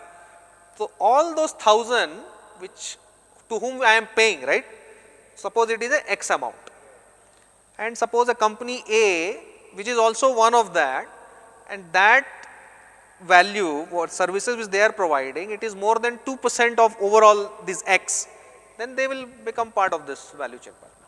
Very limited in that case. For those kind of industry, yes, it will be limited. For manufacturing, it will be more actually. Yeah. So yeah, I think not a customer. But for say for example, Maruti, for example, right? For Maruti, I am their end customer, but their dealer or their distributor is their value chain partner. So they will be their value chain partner, but I am an end say buyer, end customer, but I will not be a value chain partner.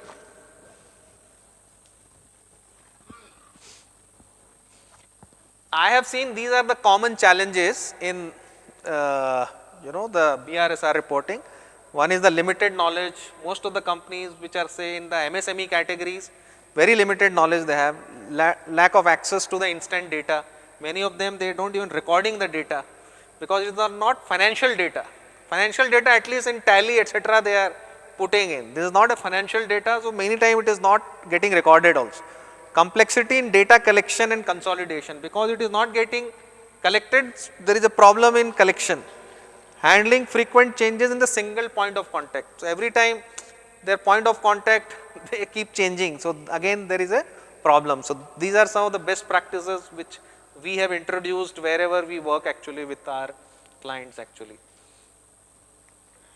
And these are some of the important reference materials. So you can go to this, the websites and download these all, the documents, the reference material there. And with that, I think we will conclude this session, right? So we are on time. Only one question, sir. Yes. We talk about this 1,000 odd companies, right? Yeah. Now, what about small practitioners? How do they enter this segment? Should they look at it? See, I tell you, based on my experience of working in this particular sector, see, you can't become a say particular type of expert now actually, okay.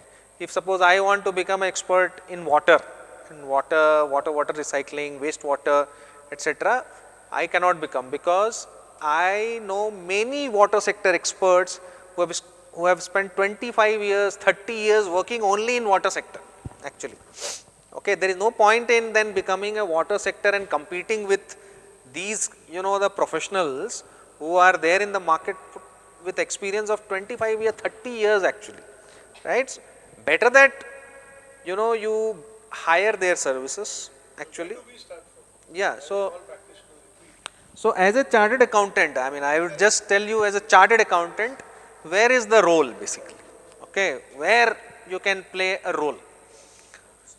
Yeah, so I would suggest that way. If you are already doing a practice, if you already have your client for whom you are doing, say, stat audit or something, and that company happens to be, say, value chain partners of the very large companies, definitely they will be required to disclose these type of information to their buyer, basically large company.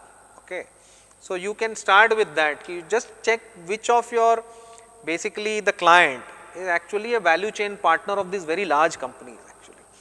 Okay, because these large companies now, they are onboarding only those suppliers and vendors who are scoring beyond a certain threshold of the ESG.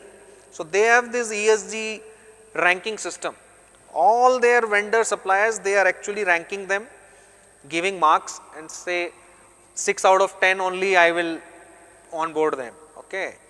And then they will do the assessment. So, these companies will have to disclose the information. So, they will require some help where actually they have to disclose information, say, to L&T or Maruti or Tata Steel or so Vedanta. Value chain partners, definitely that is one. Second, but when they have a consolidated basis, yeah. this 2% is on the consolidated basis or the standalone basis? Because if I consolidate as a group, consolidated basis. Consolidate. vendors will be out of that. You are looking at probably the companies which are in the top 100. Imagine those companies which are into 900 to 1000 rank basically. Okay, their turnover will be hardly 1000 crore actually. Okay, still they will be in the 900 to 1000 rank in terms of market cap actually. But their turnover will be 1000 crore, 700 crore. 2% would be hardly anything, right? So, supplier can be there as well, right? Yeah, if you go to the bottom side of the pyramid actually, so you will find such companies, and then value chain partner of such companies, not very large companies actually. So, that is one. Second thing, you need to see if any of your, say, client is actually an export oriented company or at least doing some sort of export, definitely they will have to follow these ESG practices. They can't be away from this actually. So, in my second session, I will tell you about this new regulation in European Union, which is Carbon Border Adjustment Mechanism, CBAM actually. How that is actually going to affect the exporters from India actually, right. So, that is one. Third, I mean, in my opinion, you should be consistently guiding and advising your clients to be ESG compliant. Not today, but tomorrow it is going to hit you actually. So, whether to be a proactive or to be a reactive actually. If you are more proactive, then probably you will kind of get better business opportunity, or some business comes, you will be able to kind of grab this much quicker, faster. That time you can't say that no, okay, let me do my ESG assessment and then I will give you my ESG report and then you onboard me as your supplier, vendor. If you are already compliant, immediately you can kind of give your report to your the customer, large companies, anyone who is approaching you, etc. I agree. One thing is that in Indian system, companies, they will not spend money or they will not do anything unless until it is either mandatory requirement or they feel that by doing this we will get some business, right. So, this is generally the mindset. Okay. Yeah. What is my faida in this? That is what they will be looking at.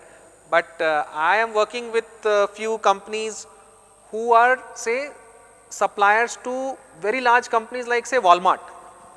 You all have heard about Walmart, right? Now, Walmart has come up with the mission which is called Gigaton mission and vision, which means that next 5 years they want to reduce their carbon emission by 1 gigaton. But Walmart is not a manufacturer. How will they reduce their the gigaton, which means all their suppliers, they are passing on their vision to their suppliers. All those suppliers, many of them are from India actually, who are supplying to Walmart. Suddenly one day, Walmart has told us to reduce this carbon footprint. They are asking information about our scope 1, scope 2, scope 3 emission. We don't know anything about it.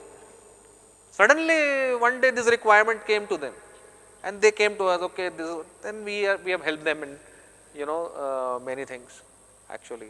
Entire reporting, entire their projection, they are asking the projection also. Okay, next 2, 3 years, 4 years, how you are going to reduce your carbon footprint and all that. So this is what is happening in the market. Suddenly one day something will come. If you are not ready, then you will say, okay, now, okay, after 2 months I will give, okay, no problem, I will find somebody else actually.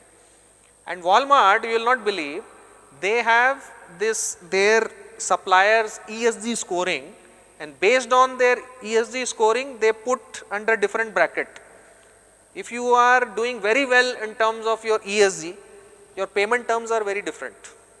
You get payment in 14 days. If you are not doing well in ESG terms, you will get payment in 45 days. So these are the kind of the different mechanism they have based on the ESG performance of their the suppliers and all. So that's what is happening, and that is how the world is moving. So if you are ready, if you are proactive, then you will take the benefit of this. So that's how you have to basically advise and teach your clients as well actually.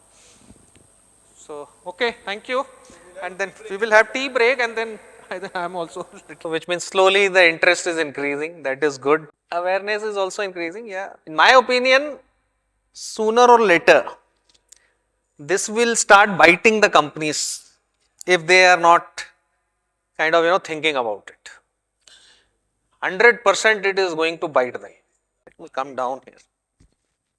Yeah, but I told you, right, okay, top 1000 companies, you specifically top 300, 400, you leave it. I don't think even we are going to work for them. They might be working with the top 4, the consulting firm, and they might be having their own, the sustainability department, etc., etc. So anyway, they will have. So I don't think they need any support from anybody else actually. See, I mean, yeah, those things are different. Anyway, see, I tell you one thing, if companies are not taking sustainable measures, okay, and they are impacting the environment adversely, then there is a role for the government also to kind of look into that, right? It is not that the only when the SEBI will mandate, okay, top 2000 companies now will start reporting it, and then only they will start disclosing their performance. I don't think that is the right way of kind of looking at it actually. But through the value chain partners, I am 100% sure that from this financial year onward, you will start seeing that many companies, smaller companies, mid-scale companies, they will start looking at this very, very seriously, 100%. And this part also, take it from me, this will also teach lessons to many exporters from India who are not taking ESG seriously, this part. Okay, so this is what we are going to cover. It is carbon border adjustment mechanism. Anybody has heard about this CBAM? In my presentation, right? Before that you haven't heard. Okay. So CBAM, simple word I would say, it's a carbon tax adjustment specifically for the exporters to European Union. Actually, this tax has to be paid by the importer of the EU. Importer who is present, who is situated in European Union, that importer has to pay this tax, right? But point here is that the exporters who are supplying the product or exporting the product to European Union, they are indirectly affected. How they are indirectly affected? Now I will tell you how they are indirectly affected. Only European Union. Now imagine there is an importer in European Union which is importing, say, steel pipe from a exporter from say Tamil Nadu, buying a steel pipe. Definitely steel is a carbon intensive sector, right, and steel pipe falls under the CBAM regulation. So, importer there in European Union, based on the carbon embedded in steel pipe, how much is the carbon embedded in the steel pipe? Suppose it is procuring say 1 ton of the steel pipe. So, 1 ton of steel pipe, how much is the carbon there in steel pipe?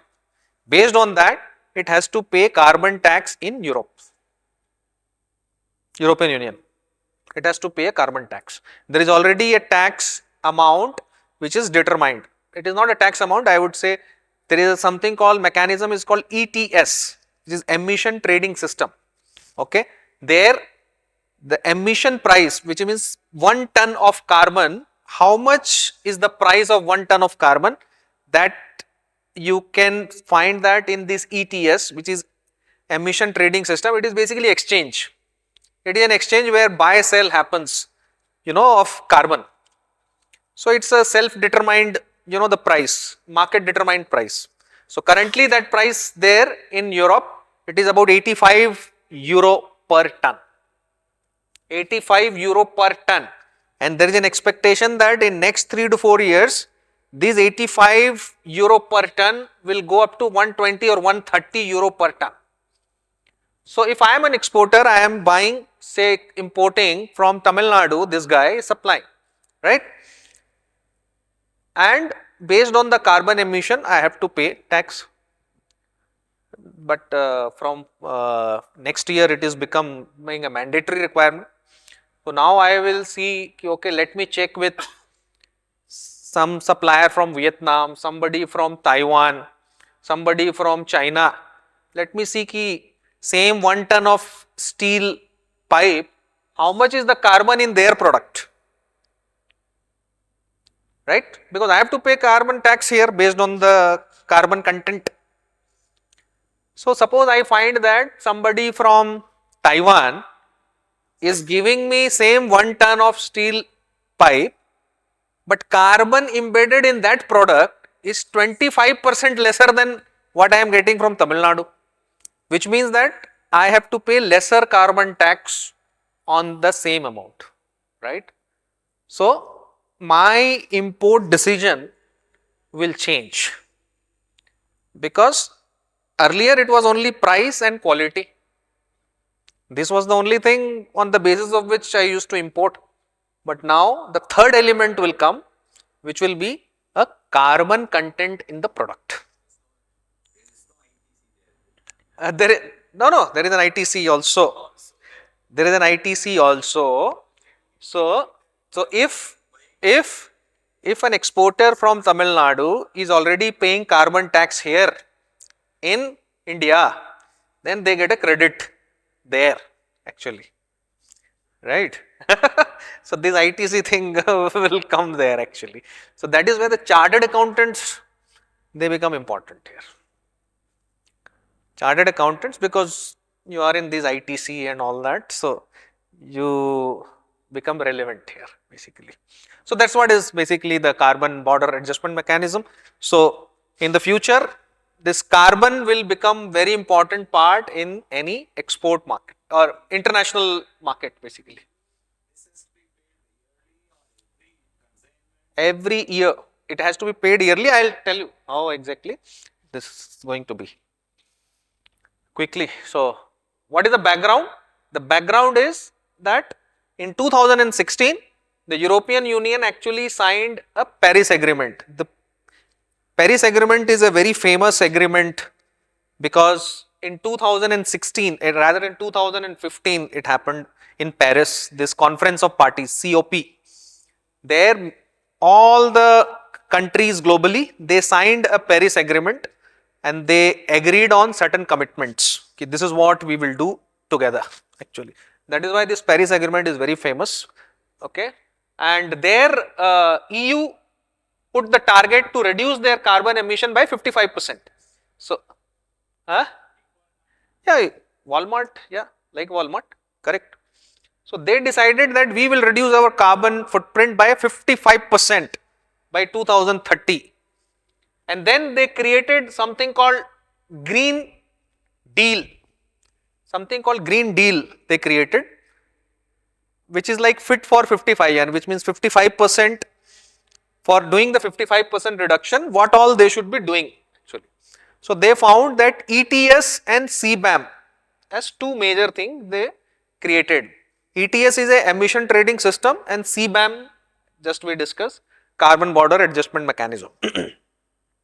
So EU ETS, I think how to press this, where is it?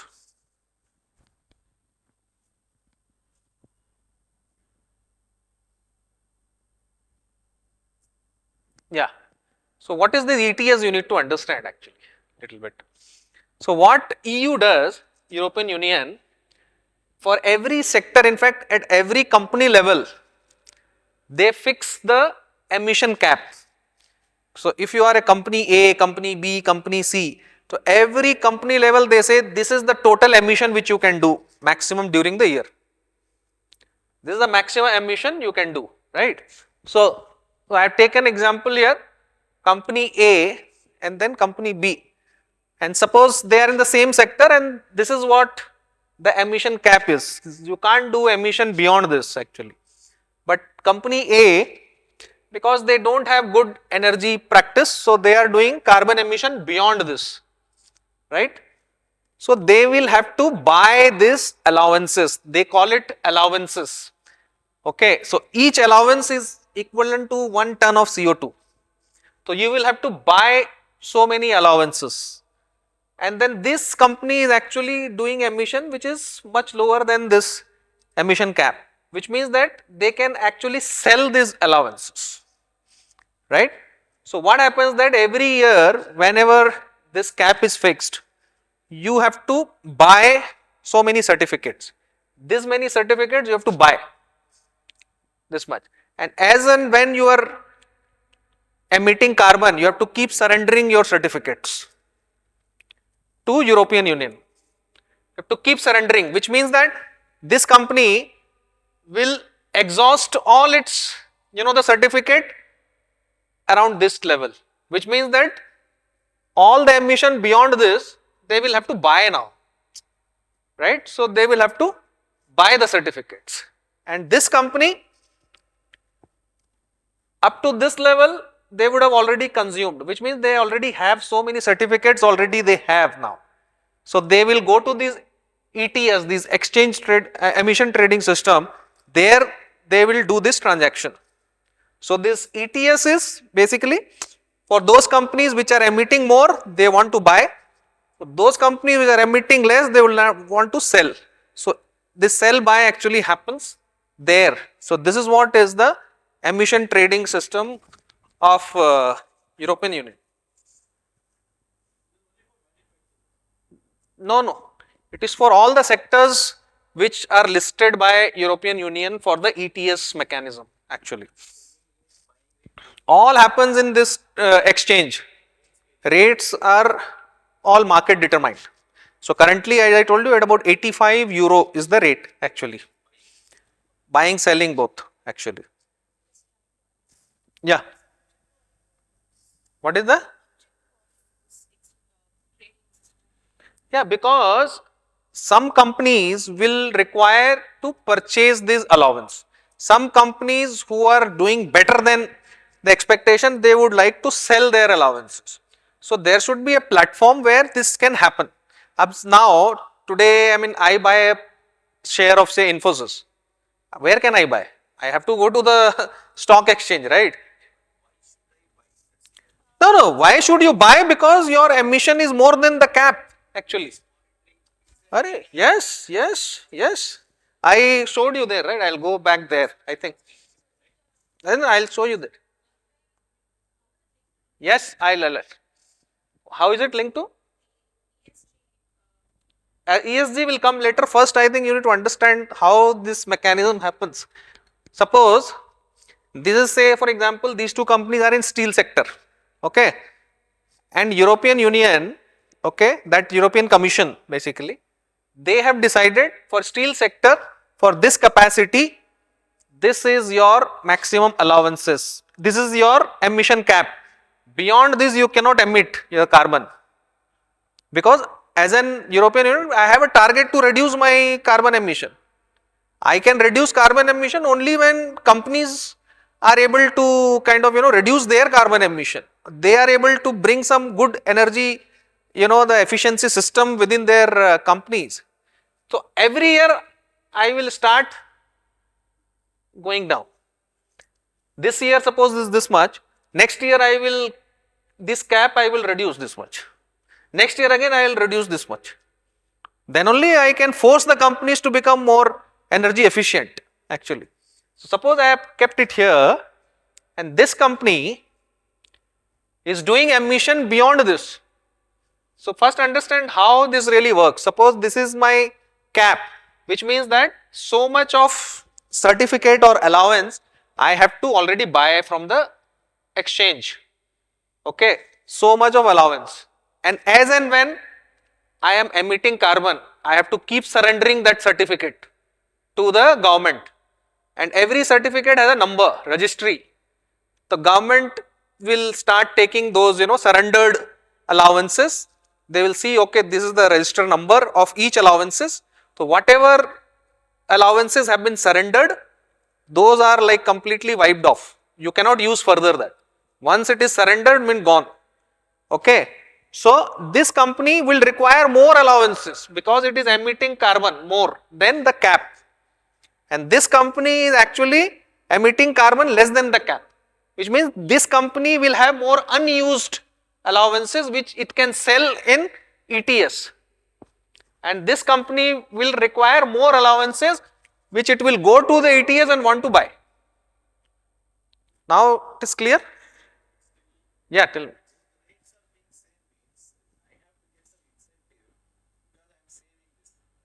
So sir, what will happen? I tell you sir, what will happen? It happens as per the market basically. Suppose this point, suppose when it is actually selling this, okay, yeah, and suppose more companies are needing this allowances, then price will suddenly go up actually. That point in time you will sell, you will get better rate actually, okay. And then if suppose more and more companies are becoming more efficient, then this will be kind of more in the market. Which one? So your cost will start going up, na? So then your cost will continue to go up. No, what will happen further next year might be, suppose this company is that say 10% of that bracket which is not bothered about this one, but 90% of them are actually bothered and they are reducing their carbon emission. So next year what will happen? Government will further reduce this. It will hit them again because it will require more the carbon allowances to be actually purchased actually. So it will start hitting them.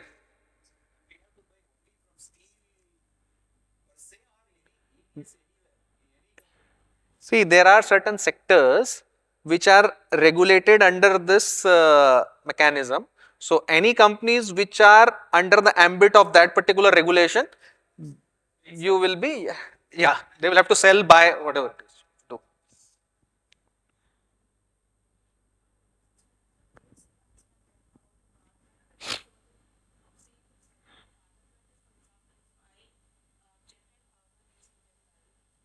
Yeah, something similar to carbon credit only, but there it is called allowances basically. It is more like it is called allowances. They don't call it certificate, but for your understanding, you can take that as a carbon credit basically, or certificate you can use. Okay, so that's what. But what has happened is that, see, so they created basically this EU ETS because as I showed you, I mean, based on the capping, you are required to buy, sell, etc. You have to do. Okay. But what happened is that some companies, they thought because EU has put say the cap, etc., I will not manufacture here. I will manufacture in India. I will manufacture in India. Then this will not be applicable to me, right? But EU plugged that through this CBAM. It is basically a plugging kind of the tool, so that the manufacturers in EU and importer or anyone who is supplying outside of the EU, they should come on the same level playing field. Okay, so that is when this CBAM policy was introduced, and that's what it is. It places basically a carbon price on the product, and it puts EU made goods and then outside EU on the same platform basically. So these are the chapters. I will not go into the detail of this, and it was introduced in 2023 actually. Okay, so that this regulation is called 2023/956. So there are total 11 chapters. So different, it relates to different part of the CBAM.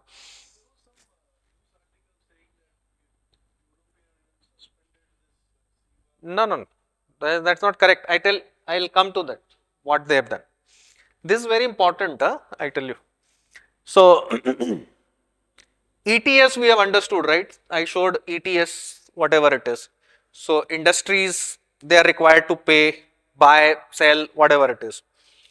So there are some sectors which EU identified, okay, where the chances of carbon leakage is high basically, which means that those industry can be put somewhere else or you can import from somewhere else. Okay, so what they have done, only those industries they have put under CBAM actually. So there are total 6 sectors which have been kept under the CBAM, and what they have done is, so starting with 2024, they said ki okay, for next 2 years, which means that 31st December 2025, for those sectors 100% allowances, which means that you get whatever carbon emission you do, same certificate I am giving it to you, government is saying. So you need not buy anything more. Okay, but from 2026 I will start reducing this, which means that earlier whatever emission was there, I was giving you free allowances, but now I will start reducing it. I will give you only 98%, which means that 2% additional which you are doing, you have to pay tax on that basically. These all are, this, you can see this ETS free allowances phase out. Okay, and as and when this will reduce, this CBAM thing will increase basically. Those sectors which are part of CBAM, okay, you will have to start paying tax on them basically, or your free allowances will reduce actually. So that's what they introduced. So by 2034, those 6 sectors, I will tell you which are those 6 sectors. All those free allowances currently which are there, all those will be phased out. And by 2034, all that export which is happening in EU for those 6 sectors, you will have to start paying tax there in EU actually. Yeah, invoice value. So it's very complicated there. Huh? It is not as simple as it actually looks. Huh?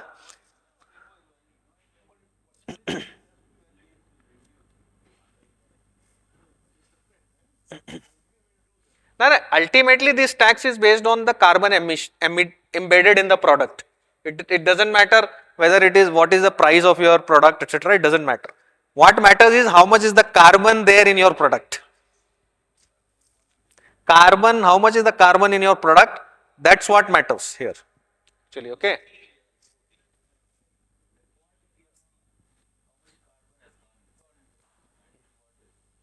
So suppose one same steel pipe, I gave the example. Suppose one manufacturer might be using the furnace oil, this one, like coal furnace actually, for doing this, right? Another might be using some, electric arc, I mean through the electric thing, okay, and that electric is actually from say the renewable sources. So definitely his carbon emission would be much lower actually compared to the the other blast furnace which is there, right. So it's more like promoting the more environment friendly the process actually. This is very important to note. We are here now, we are almost here, just 4 days to go from here. So it started with actually preparatory phase which was there up to September 2023, and this was the major phase, or still we are in this phase which is like a transition phase. Transition phase were more like a learning phase, I would say. Here only the reporting requirements were there, no carbon tax to be paid by the importer up to this phase actually, because European Union wanted to see how it is going. First these 2 years it was more like a basically learning phase. So they wanted to see how much is the carbon emitted in your product, please declare, etc. It was more like that, to prepare these all exporters, importers, for this EU compliance requirement. It was majorly for that. Now after 4 days from this CBAM will enter into a definitive phase. Definitive phase means all this trial period is over now. Now everything will start happening as per the regulation now. Okay. So which means that importer from 1st January onward, whatever product they are actually importing, they will be subject to this carbon tax, carbon certificate, whatever they have to buy, allowances, whatever they have to buy, depending upon the carbon embedded in the product actually. So that's what will happen, and this carbon emission has to be verified by accredited body actually. Okay, so that's how it is. In European Union, whatever they are importing. So European Union in manufacturing, whatever in these sectors, if they are already doing, they have to pay. Okay, free allowances which I showed you in these sectors. So these are the sectors which are covered under CBAM. So iron and steel, cement, hydrogen, aluminium, electricity, and then fertilizer. So these are the sectors which are covered under the CBAM.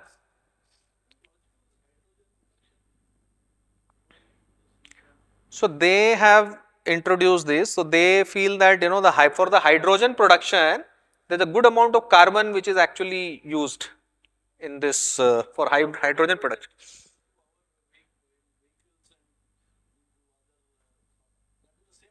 Yeah, same hydrogen production. No, do you know, see hydrogen, that is the point. You all hear hydrogen partially.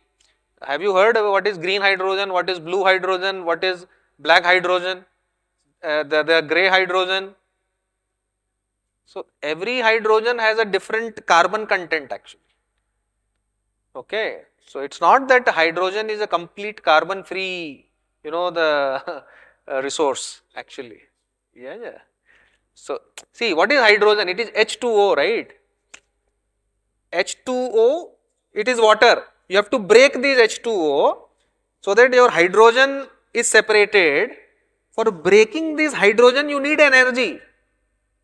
H2O, once you have to break this H2O, you need energy actually. So that energy, where it will come from? Right? So that energy usage is also there.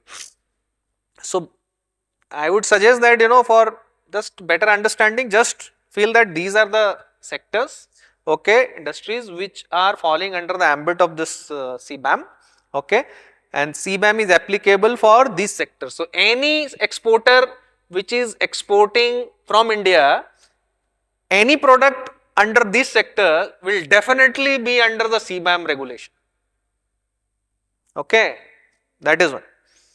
But it does not apply to the European Union, their the territory, whatever companies are there, but this change, I think somebody asked me, there was one exemption which was given, right?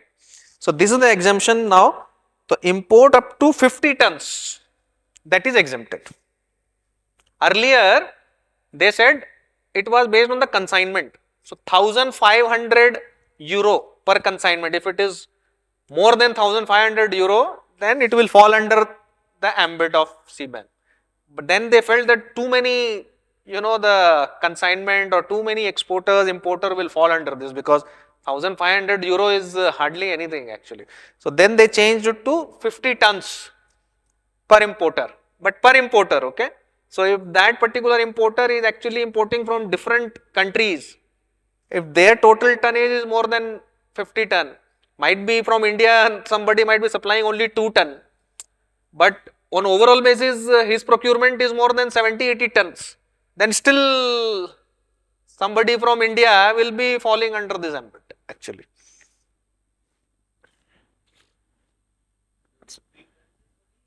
Importer, not from exporter. It is for importer actually. Okay. So these are the various HSN code they have actually given. So anyone who is basically supplying, they have to see that whether their product is falling under this HSN code, etc. or not. So for steel it is 73 is the HSN code, and cement 25, then hydrogen it is 28.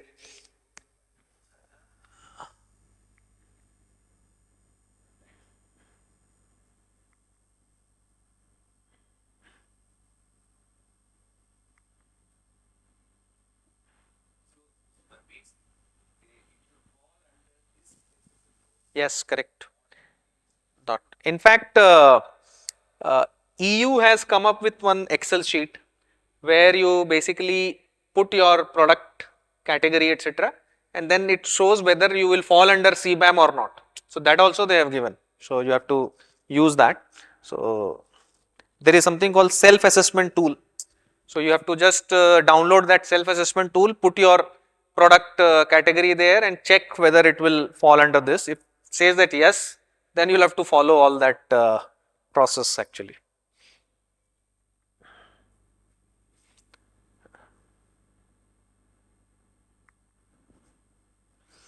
So there are two types of emissions which are covered. One is the direct emission, another is the indirect emission. So we all know what is direct and indirect emission actually, but scope 3 is not included under this. So scope 3 is not under this, only scope 1 and scope 2. Okay, and there is something called product category. There is simple goods and complex good. Simple goods are like which are produced from input material that have net zero embedded emission during the production actually, that is simple good.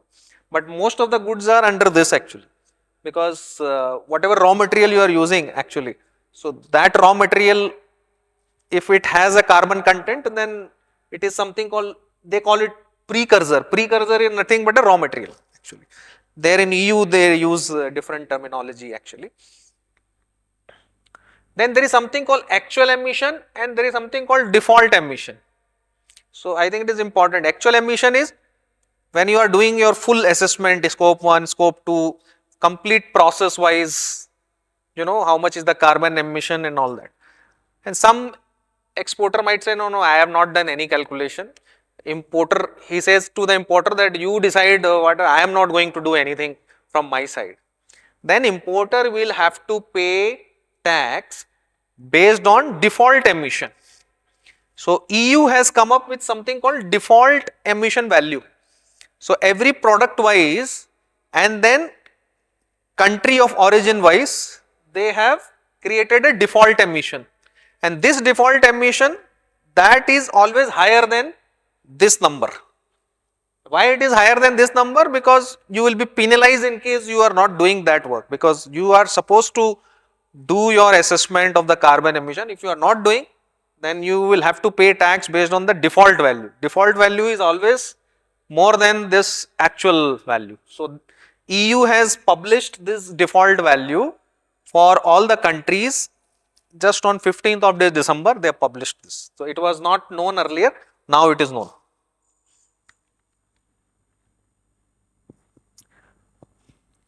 Now, how life will change for the exporter actually. So, as from 1st January, CBAM will enter into definitive phase and then financial obligation of EU importer will start from 1st January. Up to 31st December, it was more like a learning phase, but now definitive phase will start. And then carbon will become an important factor in all the international trade. Okay. Emission trading under the CBAM will begin from 1st February to 2027 actually. Many people get confused that since it is entering in 2026 1st January, your CBAM obligation will start from 1st January. It is not the case. Actually, it will start from 1st February 2027 because by that time you will come to know all your import for the entire calendar year, right, and then you will have to pay the tax accordingly. Then importer must obtain this CBAM authorization as there is something called registered CBAM declarant.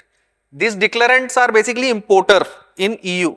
So, they will have to register in the portal and then claim this as a registered CBAM declarant. Then only they can get the product from outside EU territory actually. Then from 2027, importer must submit an annual declaration. Up to the learning phase, I think this currently, the phase where we are in, they had to declare a quarterly this CBAM declaration, but now it will be a annual declaration.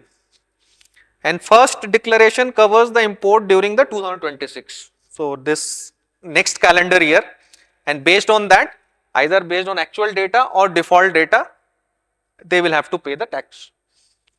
If the carbon price was paid in the country of origin, this your ITC credit, that amount will be deducted from the CBAM obligation of the importer.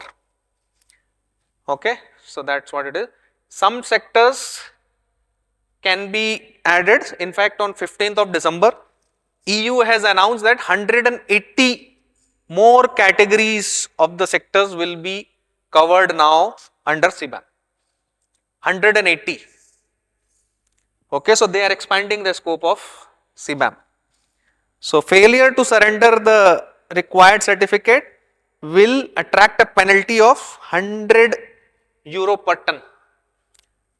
So, more than whatever is the exchange rate currently, which is 85 euro.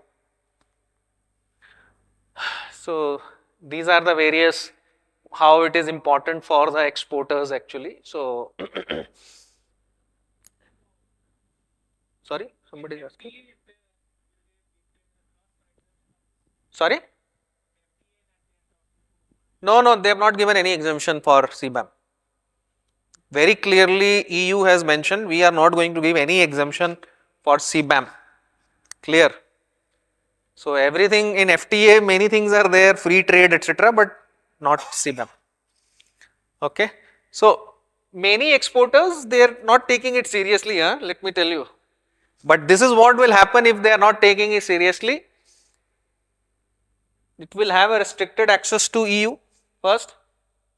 It will reduce their competitiveness. There will be a financial penalties because if they are not declaring and then if they are not paying 100 euro, that's what it is, and then reputational risk, because then you as an exporter, if you are not complying with certain things, always there is a reputational risk, right?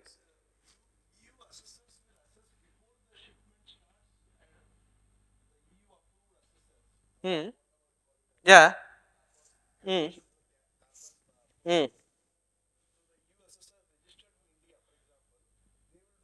Yes.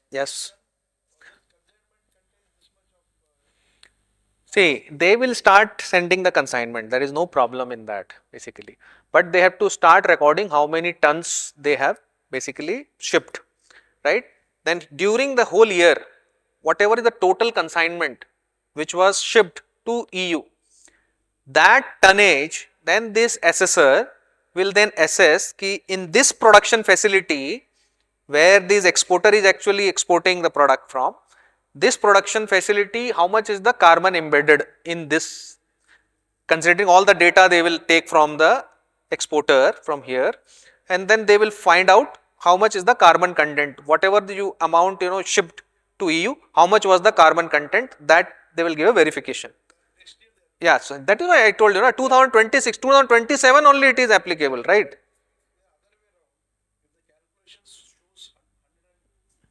Yeah.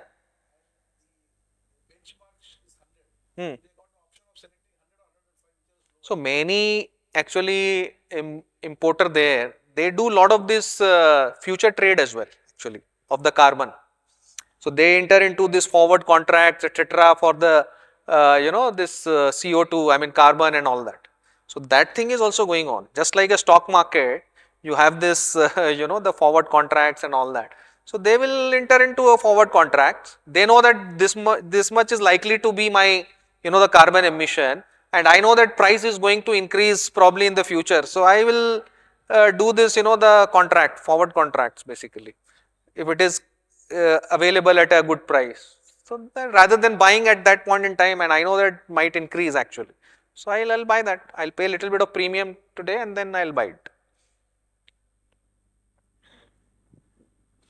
So this is what, I mean, there is something called, see, India will be called as O3CI. O3CI is basically operator of third country installation. So all the exporter will be called O3CI, operator of third country installation. So this is the system which EU has created.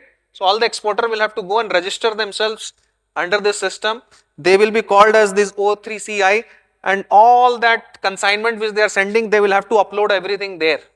All the importer will have to register everything here, so that there is a match through this EORI, which is basically Economic Operator Registration and Identification. Economic Operator Registration and Identification. This particular number is very, very important. So that number will be given in every consignment, so that there is a match between the importer and exporter. Okay, why it is important? Because if I am an exporter, I might be supplying to many importer there, might not be to only one, I might be supplying to 10 of them, right?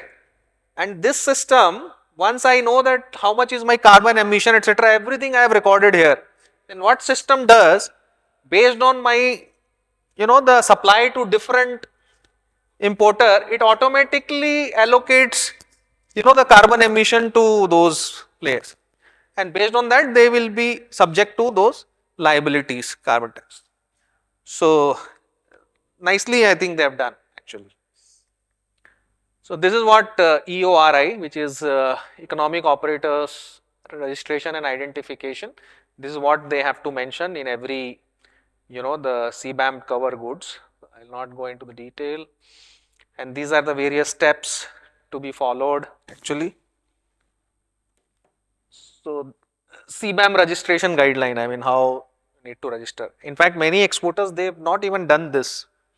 From India, they have not even done. I have done recently one big webinar on this part. All the exporters, 200 exporters had joined for that webinar. Many of them have not done actually this. So if any of your client is an exporter supplying or exporting to Europe, at least get this one done, at least. And believe me, they will not be able to do alone this one. They will require the help of chartered accountants for this, because number of details are required to do the registration for this. So here also you can play a role in terms of helping your clients in registering for this CBAM.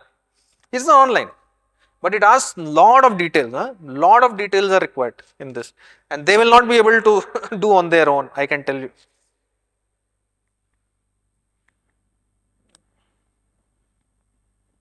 So these are the various opportunities for the the Indian exporters, and this is something I have just done the calculation ki how CBAM finally boils down to how much is the the tax liability. So I have just taken here, suppose Indian company is exporting 100 tons of steel to EU, right? So this is say the import quantity. Embedded emission, suppose this verification has been done and found that there is a 2 ton of CO2 every ton of steel actually. So how much is the total emission? It is 200 ton, 2 multiplied by 100. So total 200 tons of CO2 is there. Now carbon phase in, CBAM phase in, I showed you, right, 100%, 100%, that 98%, then it comes down, right. So as CBAM phase in 2026, this percent is 2.5%. So which means that this 200 tons multiplied by this, so only on 5 tons my carbon tax will be applicable. And then this price, suppose it's a weekly average price. So you have to see the weekly average price. It has become now 85. Okay, and then there is a projection that in next 2-3 years it will become 120, 130 actually. Okay, so 80 multiplied by 5. So your total liability is 400 euro. But imagine that suppose you keep on exporting this every year, and every year that phase in rate is actually increasing. So by 2034, this 400 liability, 400 euro will actually become 16,000 euro. That will become the liability of this importer. Yeah, as an exporter, you might say what I have to do. But if his liability is increasing because of your carbon content, then he will take a decision later on.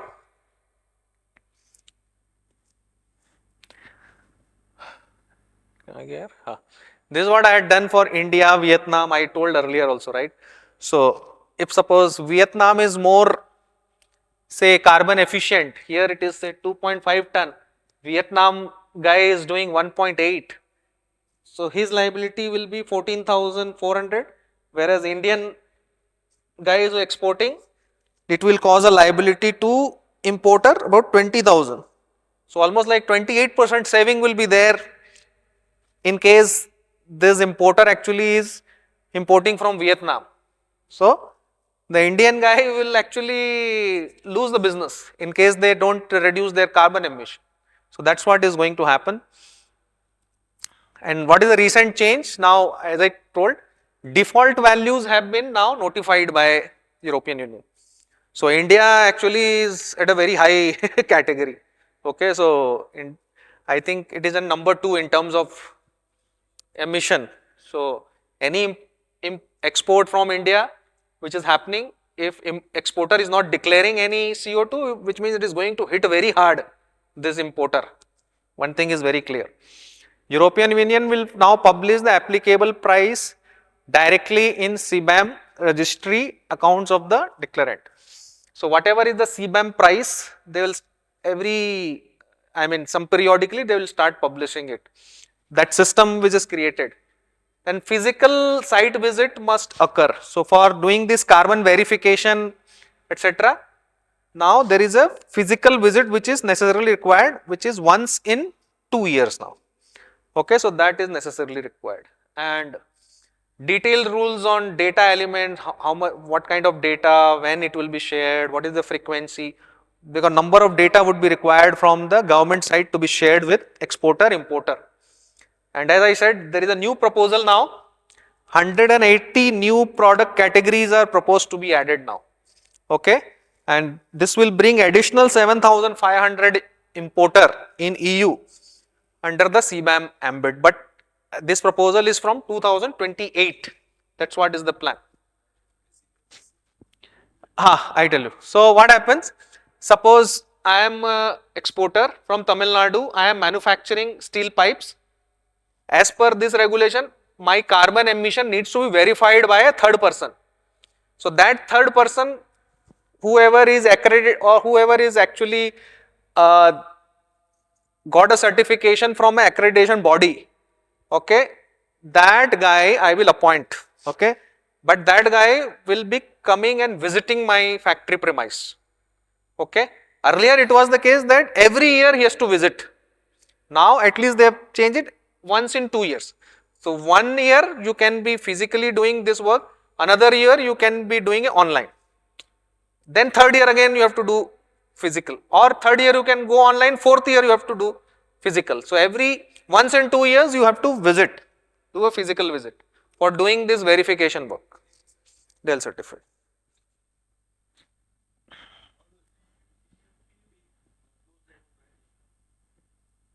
TUV, etc. Yeah. In fact, we have also applied for this one. So, yeah, gold standard is a different thing. Gold standard, VERA, they are basically a standard setting, the organizations who basically sets the standard, and these TUV or whatever, they have to follow those standards to do this assessment.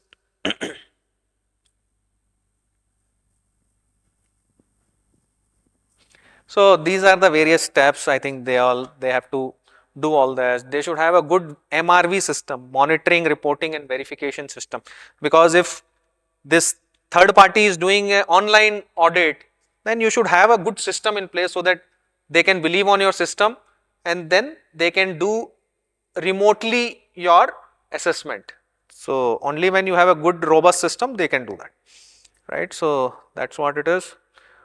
So these are the various reference material. I think there is a government website, this particular website, huge amount of good useful information materials are available. You can go through, there are a lot of tutorials, videos are there, and do that. And I think with that I will just conclude. Thank you. Thanks for your time.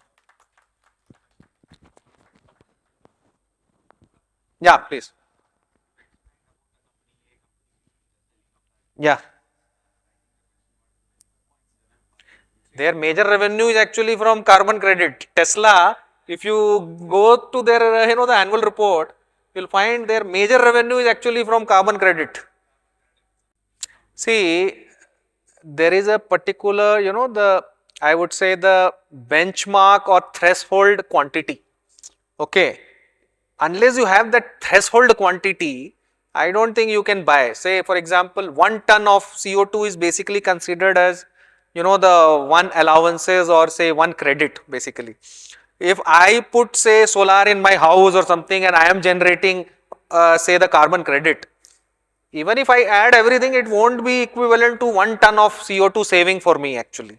So then I can't even, even if I am saving say the CO2 or reducing the CO2, I won't be able to trade on this unless I do so much that at least it qualifies me to kind of, the buy and sell. That's what I would say. Yeah. Hey, US was the part of, now they are saying that, no, see now another thing I just wanted to tell you, the CBAM, currently it is for EU, European Union. Now UK has already drafted a policy, from 2027 it will be 100% applicable. They will not have any transition phase, learning phase, etc. Directly it will go to definitive phase. Then you also have South Korea, then you have Australia, then other countries, they are also now coming up with this type of, the regulation, CBAM. So not only say European Union, but if you as an exporter, you are exporting to these other countries also, which are now creating these CBAM policies, then these all need to be followed actually.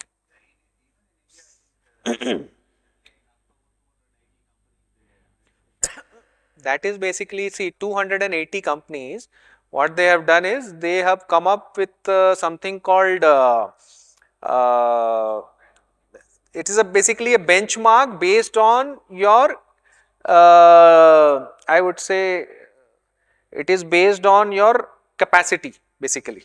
So if you have a per ton, sorry, not capacity, it is benchmark per ton. So even if you are increasing the capacity, etc., it doesn't actually affect you. But in case of this EU ETS, because they give a overall cap, they don't give you per ton of CO2 so much should be your emission. They give a full cap. If you are expanding your capacity, then naturally your the emission will increase actually. So those kind of companies are impacted there in EU because it is a overall cap they give.